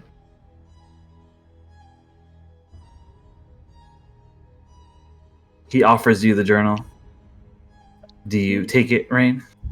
I don't know. It's in my memory, I'm going to say. I'm gonna let you decide. In my memory, yeah, I think Rain would remember that she takes the journal in her hands and she's got such an urge to open the journal, but she looks at Chase and she kind of smirks at him. And she says, well, I'll hold you to that. And she kind of, tucks it away in, like, her satchel. Keeps with her everywhere. So I'll hold on to it for you. And with that memory keeps looping in your mind. You've forgotten all about it, but it loops in your mind as you think about Chase and that statue form. He's almost died so many times ever since this adventure started, but he's always gotten out of it right away. But this is the first time in which he didn't get out of it right away, that he may never get out of it. While you struggle with this, Valerie, you begin to hear a voice. It's Lionel's voice. I'm sorry for running off the way I did. I didn't have a choice. I had to make sure Zyra stayed away. I had to make sure he was really gone. I need to talk to you. I need to apologize for not being honest, or rather, not telling you everything there is about me. Although, if I'm being honest, I never plan on telling anyone. Anyway, I want you to meet me at the church. Meet me at the church at midnight tonight. I'll see you then. And the voice disappears. She's gonna be really confused, like not knowing what he's talking about. Yeah. Like, she's just gonna kind of shrug and then be like, well, if I can, I'll try. Like. So yeah, that goes on. So do you guys free the 4 people tied up? Can Madeline point to Mayville? She goes, I don't know if any of you know these other people, but that guy, we have some words and actions for that guy there. Do not let him go. Are they unconscious or are they just tied up? So they're all unconscious. As they're unconscious, Markel chimes in. He says, hey, guys. Rose hugged me really tight and she cracked a rib, but I did not hear I'm sorry. You just see Hestia say it. We're going to have to fix that. Yeah, so she cracked a rib. Hurts a lot, but I luckily the pain made me remember everything. You remember? I remember what happened. I remember everything going on. Guys, we've got a lot of shit to figure out. But in terms of the Golden Eyes, the leader, it's Sylvan. He's the one that turned me into that thing. He's the one that took Hestia's blood. And he's the one who was working with Dr. Wendell. Valerie? I don't know. Wait. How did it happen? How did he take my blood? He ambushed us. We fought, and well, you got knocked out right away. I took Was out it magic? Yeah, it was magic. I And then fucking knew it. After you were knocked out, I single-handedly managed to take out 50 guards with one hand, and then the 51st guard managed to slide in and cut my hand a little bit, but then I fucked them up, and so I fucked up 60 more guards. So I took out 110 guards. Can I insight check to see if he's exaggerating? Can I insight check? Yes, roll insight. Roll insight. Hold on. I'm not even rolling insight. I'm gonna be like, are you fucking serious? That's a 13. Absolutely. Of course. Stop lying. Stop lying. 13. So like Let me Markel, guess. he sounds super cocky right now. He's super cocky right now. With 13, you can't tell if he's lying. I'm gonna like glare at him, like unsure. Then like brush it off and just say like, okay, can we focus on what's actually at hand instead of? I am. Like- Let me tell the story. Hey, were you guys there? No, you weren't. I'm about to expose a super fucking villain in our goddamn little story we got going. Okay, so let me finish my story. All right, all of it happened. It's all true. So shut up. All right. Anyway, so I took down 100. So let me finish the story. It's true. So I took down 110 guards, right? And then after I took down 110 guards, I was right about to get to Sylvan. I was gonna knock him out, but then all of a sudden he summoned 15 dragons on me. 15 fucking dragons came out of nowhere and jumped me. I managed to kill 12 of them. The 3 last dragons had to break my arms and legs. And even after they did that, I whipped out my tongue and I killed 2 of them with my tongue. And then the last one, Markel, please stop. Please stop. Please stop. Does this 15 work? We know, Markel. Like, I'm not even rolling an insight check. Knock me out. It's fucking unbelievable. She's gonna be like, Markel, let me just take a huge guess. You managed to defeat Sylvan, but he got you at the very end, and he stuck the syringe in you. yes, that happened at the end. But let me finish the last part of the In story. other words, Anyway, you're still lost. Markel, please. I just want to point out the fact. Okay, did I get beat? Yeah, I did. But I want to point out the fact I took down 110 guards and 14 dragons, So and the you're saying 15. No, it was 15. So you're saying you got beat? Yeah. Yeah. Valerie's just like. You know what? I also forgot to mention the fact. I forgot to mention the fact that I wasn't even technically beaten. I passed out from exhaustion. Okay, that's the only reason why they got me. So you're weak. That's a big difference. What the fuck you say to me? And Markel tries to move towards Valerie, and Markel's barely able to walk. He's like, what the fuck you say to me? Valerie's trying to move towards him. Valerie's gonna point at the fact that she's still carrying a dead Clark in her arms. You really want to try me? Fuck yeah, I'll try you. I'll make you join them. As Markel just fucking move towards Valerie. You know what? Valerie is gonna set Clark down and be like, let's go. You just see Hestia say, stop! Can we please fucking stop? Get to the point. Stop it. Stop lying. I know you're lying. Let's go. Markel puts his hands up. He's like, yeah, that's right. Put your fucking hands up. And Markel says that, but then suddenly Markel slips on his left ankle and falls onto the ground. And he's like, oh fuck my ankle, fuck! You just see Hestia. I'm gonna be like, I thought you wanted to go, bitch! Stop, Hestia's like, stop provoking him! You stop it! Both of you stop! Stop right now! Stop! Valerie's If I hear another word, I am punching you to tomorrow! Valerie's smirking, her face isn't even serious, she's just fucking with Markel right now. She points at Markel. Stop and tell the truth. Just tell the truth. I know you're lying. So you I know want you, Markel. Zone of truth. So while all this is going on, Mayvel wakes up and he goes, Rosecast Zone of truth. Hell no! Hell no! So we're killing him, right? We're killing him, guys. Yes, well, right? Yes. Technically, none of you. So in terms of Ispa knows that if anything happens to Mayvel, Gavin might turn back into a statue. So, and the only person that knows Mayvel's a bad person is Ravelin and Ispa.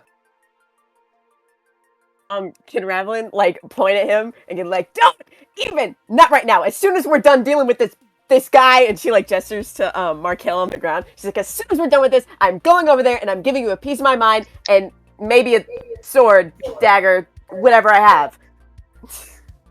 It's just gonna be moving in between we could give Graham the ring. We could give Graham the ring. I just remember. You can. Wait, do it now. But as you guys do, as you move towards Graham, suddenly you guys hear a lot of commotion behind you.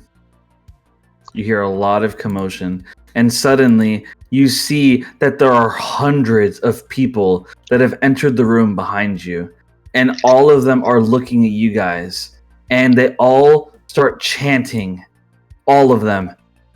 Like one guy in the front, he says, "It's them!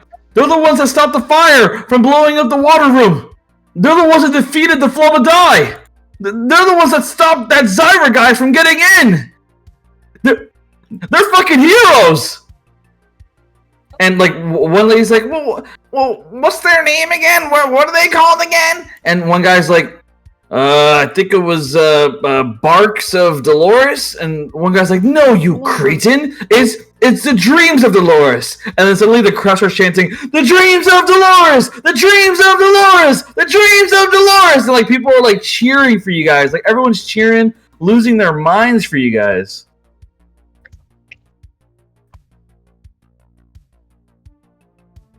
What do you guys do now? Well, we can't kill him in front of all these people now.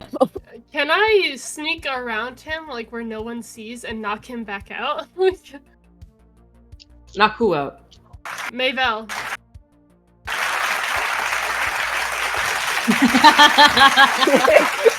So like this is them, like woo,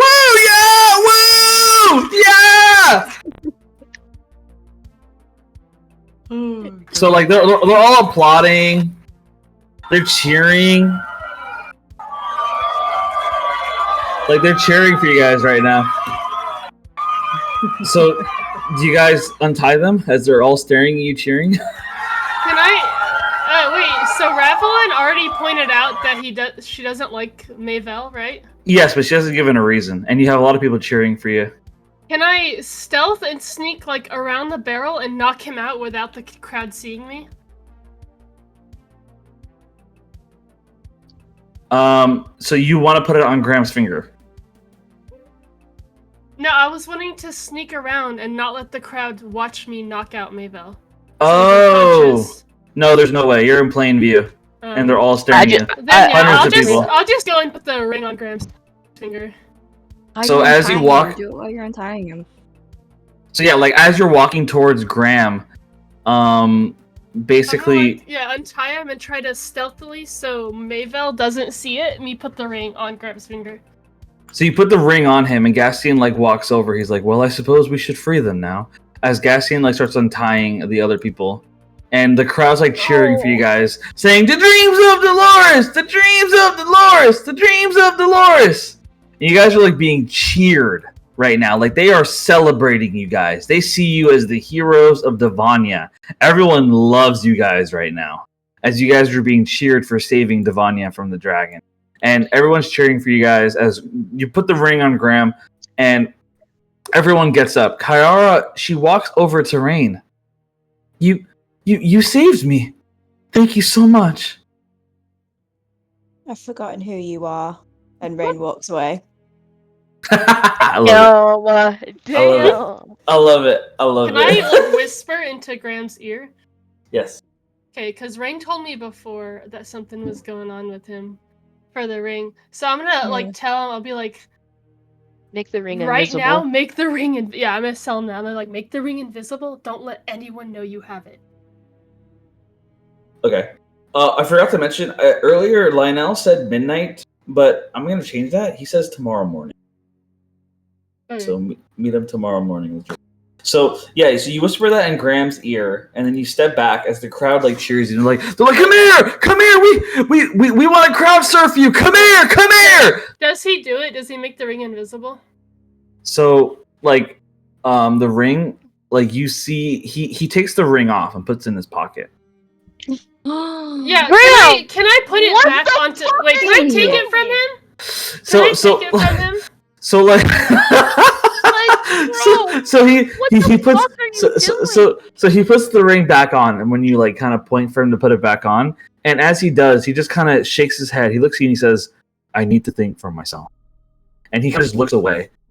And I'm gonna be like, well, if you're not gonna use it, like quietly, so others don't hear about it. If you're not gonna use it, then give it back because I'm trying to help you.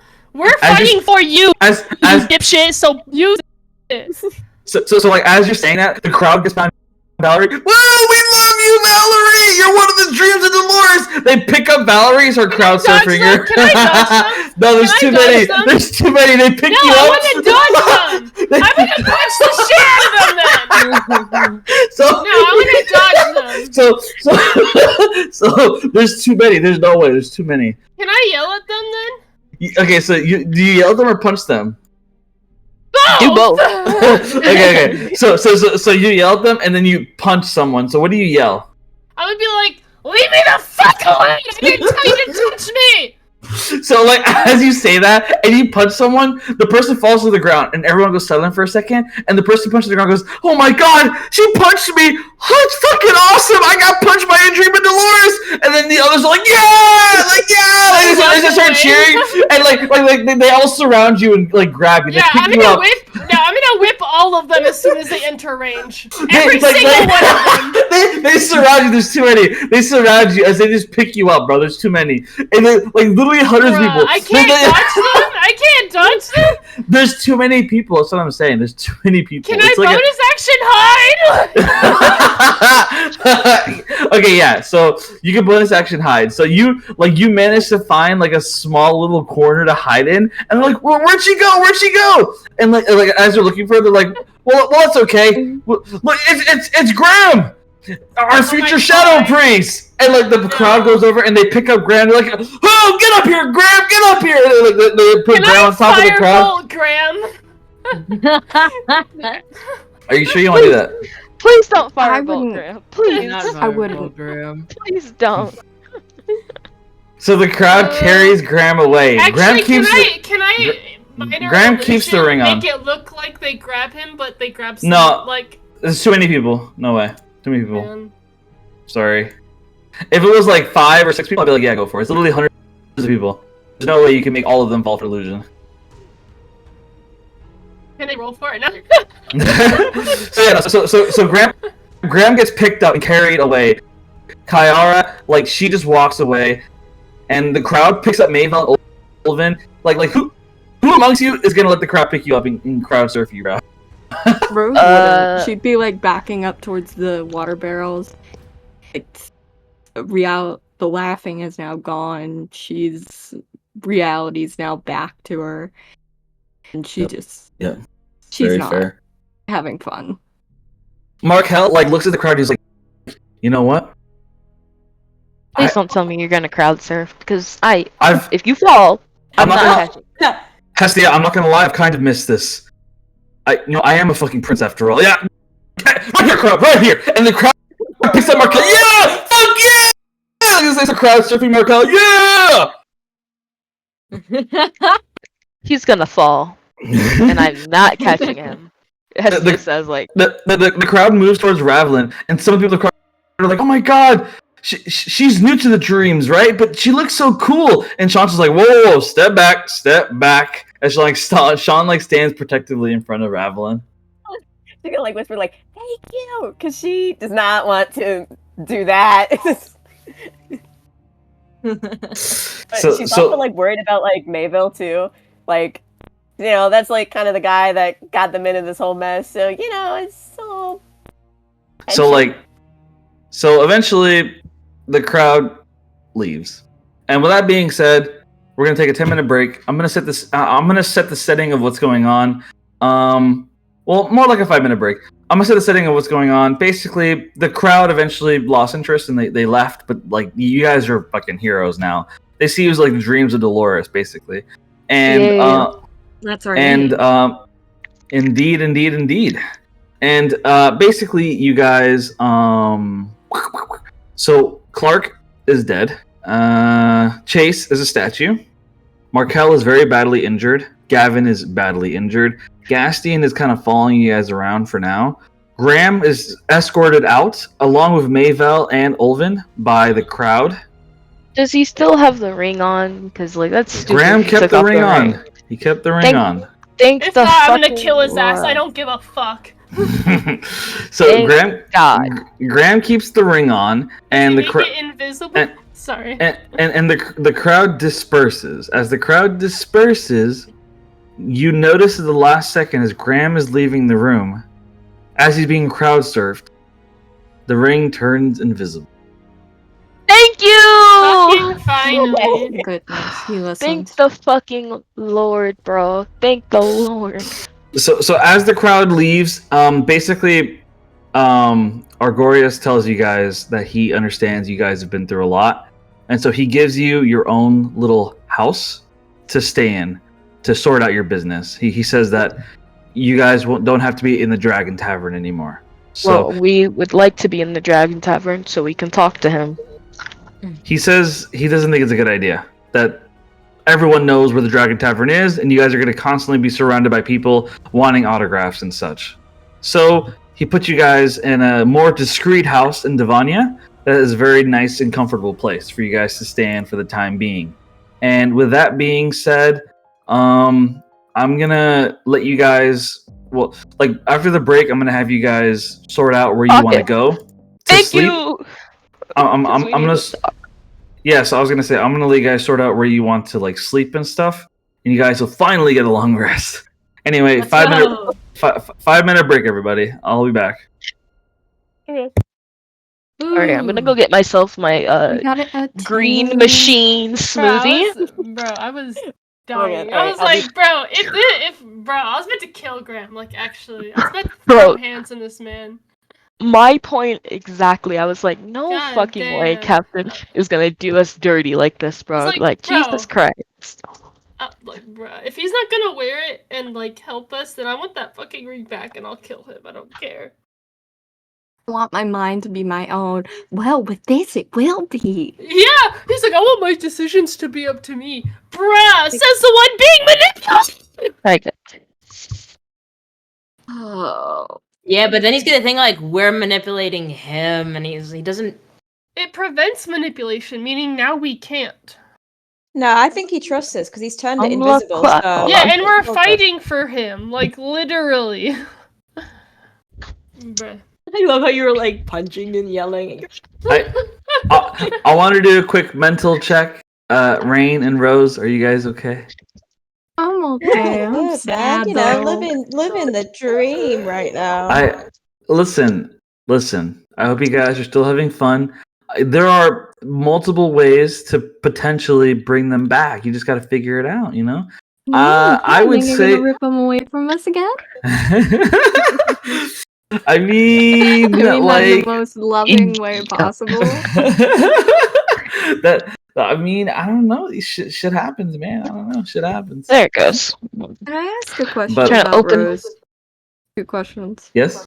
What's up?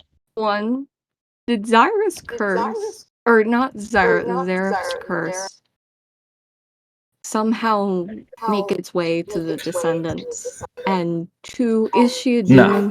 demon? Okay, so when it comes to Rose, okay. So I should have been. I'll be super clear on this, okay.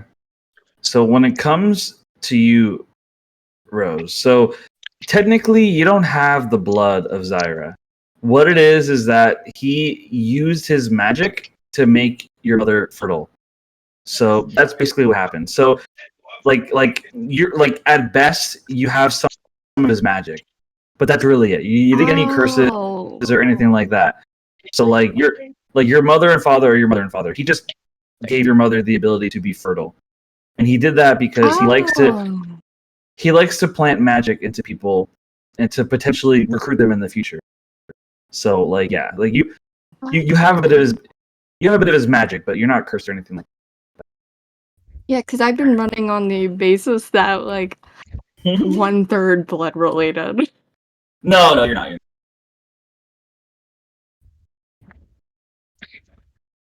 You don't got that Zyra in you.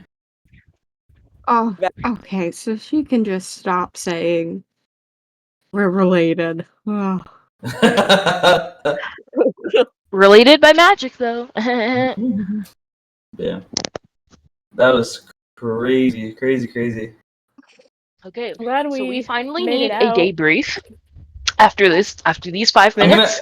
I'm gonna give 2 token inspirations. I forgot to do it earlier, but 1 token of inspiration for Hestia. I love the energy of this session. Really well done. And I'm gonna give a token of inspiration to Rain. Who got so emotional with Chase. Very well done. I will probably use it by the end of this session. Mhm. If I roll in that one, I my luck has been going good. So I hope you guys just know I cried actually when I got that nat 20.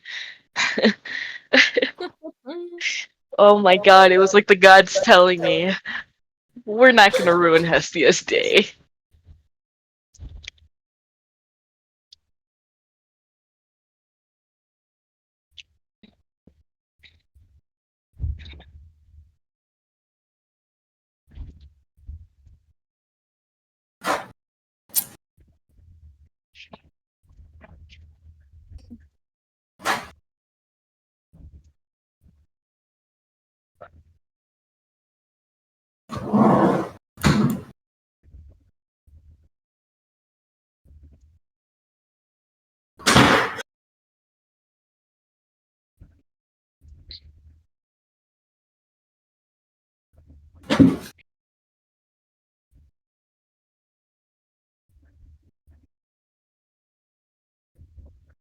Also, not wanting to meet in a church.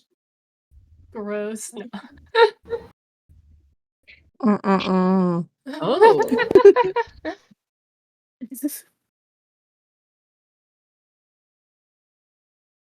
I call this room. I'm gonna call this one. I'm gonna call this one.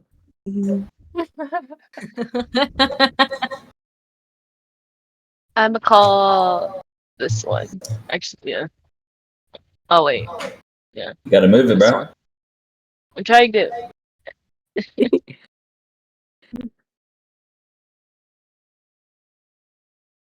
Valerie got the biggest fucking room to herself. I called it first. Oh, I didn't even know what we were doing. I was like, what are people calling? Because I wasn't on the Roll20 tab. I was like, why are people saying I called this one? What? I'm like, okay. Now you he have was like new map, and I was like, I call this one.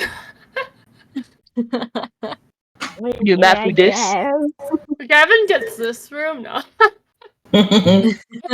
Oh yeah, that's he his gets fucking this room. one. What is this? What are these bottom two rooms? This Captain is Hill's Chillin's Bathroom room. storage. That's It's Chillin's Do room. you really want to know? Yes. Yeah, Is it a sure. sex room? Did That Cassie? is Isn't it? that is For prisoners? For prisoners? Please say for BDSM prisoners. room? that room is a combination of for a prisoner and or for the maid. Oh, Uh, we could trap Marvel in there. Or I Argorius. thought We could you trap were gonna. Maybell, Maybell, Maybell. Oh my Maybell. god. Maybell, sorry. We could trap either Maybell there or we could trap Argorius there. For his own good. Possible. I love how we all Okay. called dibs. Where's Clark? Okay. Okay, guys. So here's He's So- with me, baby. so You know? so here's the dealio. So here's what we're gonna do. Okay, so you guys, here's what we're gonna do. We're gonna do a scene for everybody before a long rest. So real quick. So Rain, we'll start off with you because I think that Rain's character is definitely turning evil. so I'm curious. So Rain, you go into the room with Chase in a box. What do you do, Rain? Rain kind of be sat on the edge of the bed, holding the box in her hands, and kind of like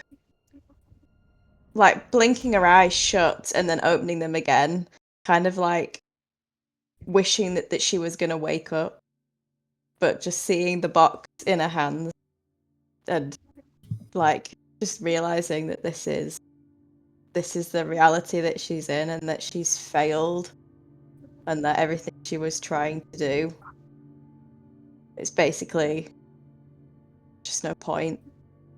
What was the point in As any of it? As you're thinking all of this, the box begins to shake very violently in your hands. I don't want to drop it on the floor, so just kind of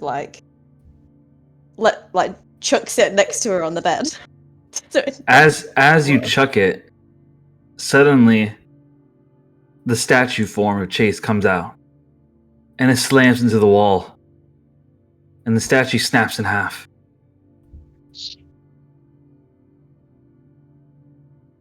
And as it does, you begin to hear whispers.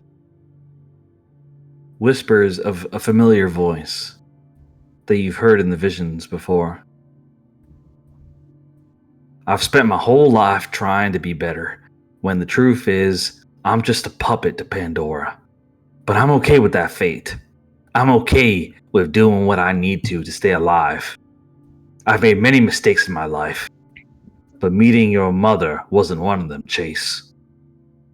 You see an image of Franford standing over Chase's bed as a child, and him looking down at the child. You see Chase's mother enter into the room, and she looks at Franford. You have some nerve coming here. When you are a filthy person. I already told you I did what I did because I didn't have a choice. I am loyal to my husband, to King Royt, and you used your magic to make the baby yours. You made Chase yours through your fucking magic. You didn't have any right to do that. I had to. Something's coming. Something that only that boy there, Chase, can stop. I've been keeping all the other countries at bay. I've made sure none of the other continents have ever made contact with each other. But it's only a matter of time until they do. And when they do, this world will really be close to ending. Ivana needs a leader.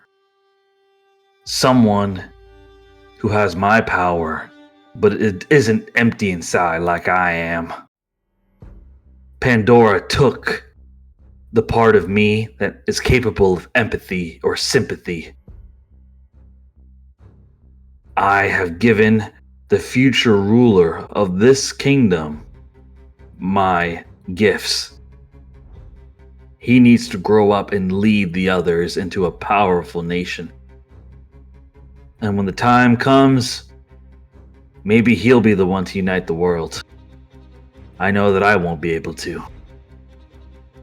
I have no idea what the fuck you're talking about. It sounds like a bunch of fucking nonsense. You don't have to believe me.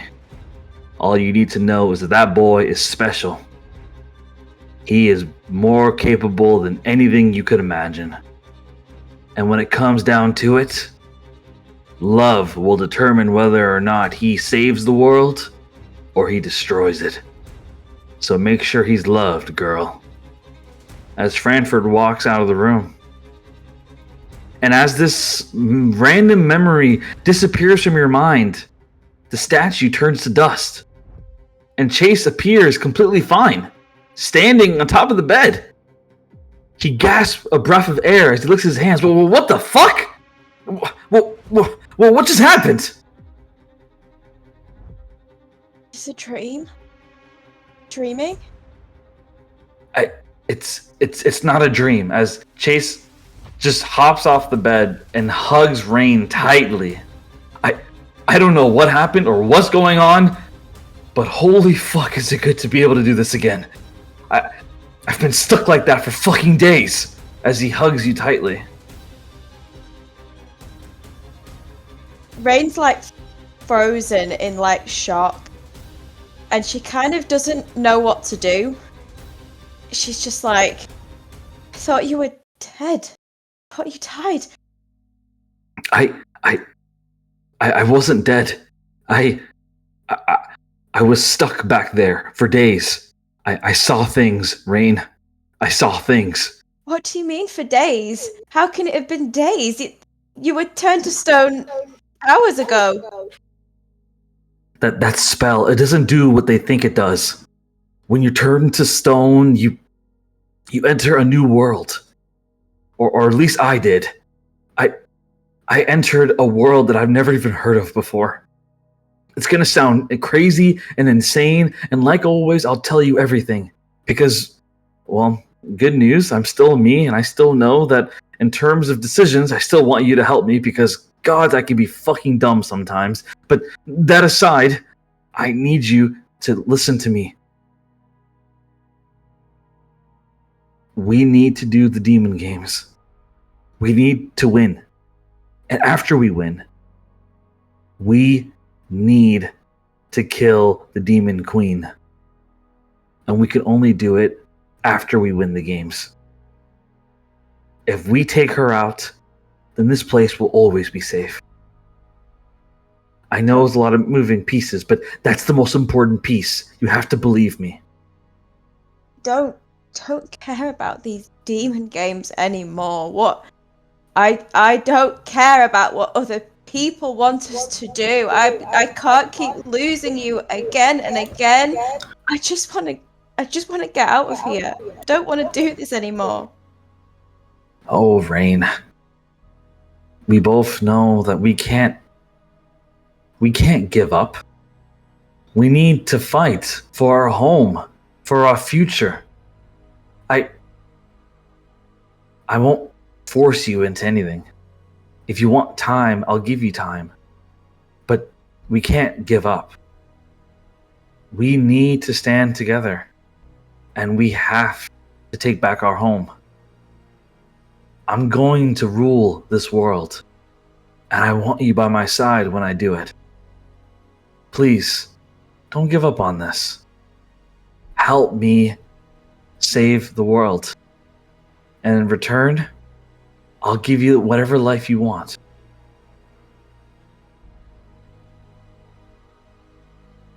I think Rain would kind of like be looking down and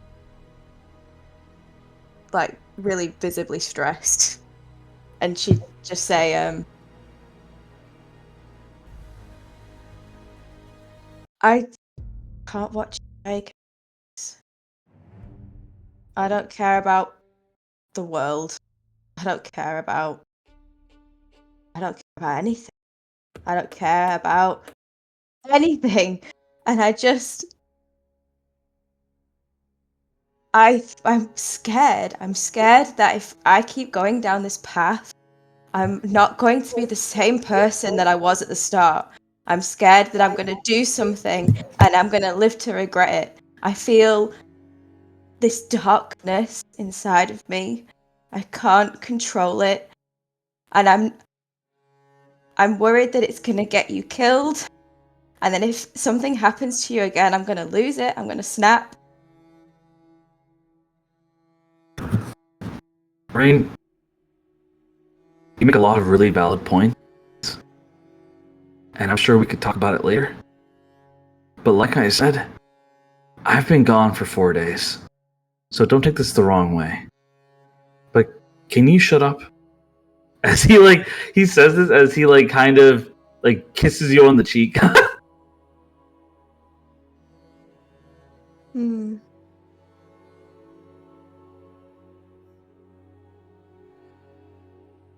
need you to get out. Chase, as you say that, he kind of steps back. And he gives you a look. And as you say that, he looks down. And he sighs. And he looks at you. And at first it looks like he's going to argue. But then he looks away. Fine. If that's what you want, then fine. As Chase leaves the room.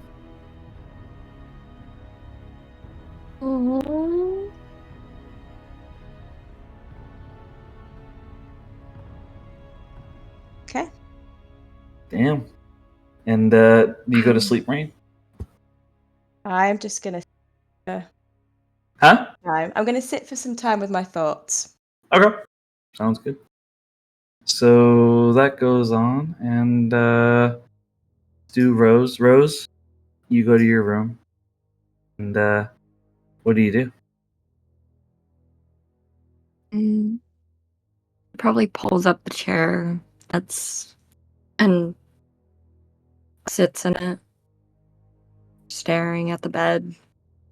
Not really saying anything. She's just staring.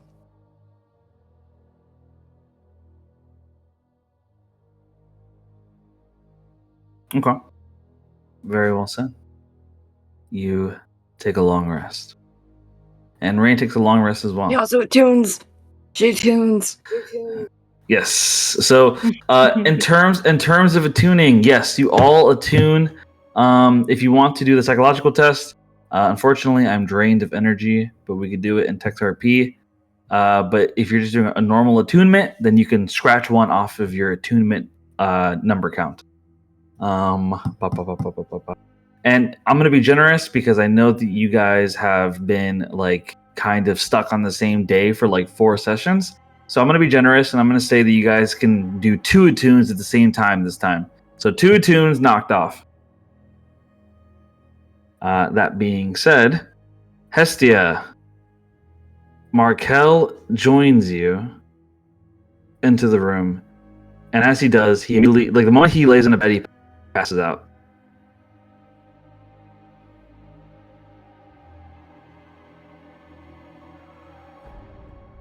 What do you do, Hestia?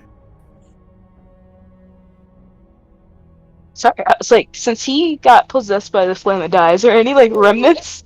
Like, cause like, I mean, no, unless you consider him being shirtless and snoring like a bear. nah, it's all good. Mm-hmm. Yeah, she's gonna go outside and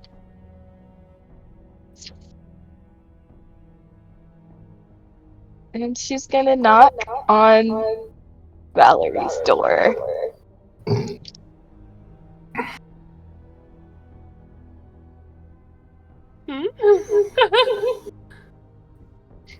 Actually, I was gonna say that if you're can't gonna do it.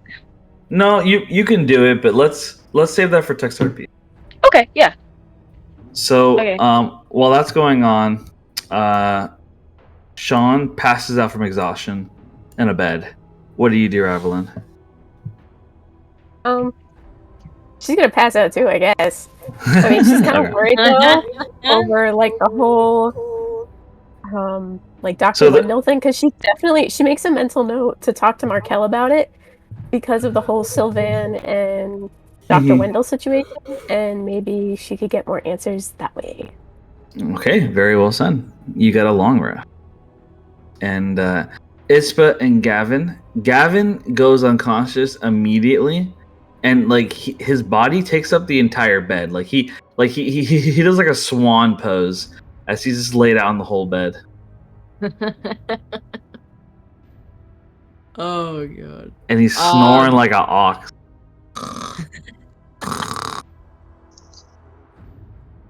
It's gonna like groan slightly. She's like, I'm never gonna have to like go in a peaceful trance like this. Nevertheless, she's just gonna like not even like untend the bed. She's just gonna like lay on top of the blankets, her head on the pillow, and just go into a trance. Oh, attune two. Yes, you attune as well. So you get 2 attunes knocked off. Let's go. We all get 2 tunes. I also And so with all- imagine that oh, sorry. No, go for it.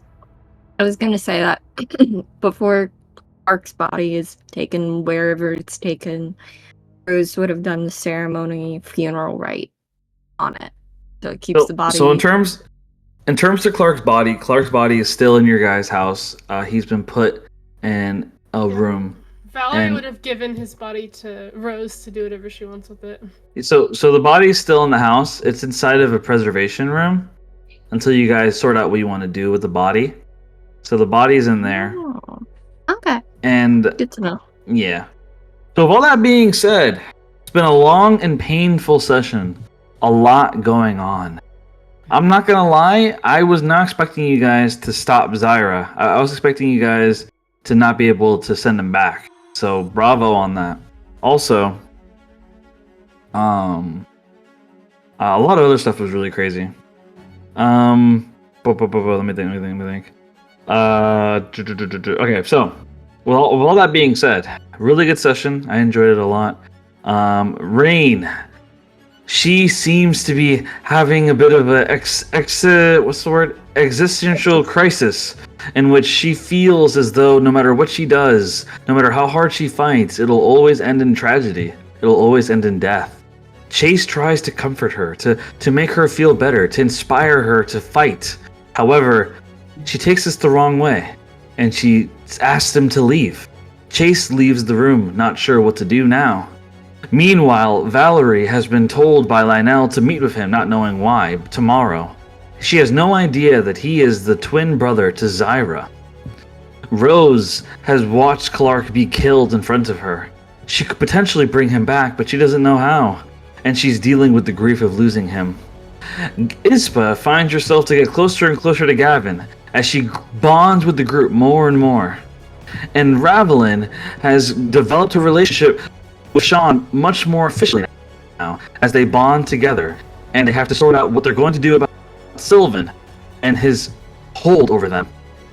And overall, with Hestia, what will she do in terms of Markel and what has happened to her?